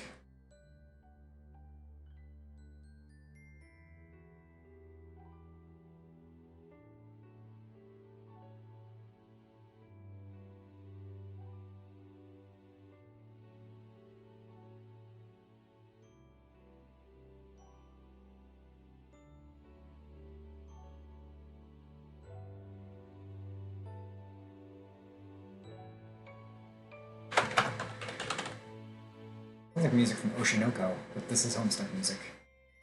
It sounds like it was about to go into the Oshinoko motif of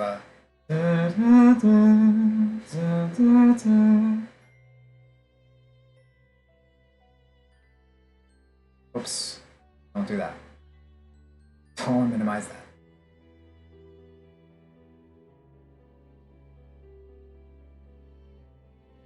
No, Love Disc isn't the solution either. God damn it. Oh! Or is it? Water Pulse. Water Pulse. Happy Feet. Wombo Combo. Wombo Combo. 20% chance to confuse. I have to play around that? Really? I'm gonna have to play around like a freeze chance on a powder snow or a confuse chance on a water pulse. A freeze chance would be...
Huh, I did not know that they made freeze into Frostbite in Legends Arceus? That's crazy.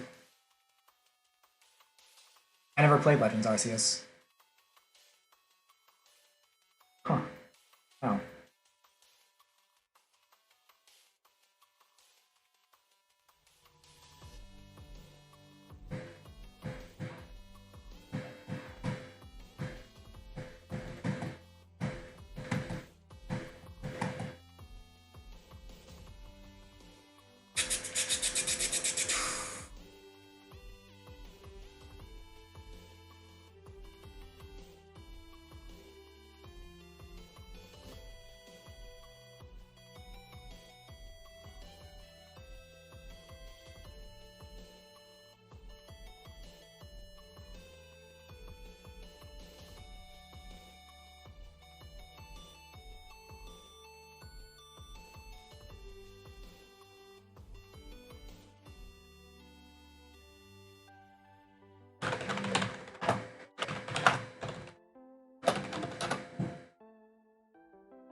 Wait, what? Was this fixed?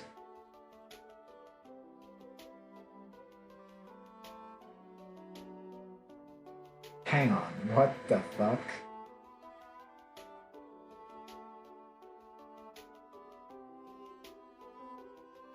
I'm looking at the Bulbapedia page for Confusion, the status, and Gen 4, in this generation only, due to an oversight, if a confused Pokemon has used Rage, and then selects a different move, it will snap out of confusion, but its Rage will still be building.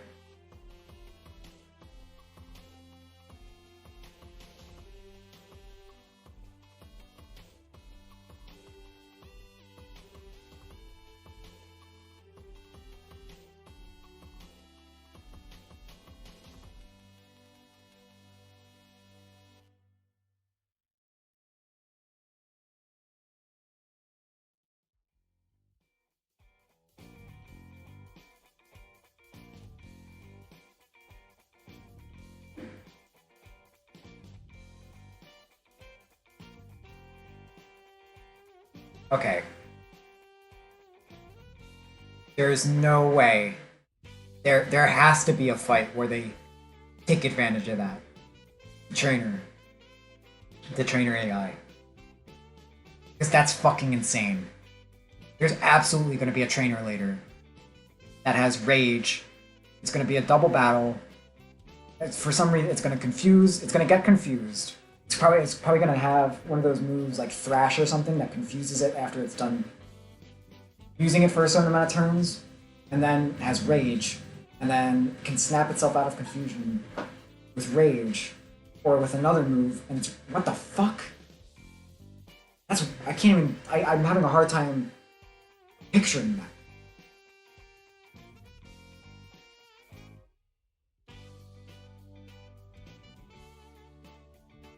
That's devious though. If that works the way I'm like kind of imagining it does, that's devious.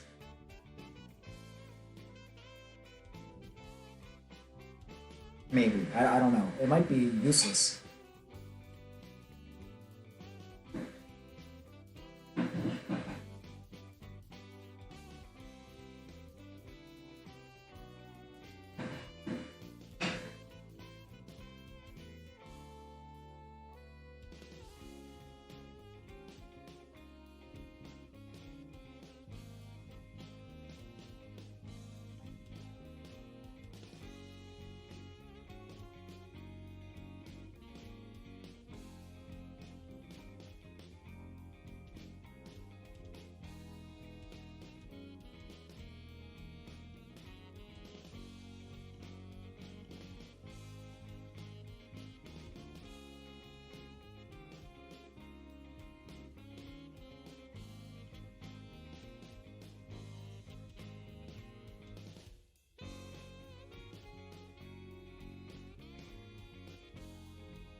If I level up Delibird to 13, give it the Chilan Berry, it can comfortably take a Fake Out.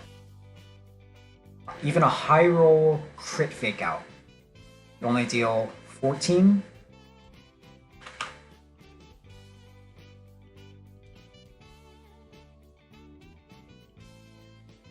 And then a high roll crit U-turn deal another 10. After Apom eats a Powder Snow. Now, if the Powder Snow freezes, and Apom does not unfall turn 1, I can kill Apom immediately. Then, Elekid would come in,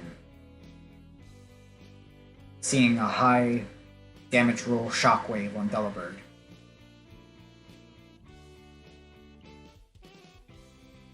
Delibird would switch into Sandshrew, immune to the Shockwave. Sandshrew is slower than Elekid. Sandshrew may end up eating a Swift. But Sandshrew will then be able to retaliate with an Oko Dig.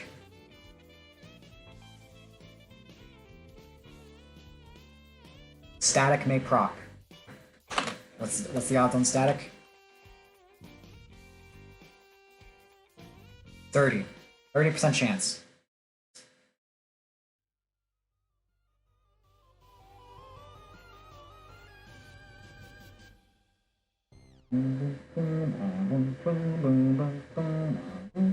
Turn this shit up. Turn this shit up.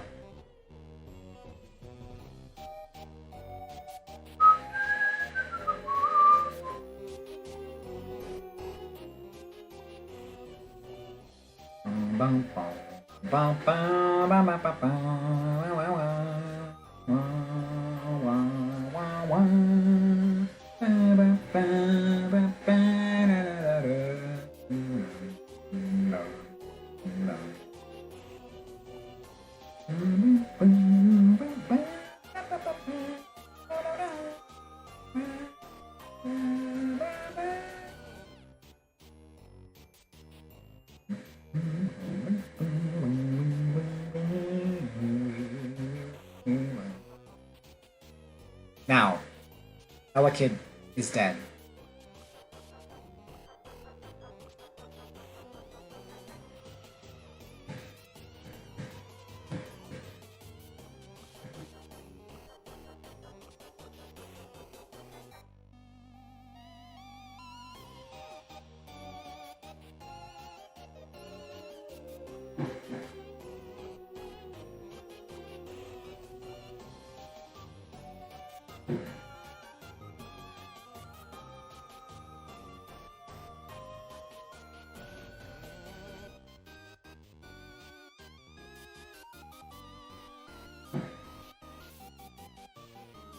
So next,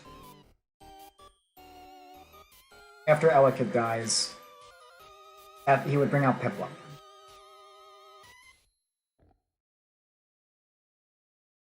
Or, no, he would bring out Piplup.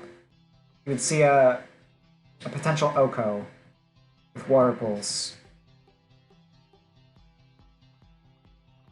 And this is where my problems really began.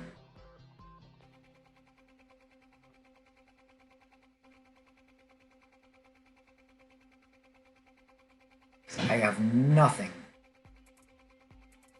to deal with that Piplup.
Wait. Spheal. Hidden Power Grass, 69 base power.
So far, I've got Delibird leading into Apom, Powder Snow the Apom. Okay, Delibird would have a Chillin Berry. Level up Delibird to level 13.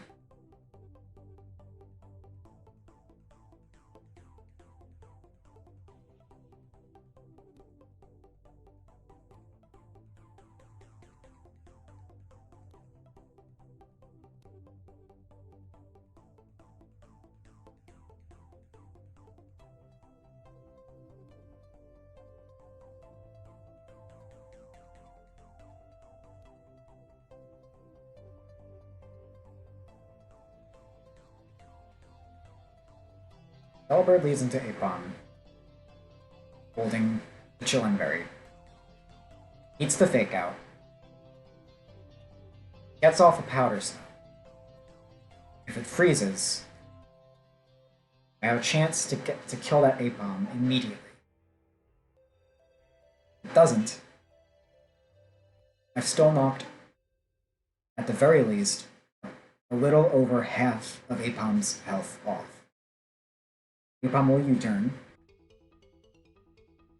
Let's assume Apom lives.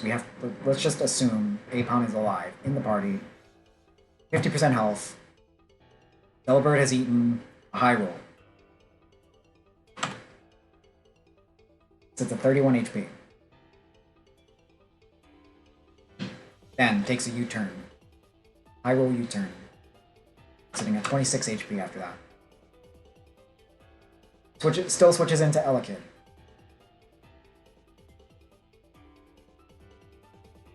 Or, nope.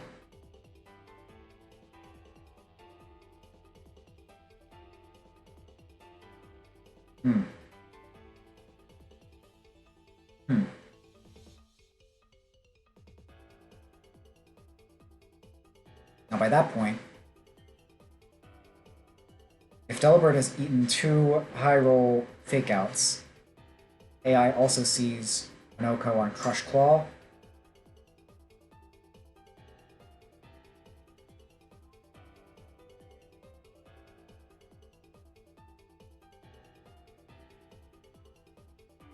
With Slack Off.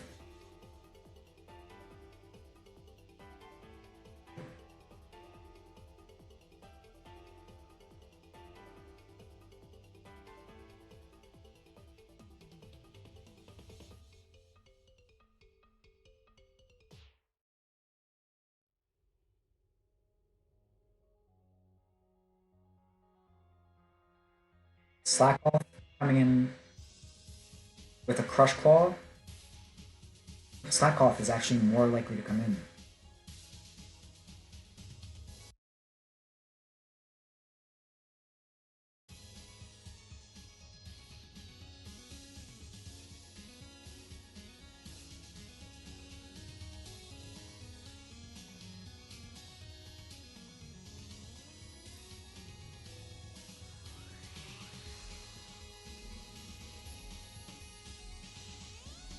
And then who else can... Oh my god. That Slack Off? Ares Slack Off? With Crush Claw right now. With my Chimchar as it is, if I don't level up my Chimchar, keep it at level 11. Ares Slack Off has a 100% chance to Oko with Crush Claw.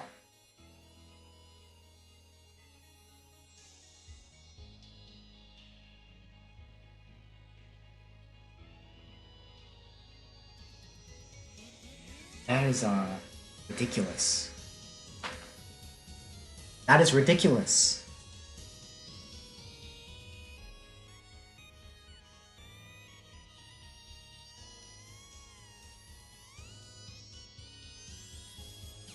Yeah, well, it will...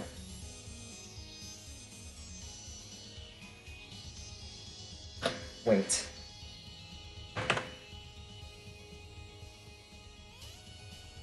If I just level up Delibird to level 14...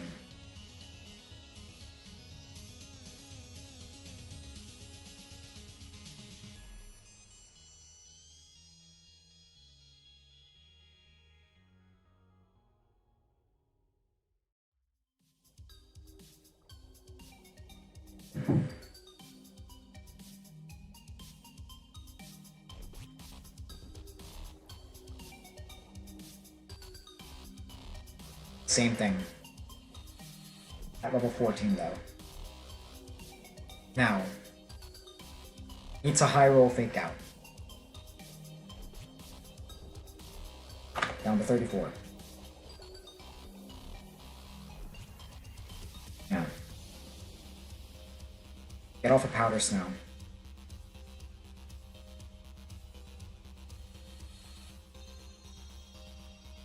And take a U-turn. A high roll U-turn.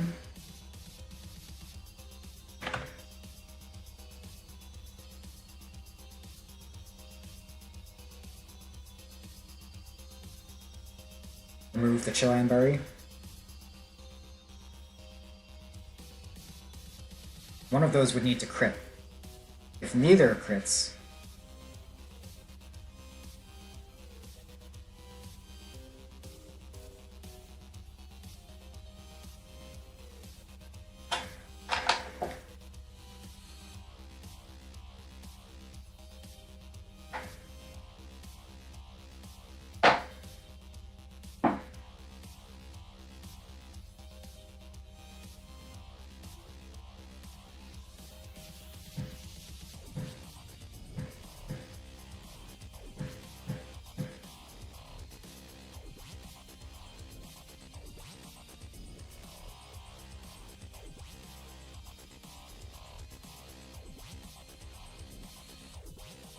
when Apom fakes out, and then if Powder Snow does not turn, or does not freeze, it U-turns.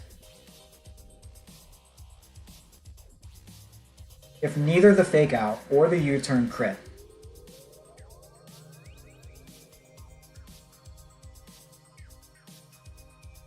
it will not bring out Slack Off.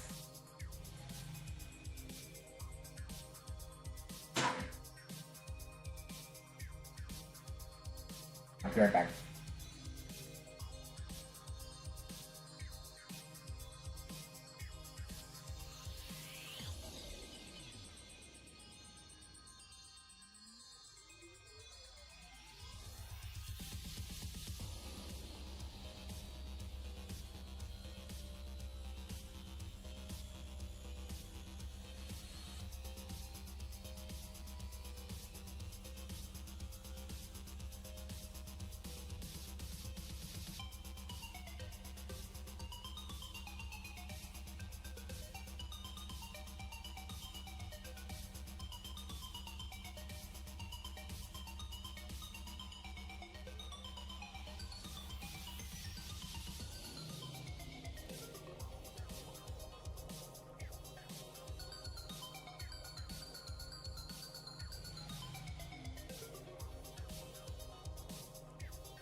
Okay.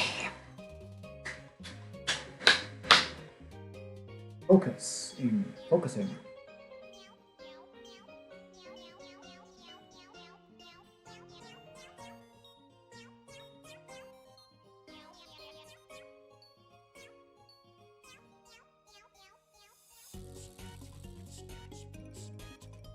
So the obvious risk with what I just said before I walked away for a minute is If either of those moves crit, then Slack Off is in range.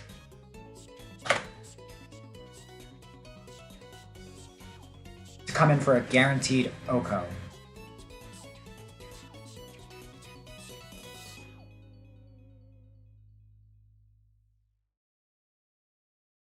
And then it will Crush Claw.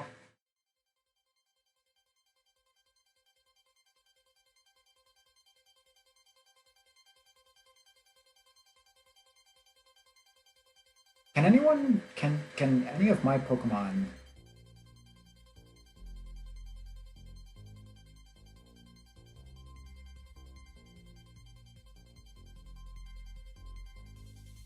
but what if this was Monferno?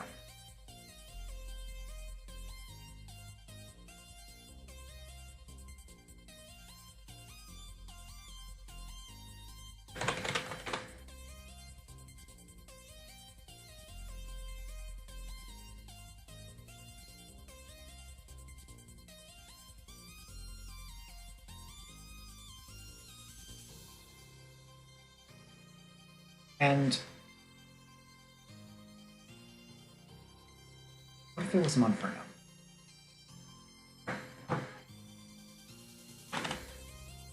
Carbon 22-2.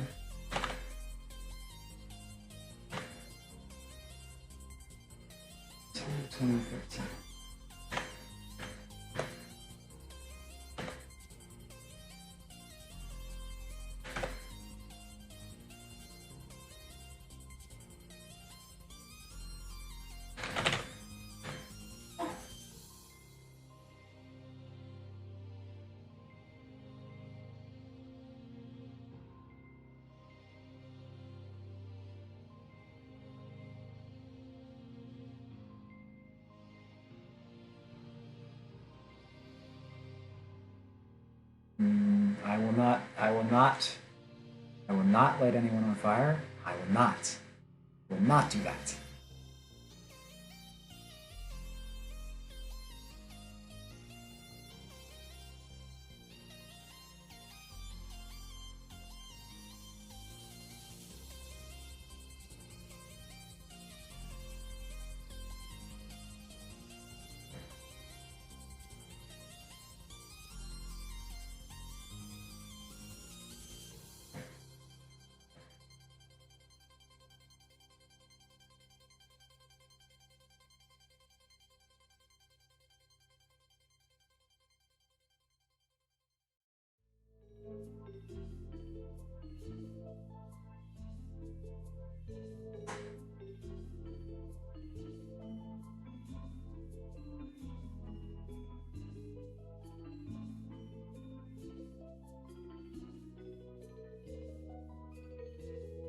Well, that answers my question. So I entered everything. Wait, no, it doesn't. Doesn't answer my question. Question's still not answered. Question still needs an answer.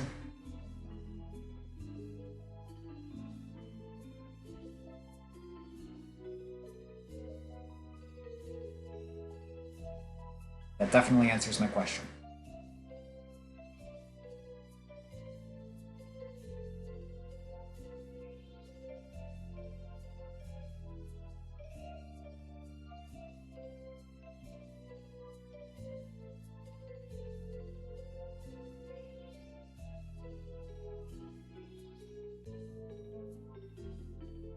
Monferno could eat the Crush Claw as long as it doesn't crit. And then Karate Chop is Oko on the Slack Off. I just have to evolve Chimchar before Berry 2.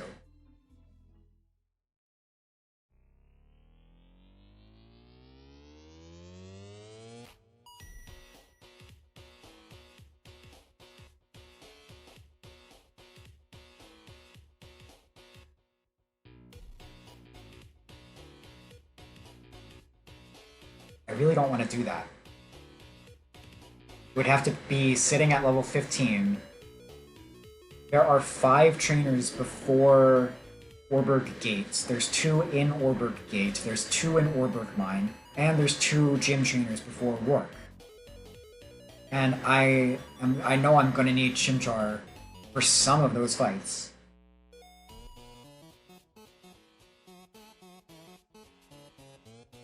Am I gonna need Chimchar for some of those fights, though?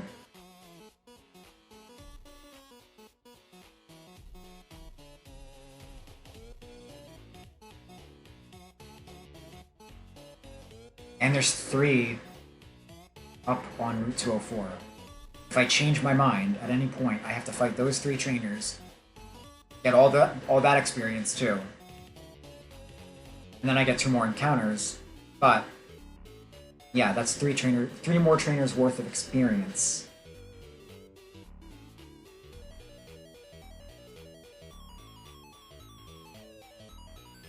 If I brought Chimchar for anything,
there are a lot of Pokemon coming up with flying type moves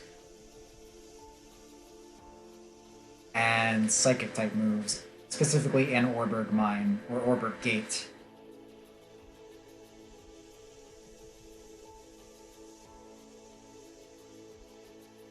That would punish you for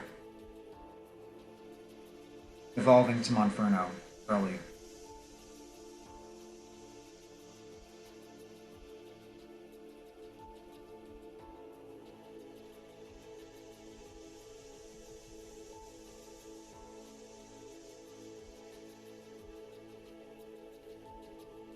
Forget about Monferno for now.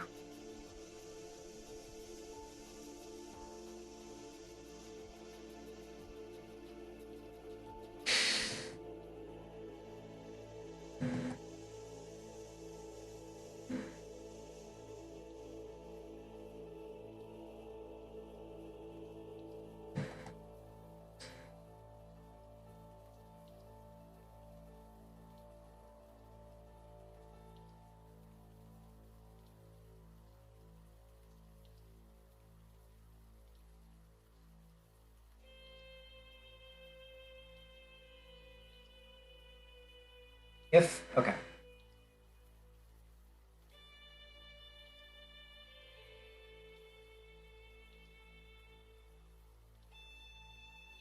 If Slackoth switches in, what do I do? This current box, what do I do?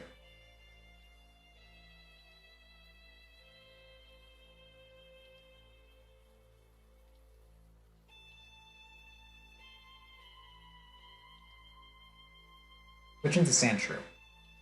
Sandshrew can eat the Crush Claw, especially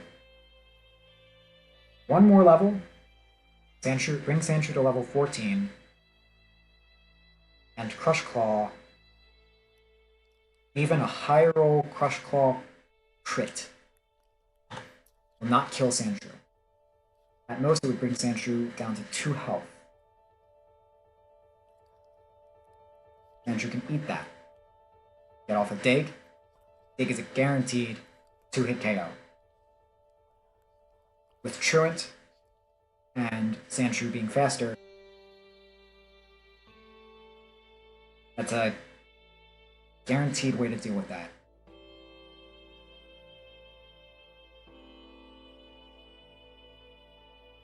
But let's say Slack Off gets off a Crush Claw, high roll, but no crit. 18, bring it down to 20. Let's say Apom is still alive. But Apom has about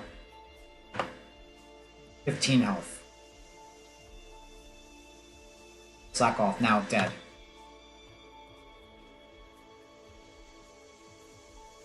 With Sandshrew at 20 health, who does he switch to?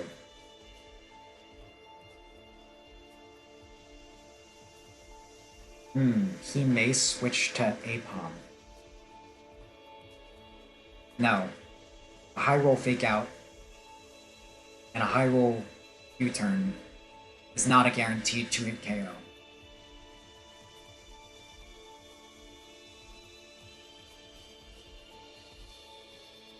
Definitely would not go Elekid. Will not go Elekid.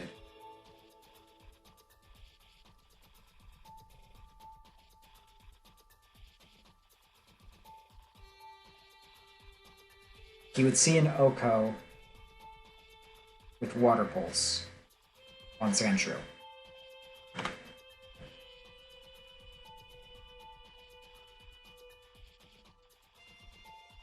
After seeing a Water Pulse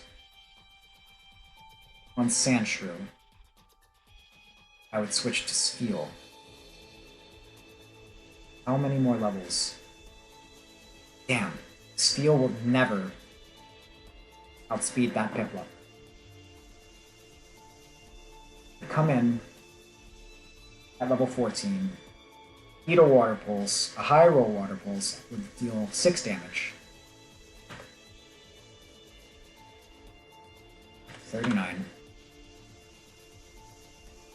High roll returns deal 15. So I would come in with Steel, eat a Water Pulse, get off a Body Slam. Low roll Body Slam would be 13. Piplup at 20. Piplup returns. High roll return would be 15. Bring me down to oh, so bad. 24. 24.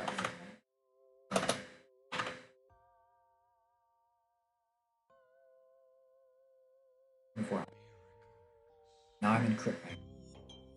Now I'm in range to die by a crit. It'll return again.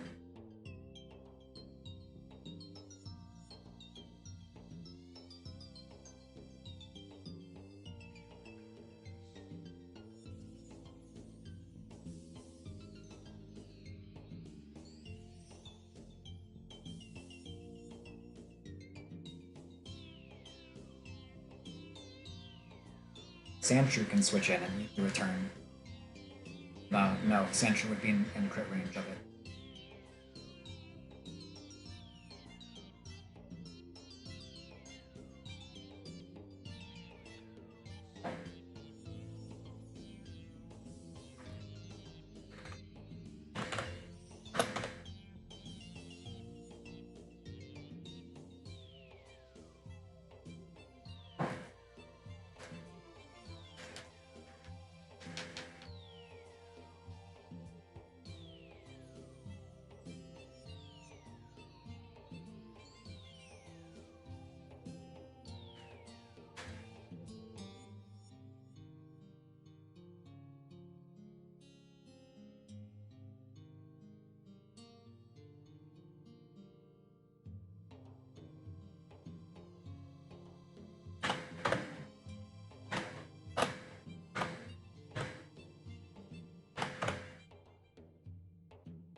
Pidgey is evolved to Pidgeotto.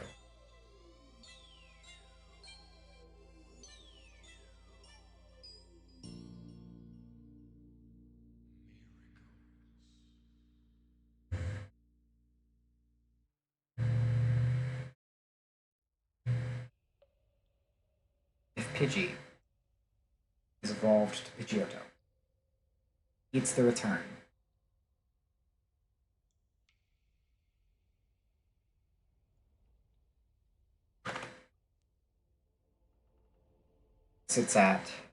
Eats the return. Sits at 29 health. Now you're in crit range.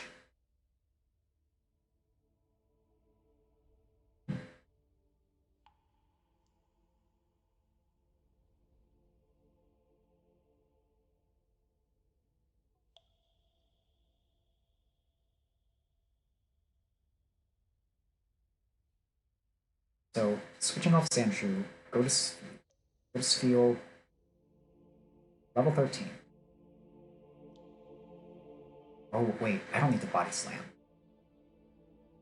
Right.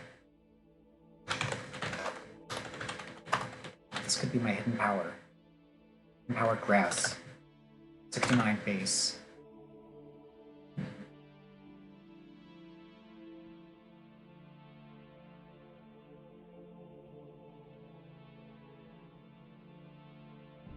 At level 14,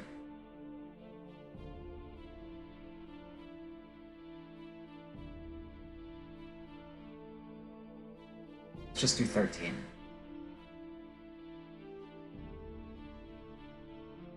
Beats the Water Pulse.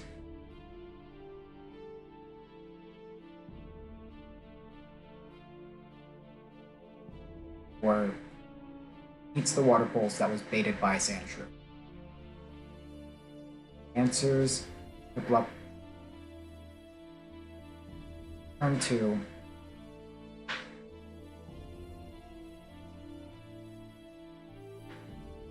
Even if Water Pulse crits. No. Oh my god. If Water Pulse gets a high roll crit, and Return gets the highest possible roll and a crit, then Steel is dead. I'm willing to play around that. I'm willing to play around that. Beats the Water Pulse coming in. Gets off the Hidden Power Grass. Even a low roll Hidden Power Grass. That's 22 damage.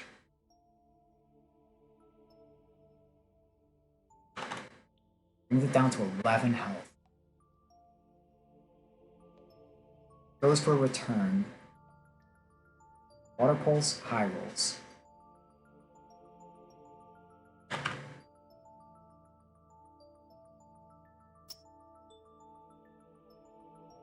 And then return high rolls.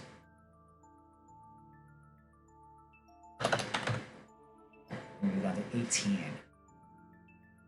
And then no, it's still going to keep returning. It should still keep using return.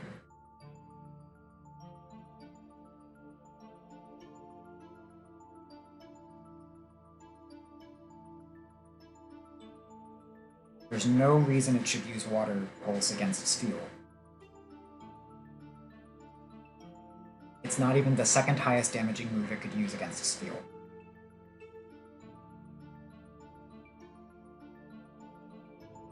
And then,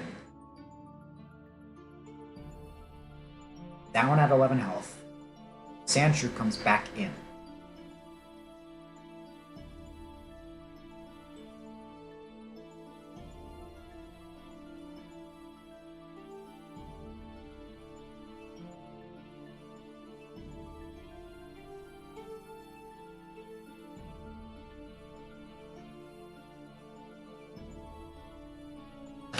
At 20 health.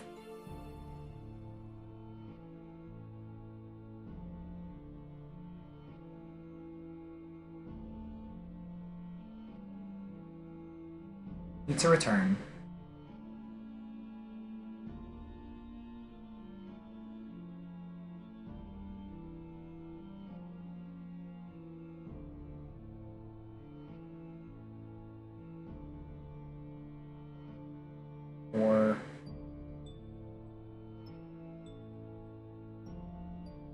No, you can't.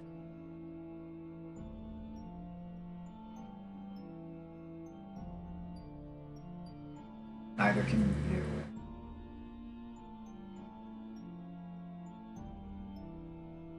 Or probably Pidgeotto. I evolve Pidgeotto. Yeah, you know what? I'm gonna do that, so I'm gonna do that right now.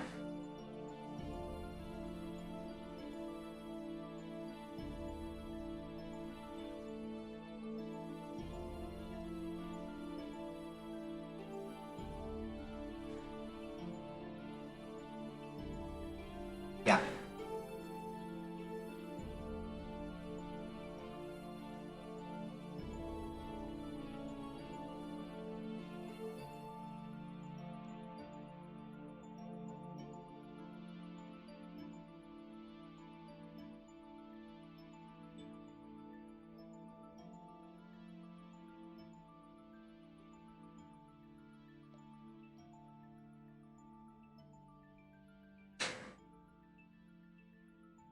Yeah.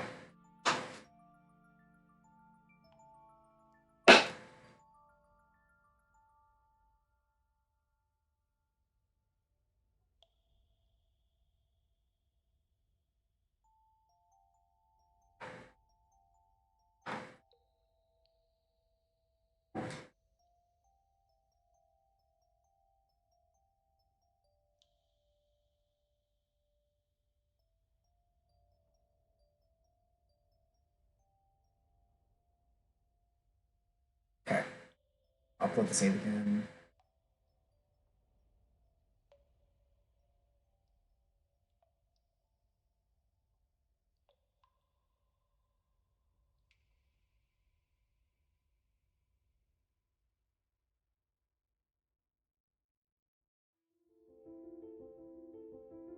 Come on, damage calculator. Oh, I have to save the game. That would help.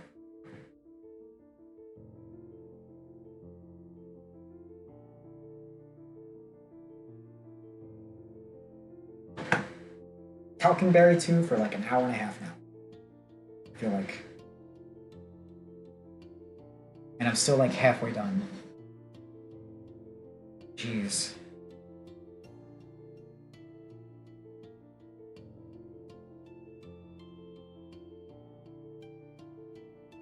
Well, I'd rather calc this out for 5 hours and not lose them on, honestly.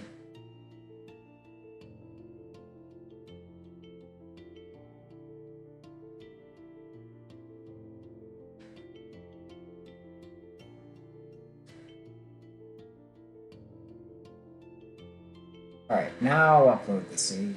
There we go.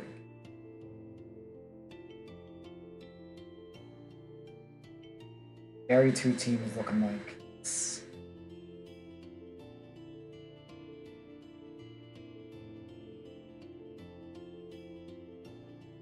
Yeah.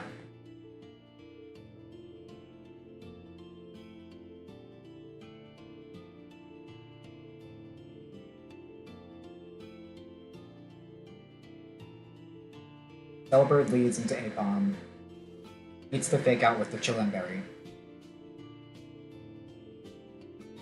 That's all for Powdered Snow. Go for the freeze. If not, A-Bomb U-turns.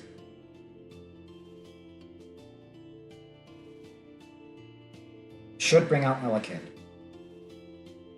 Or... yeah, should bring out Elekid.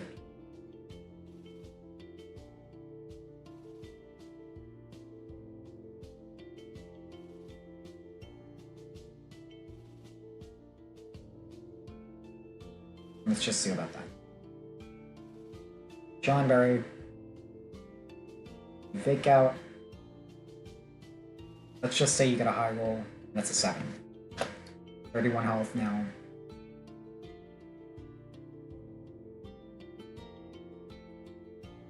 And then you U-turn. Let's just say that's a high roll. And that's a 26 health. Oreburgh now. Now you see Elekid with a 6.3% chance to OHKO.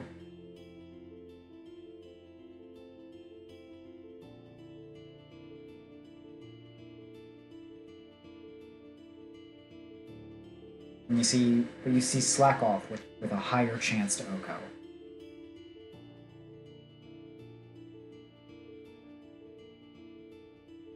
So I think it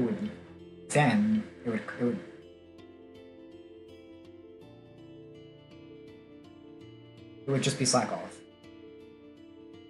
Unless I level up Deliberate once.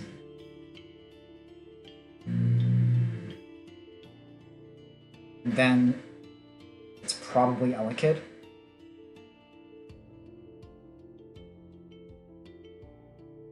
Seeing the 2-hit KO on Shockwave.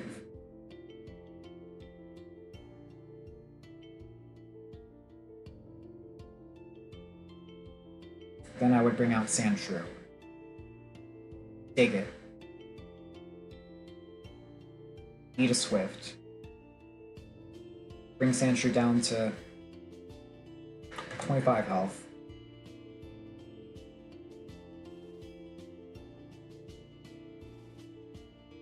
OHKO the Elekid.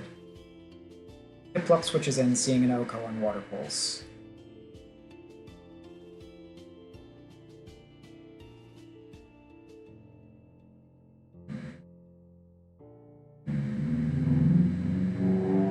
Spheal comes out to eat the Water Pulse. Person is so cool.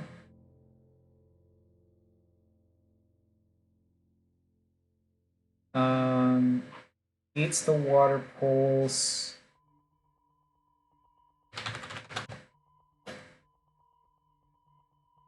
It's the Hidden Power Grass. Does a nice little chunk of damage. At least 2/3 of its health. It has Berry Juice though. Fuck!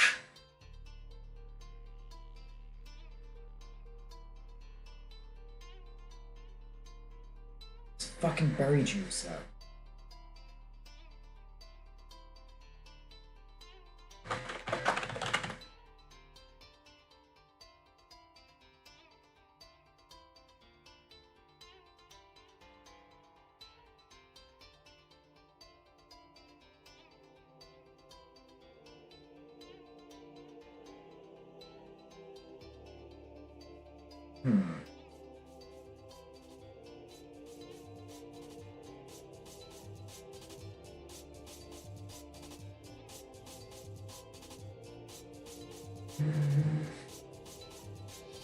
Okay.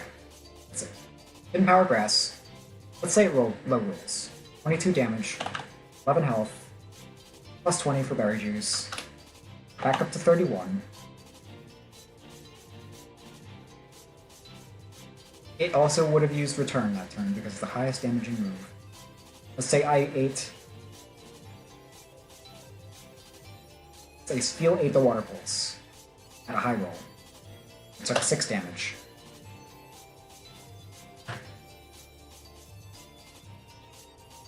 Then takes a high roll return. Takes 16 damage.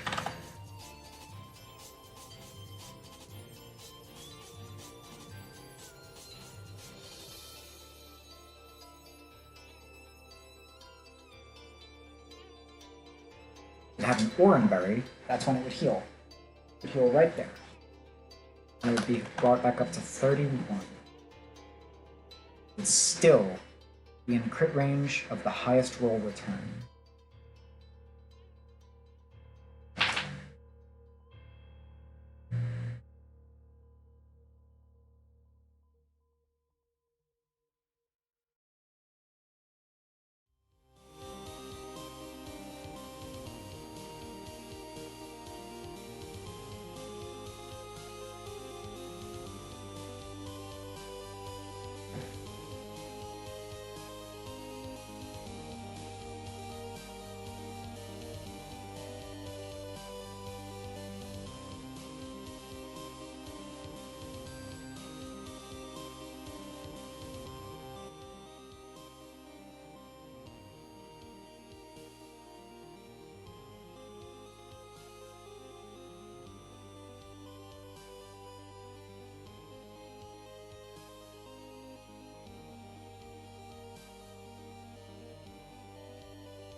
So we're at... Piplup would do another return.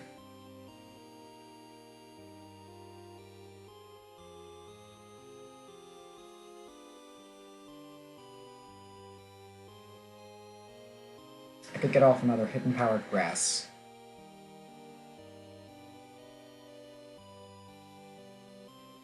As long as Piplup doesn't high roll crits, feel lives, but then would absolutely have to switch out because then any crit would kill.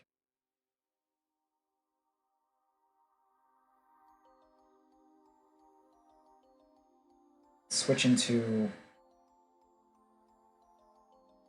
eat a return and hit back fast.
Heal should be level 14 for this fight.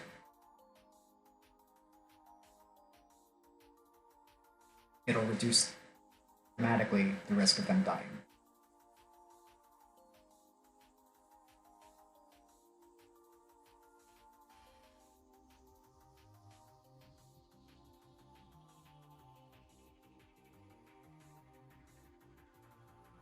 Yeah, replace Water Gun with Bubble Beam, sure.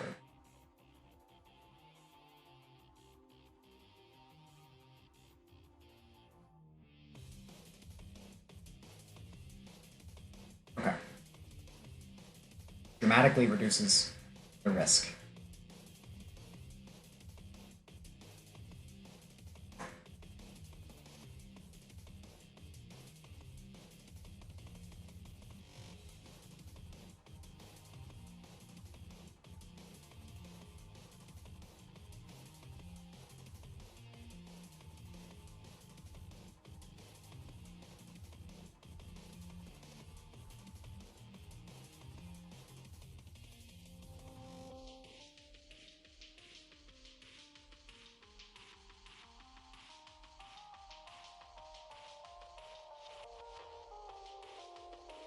So we go back and forth. Let's do this calculation one more time. Progress. 9. Aha, nice.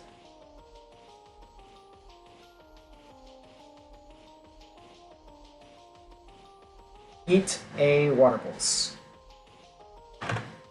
6 damage. Eat a return. 15 damage.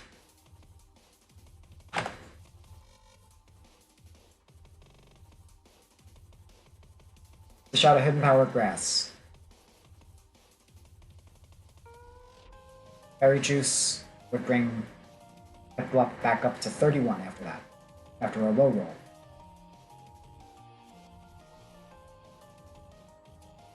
Eat another return.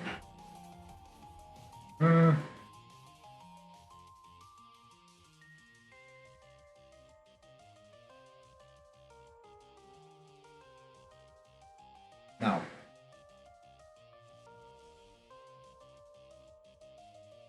A crit return is a guaranteed OCO now.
Glameow Charm.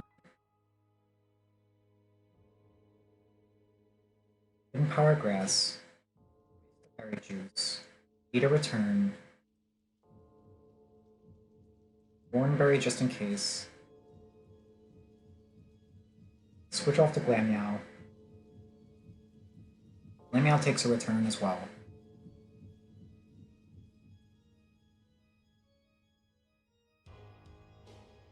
Glameow can eat it at level 13 and not have to worry about a guaranteed OHKO from a crit.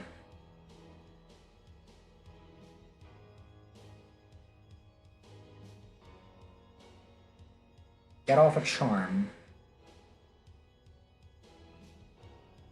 Lower its attack.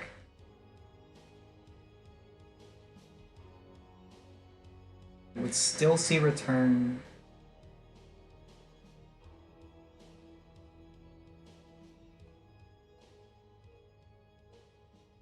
If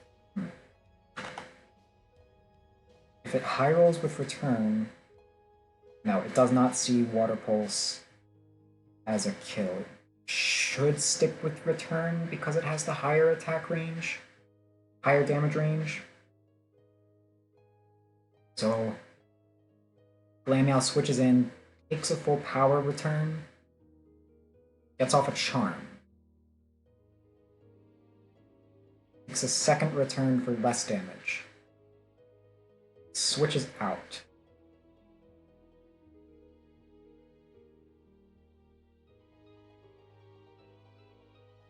Back to Spheal. Spheal can eat the returns now. Spheal can tank up now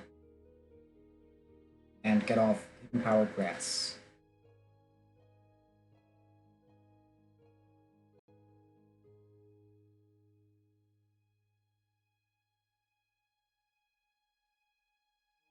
Switching in will eat a return. At -2 attack and still does 8 damage. -8. Power Grass. Return.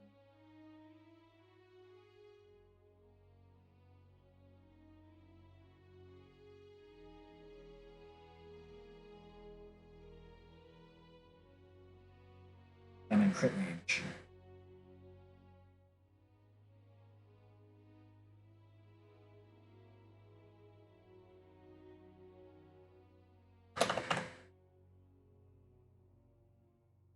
And Torrent is going to kick in.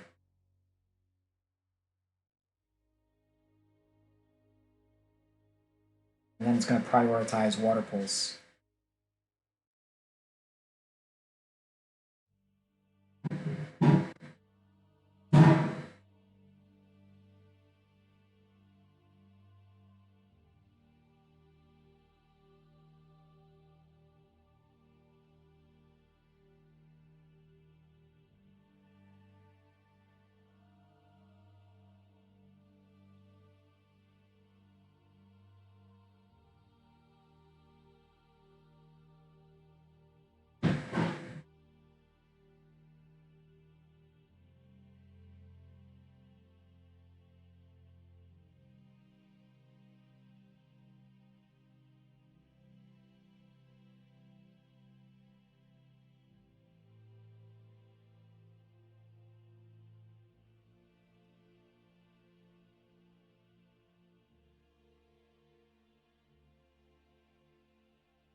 So far, this line.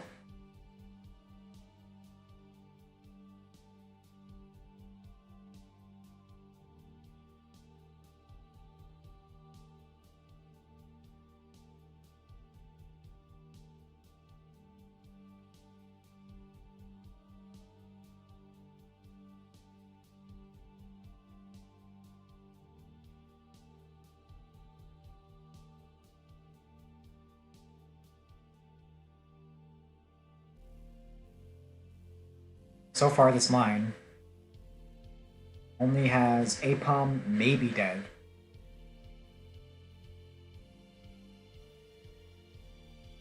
Elekid probably dead. And Piplup almost killing Steel. And just putting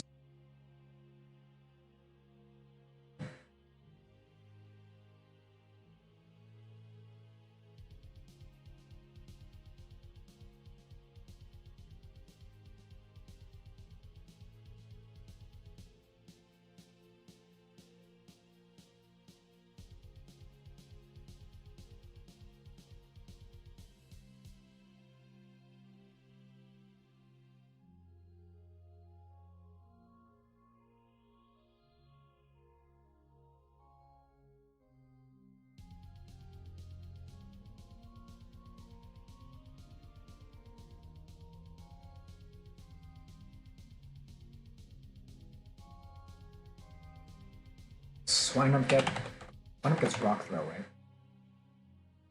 Rock Throw at 13.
I like my...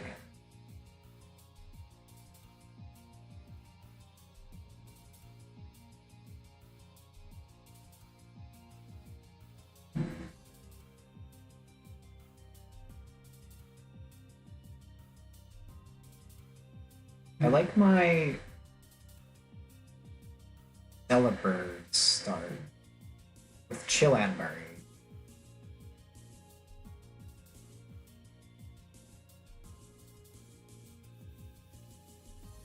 To take the fake out, get off a Powder Snow, maybe take the U-turn, maybe get a freeze, but if I don't freeze, take a U-turn. Elekid comes out, I think.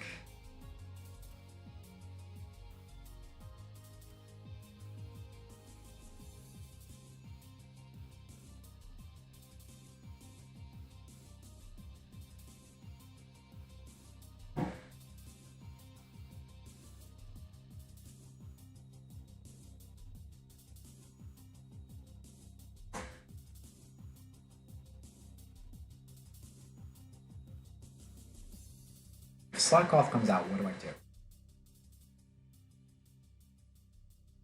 Sandshrew. Switch to Sandshrew. Elekid comes out. Either way, I switch to Sandshrew.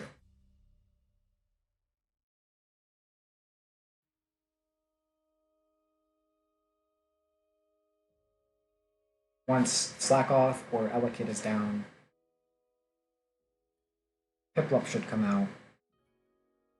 Steel's gonna come out. Eat the Water Pulse.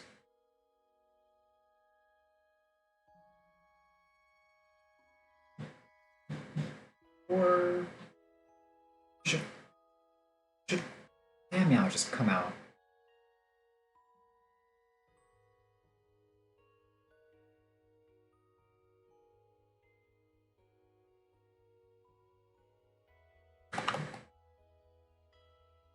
Eat the water pulse.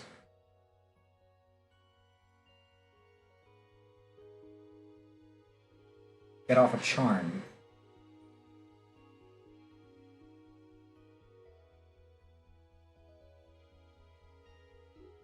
And switch into Spiel. Who eats the return, the weakened return.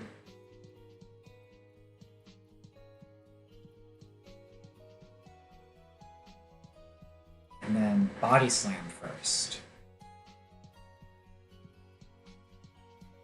To not proc the berry juice.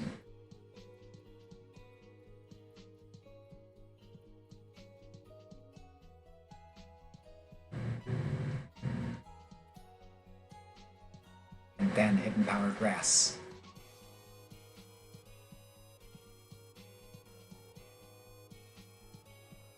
Okay. I can see that.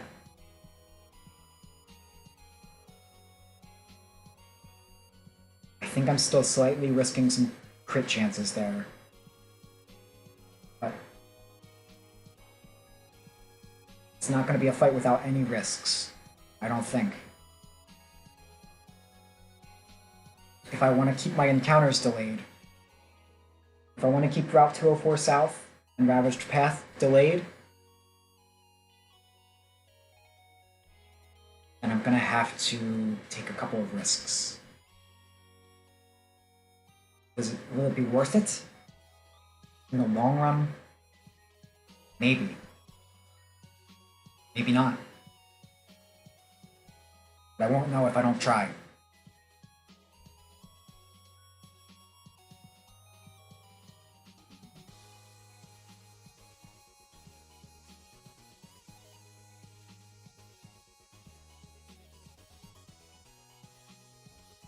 Body Slam, as long as the Body Slam does not crit. I have to play around my own crit too.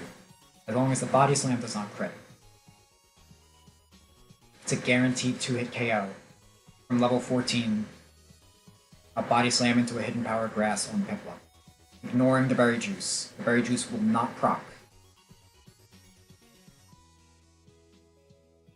Delibird start, switch into Sandshrew no matter what. If they switch, whether Barry switches to Slack Off or Elekid, Sandshrews coming out. Sandshrews either going to eat a Crush Claw or a nothing from Elekid. And then probably a Shockwave from Elekid. And then that will go nowhere. And then Elekid would probably Swift. And Sandshrew would eat a Swift. Oko Elekid.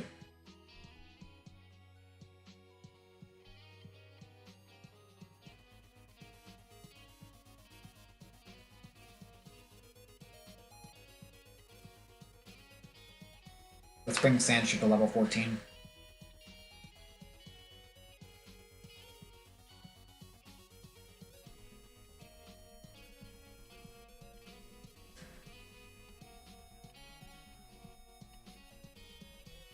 Okay. So this line now has Apom either dead or at half health.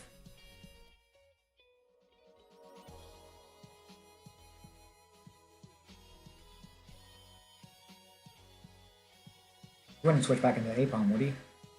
No. I already checked that.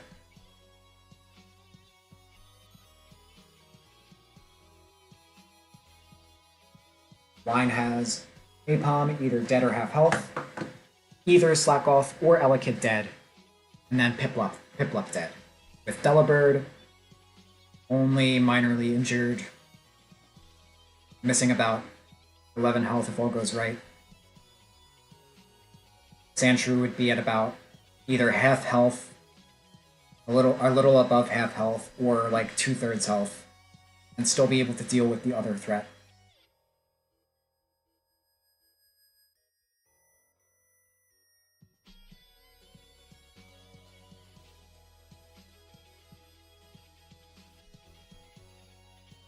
After Piplup comes... Wait. Yeah, you're not going to see that you start burn, so you're not going to bring Tailo in based on those estimations. These are the estimations that we will be calculating on Tailo. Delibird, Tailo, Powders now is an Oko.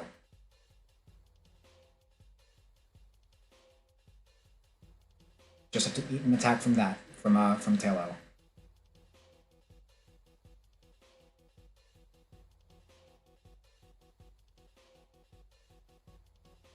Mankey.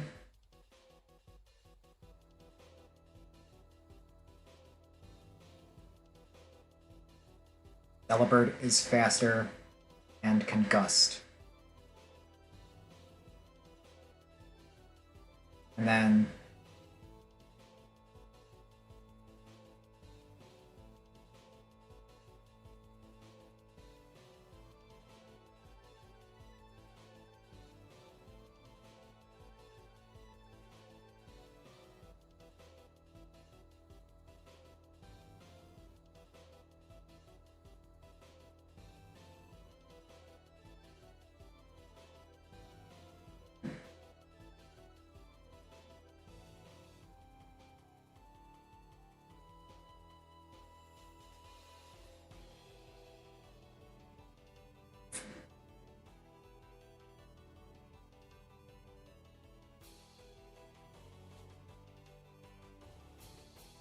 Pidgeotto. If Slackoth is alive by that point.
I can smell the smoke coming out of my ears because I'm cooking too hard.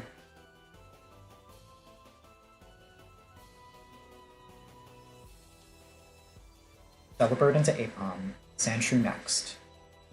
There's a diverging line there. But I think Elekid should come out.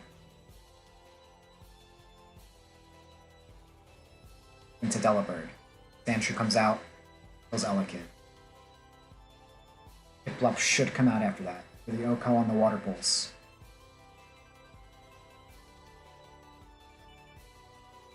Switch to Glameow. Glameow eats the Water Pulse.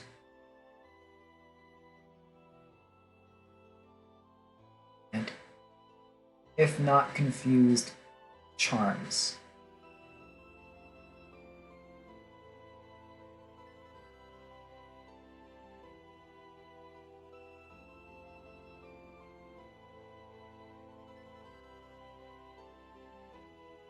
Charms. Switches to Spheal. Spheal eats a return. Body Slams, eats another return. And then Hidden Power Grass. Kills Piplup. That's Elekid and Piplup down.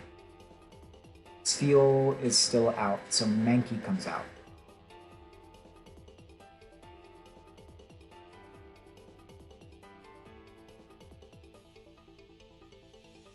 Seeing that Karate Chop at that point, after Spheal eats 2 nerfed returns. So, like, that.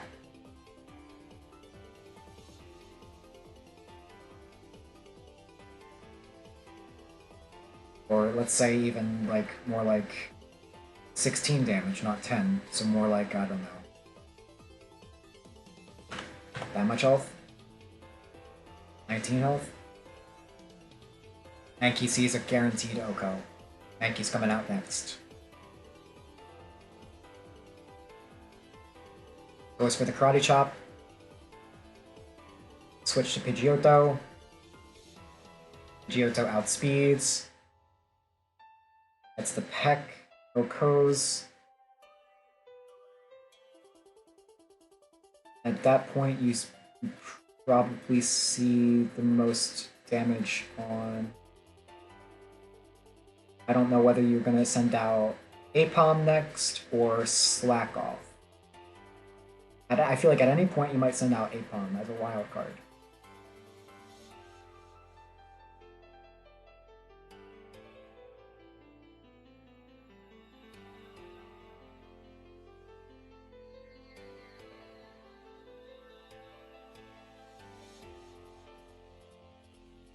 Pidgeotto will be out. Anki will be dead, Piplup will be dead, Elekid will be dead. The highest damage dealer at that point is Slack Off. Even against Pidgeotto. Even if the AI could calc for burned guts on Taillow, even then you would still see that Crush Claw Slack Off deals more damage. So it should send out Slack Off then. If Pidgeotto has only eaten one Karate Chop from Mankey, Pidgeotto can also risk taking a Crush Claw from Slack Off.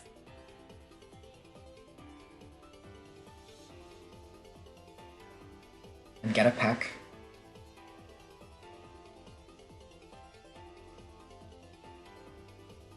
And then switch to someone who can outspeed and kill Slack Off. Sandshrew.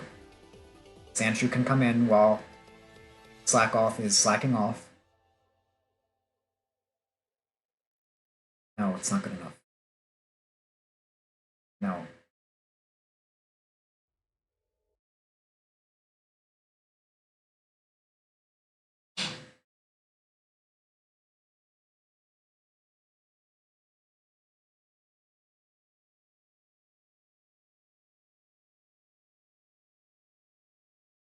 It has to be Chimchar.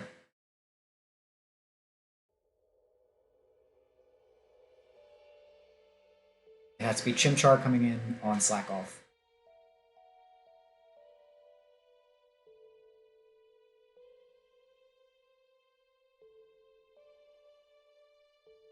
That's the only way. And Chimchar has to be level 14 now. Slack Off dies. Taillow comes out.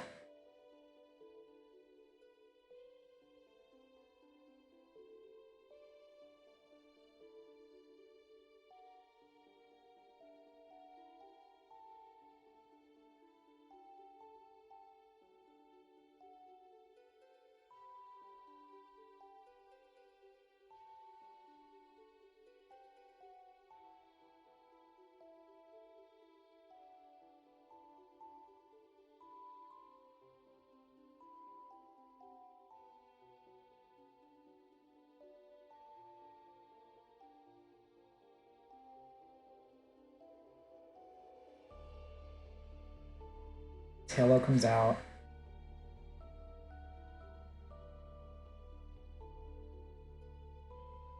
Oreburgh should go in and finish it off.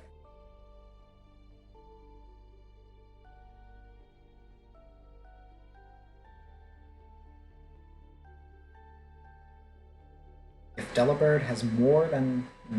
no.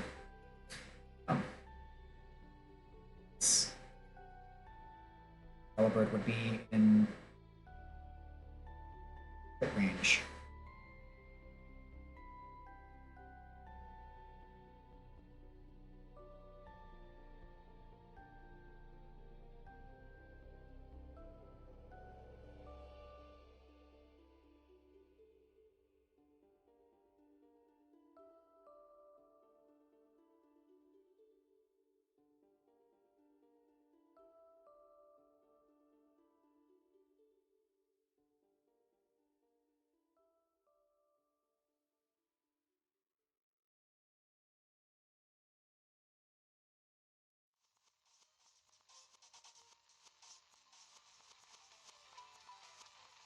Oh no, wait.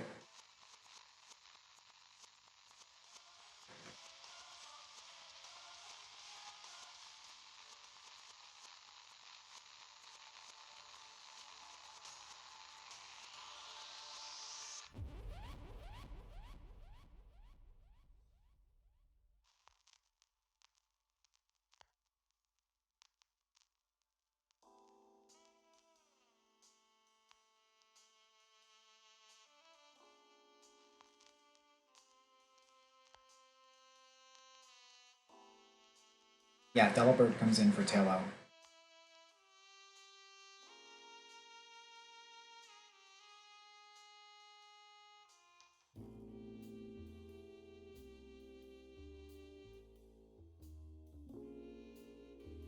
And then, if Apom is the last Pokemon, you can only fake out once before spamming U-turn, and then I can just bring Pidgeotto back out. End the fight. Okay.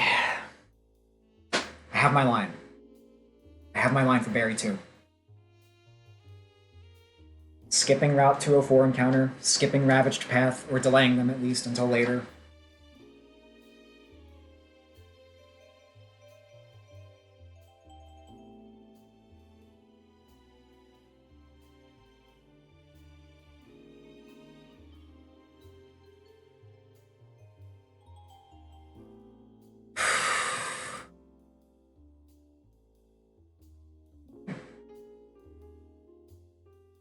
Bathroom break, and then Berry.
Okay.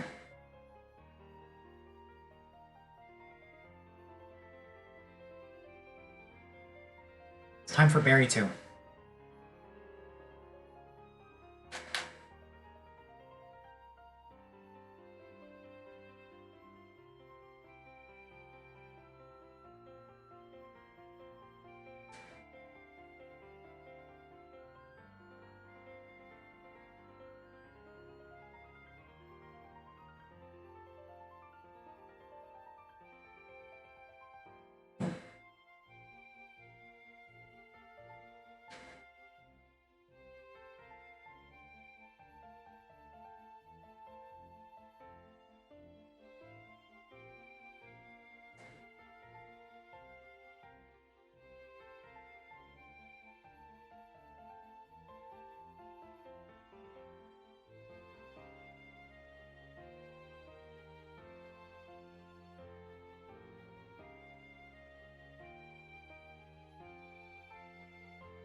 Okay.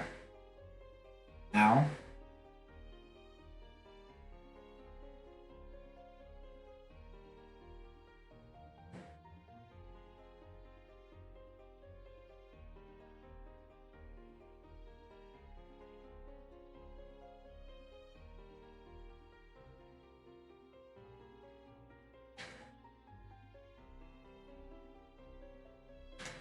If this activates, it saves me some damage.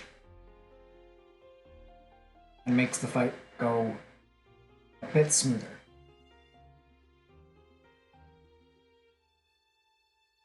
Let's review one more time. I'm leading with Delibird.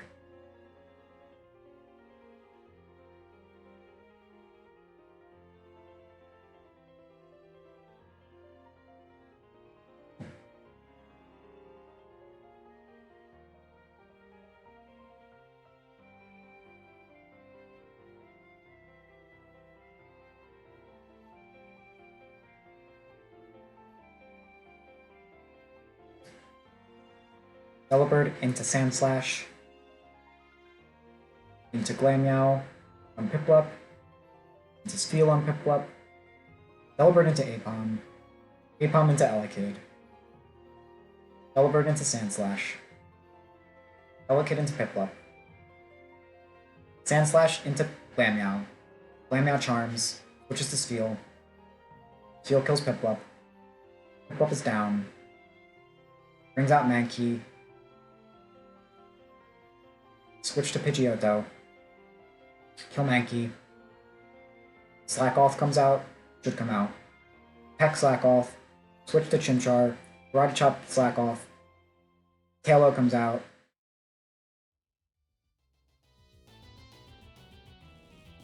switch to Delibird, Oko Tailo, Apom should be the last one left.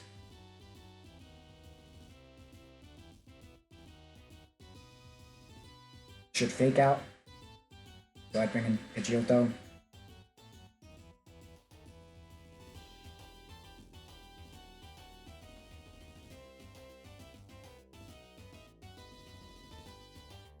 Well, actually, if it fakes out,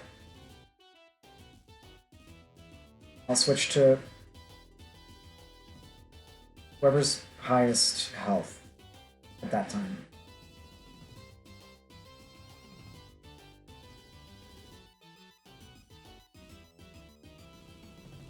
Might be Sandshrew, might be Pidgeotto. But after it fakes out, switching to Pidgeotto to eat the U-turns, and then just peck it to death. Once Apom is just spamming U-turn, it should not be hard.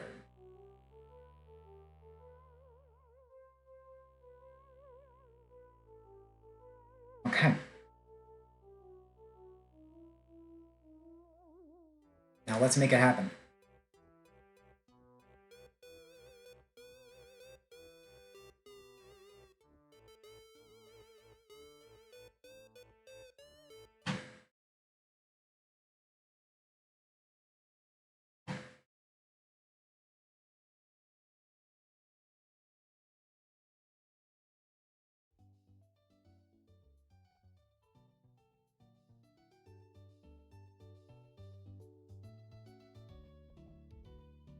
Game music back on.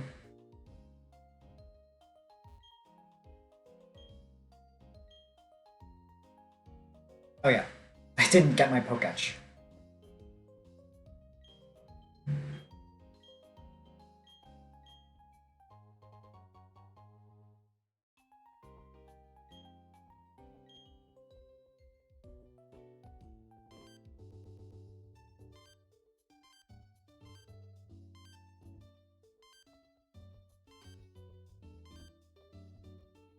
Oh no, I don't have my... There we are.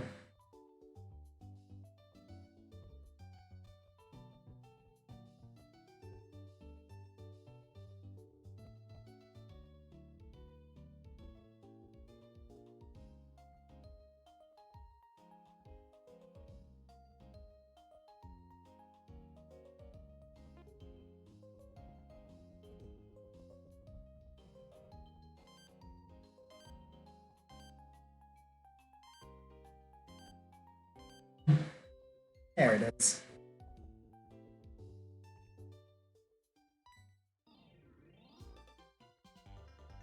All right.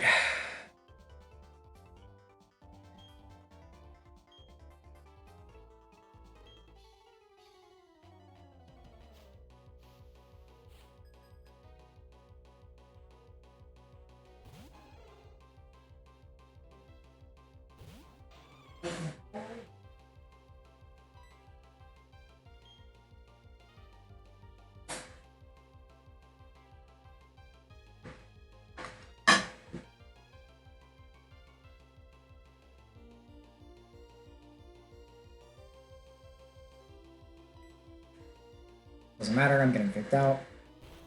I forgot the berry. Forgot the berry. That's okay.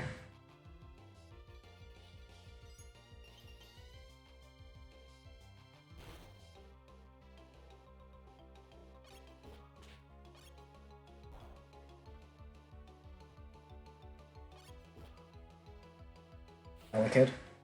It's actually good. Actually, it's a good thing that I didn't bring the berry, because that makes sure that Elekid comes in here. Okay, seemed like a misplay, but it was actually tactical genius.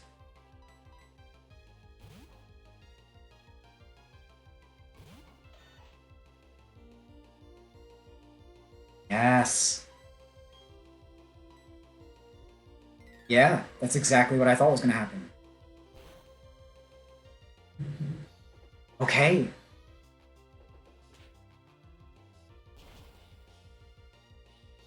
Yeah. Now bring out Piplup.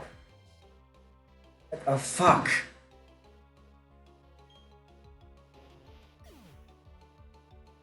No, wait. I don't care about that. I don't care.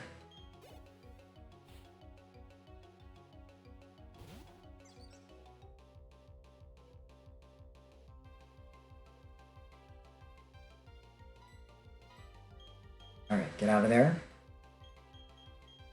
Switch to Glammeow. Now, please, please don't get confused.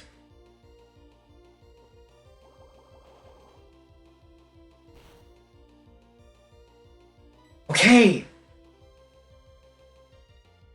Okay! Charm.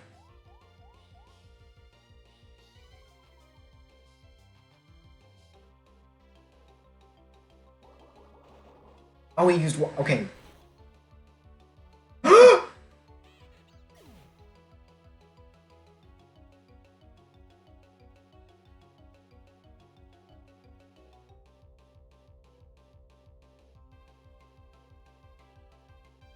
I need to know. Was that a high roll?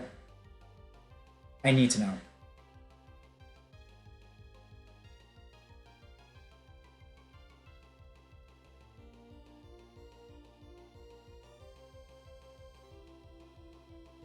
No, I was just in range.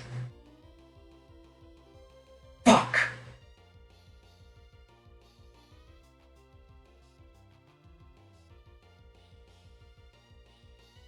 Fuck!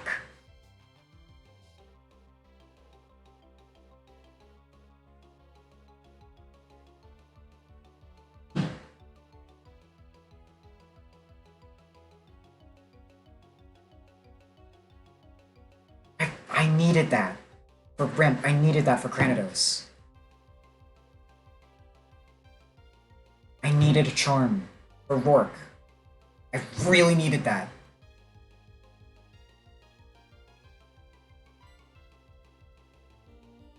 Fuck!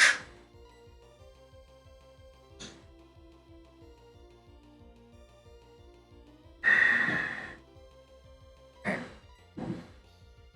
Glammeow. At least, Glammeow, you served your purpose in this fight. Fuck, I knew it was a fight without... I forgot to teach Hidden Power Grass, oh my god.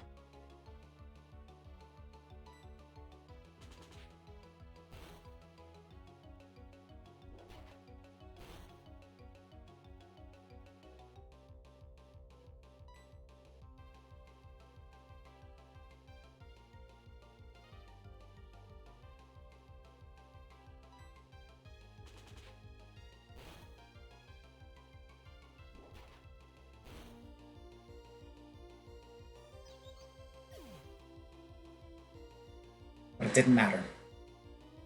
It didn't matter.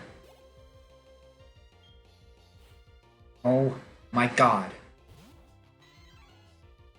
There's Mankey. Switch to Pidgeotto.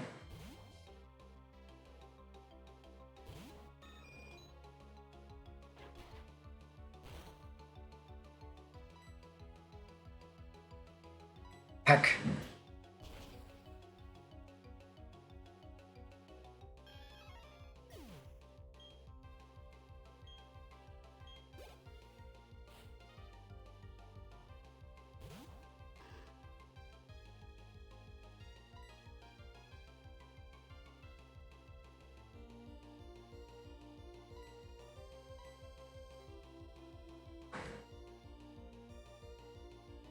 No.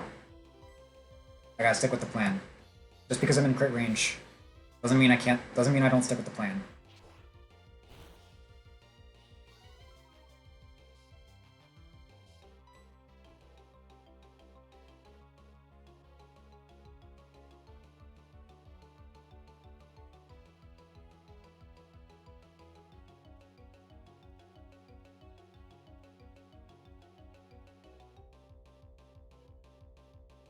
Wait. Wait. Wait.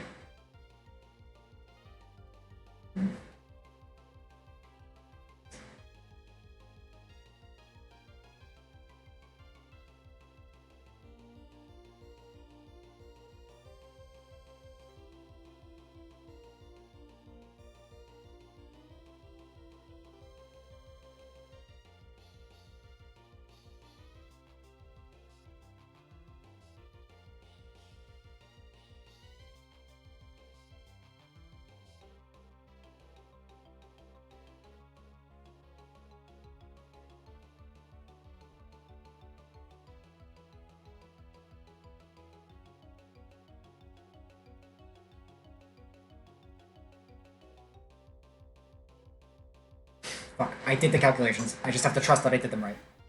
I just have to trust that I did this right. Please. Okay.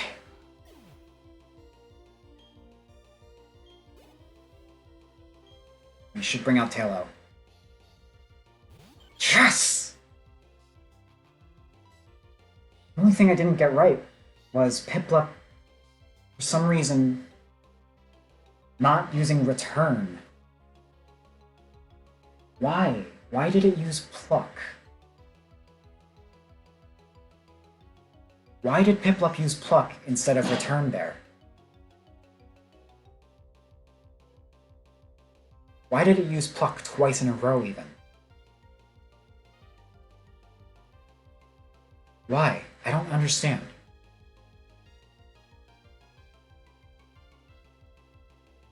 Basic flag, eval attack. Is there something I don't understand about Return? Isn't it just 100 accuracy, 121 base power, no additional effects, 20 PP? Yeah. What? Why? It damaged Prio flag. Did I just get lucky and it didn't prioritize the highest damage dealing move twice in a row? It does say there's only a 40% chance of it doing that. So at any point you're really not able to guarantee what the AI is going to do. I mean maybe I'm just bad. Like I don't understand it enough. I think that's probably true. Two things are probably true. I don't understand it as well as I could. But it also seems like this AI in Gen 4, if I understand Gen 3's correctly, this AI is harder to read. Or at least if I understand the AI in Run and Bun correctly, this AI is just harder to read.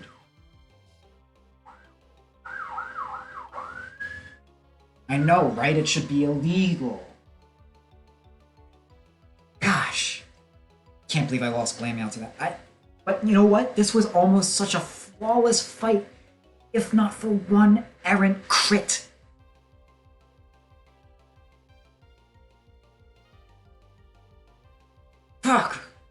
this plan so perfectly.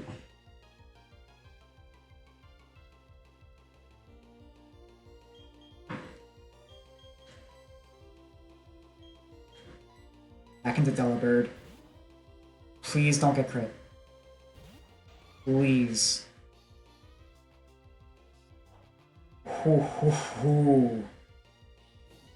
Okay.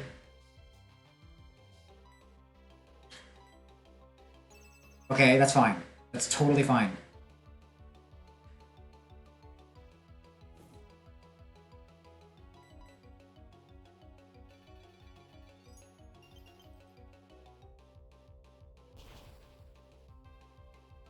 Yep. Tailor down.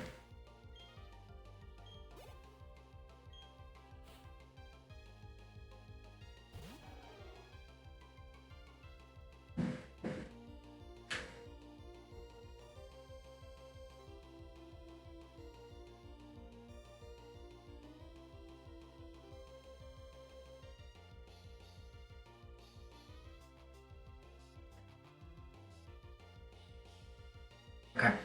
Okay. Now. Eat the fake out.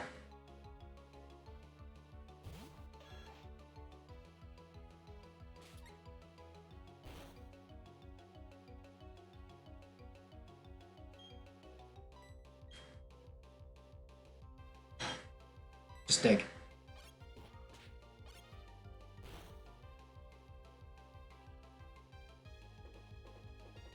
That's it.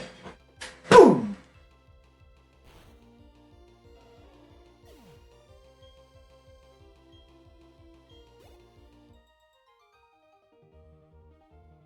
Oh, 07 Glameow. Rip Glameow. If not for that one crit, that fight. Mwah! Chef's fucking kiss.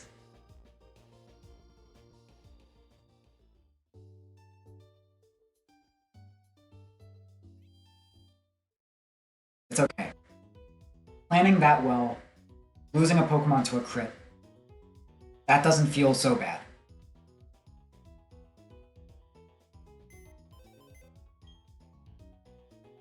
It was simply out of my hands. I feel like I came up with the best plan I could with the box I had. I don't know, maybe there was some way to save Glameow there.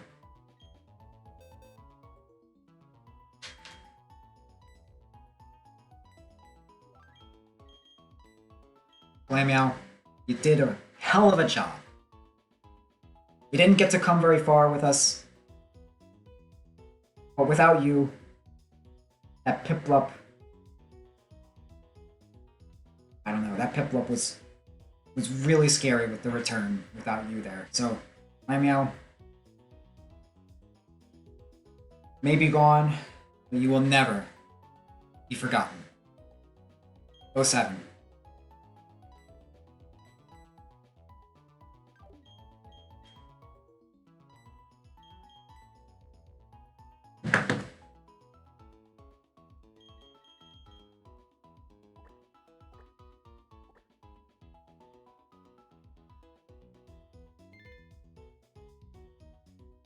And that's tough. That is tough. But it's a tough game. And it could have gone a lot worse. I forgot Hidden Power Grass. I forgot the Chilanberry.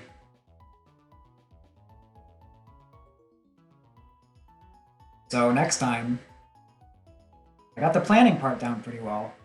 Just have to get the execution part down a little bit better. Next time, I'm gonna double, triple, quadruple check that I put every item on every Pokemon.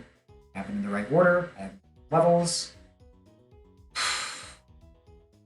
It wouldn't have helped me there. It wouldn't at all, funnily enough. It wouldn't have saved that Glameow. As much as I got screwed by a random crit, I also got completely saved by a random crit too, because if I did another body slam and it didn't crit and Piplup healed with the berry juice, It's another 2 body slams from Steel. And it's 2 more chances for Piplup to roll return and get a crit and kill Steel.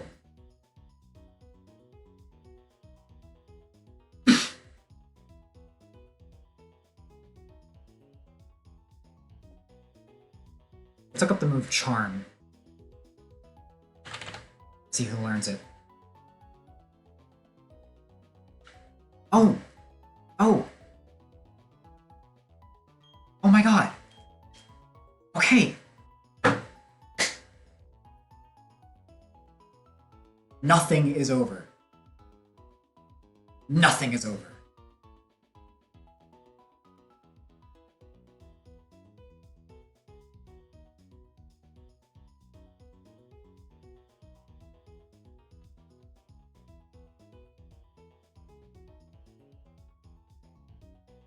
Love Disc learns Charm in 1 level. Nothing is over. We still have a Charm user, and an even better one for Rourke.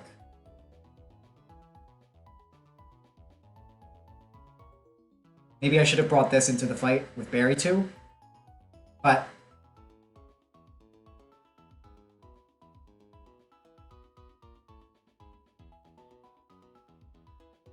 it still would have been, I think I did the calcs there. It still would have been pretty vulnerable to return.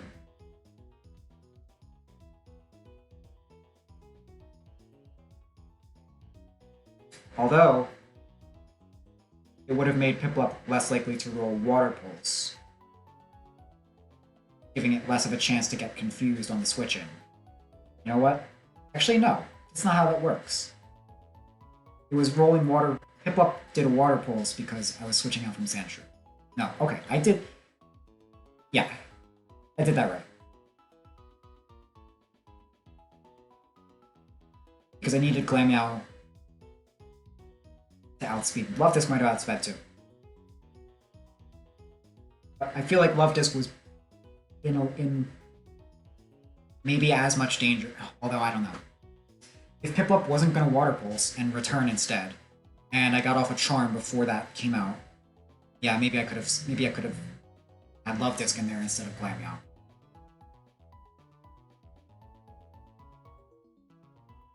Okay. I might have been able to do that Deathless.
Okay.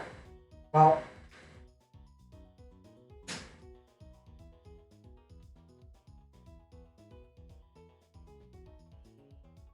I'm gonna stop the stream for a bit so I can go eat dinner. But I'll probably be back in a little bit. So let me save there. Wow, that was a great fight.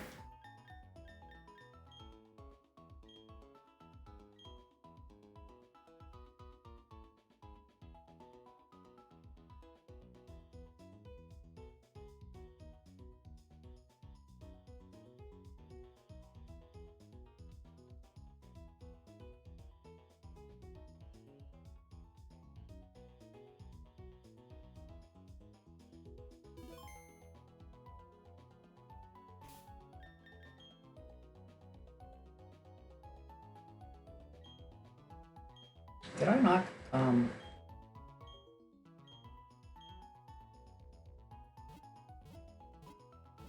I would like to. I would actually like to save after healing because I know for sure I'm gonna forget.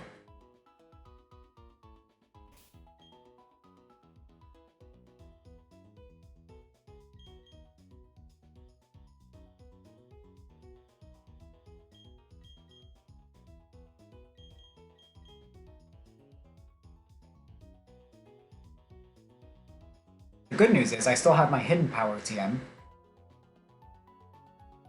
So yeah, didn't even need it. I was fine without it. I was never worried even. Hit again.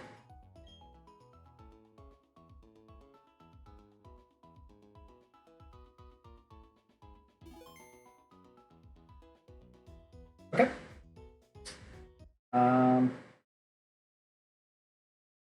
I will be back in a bit.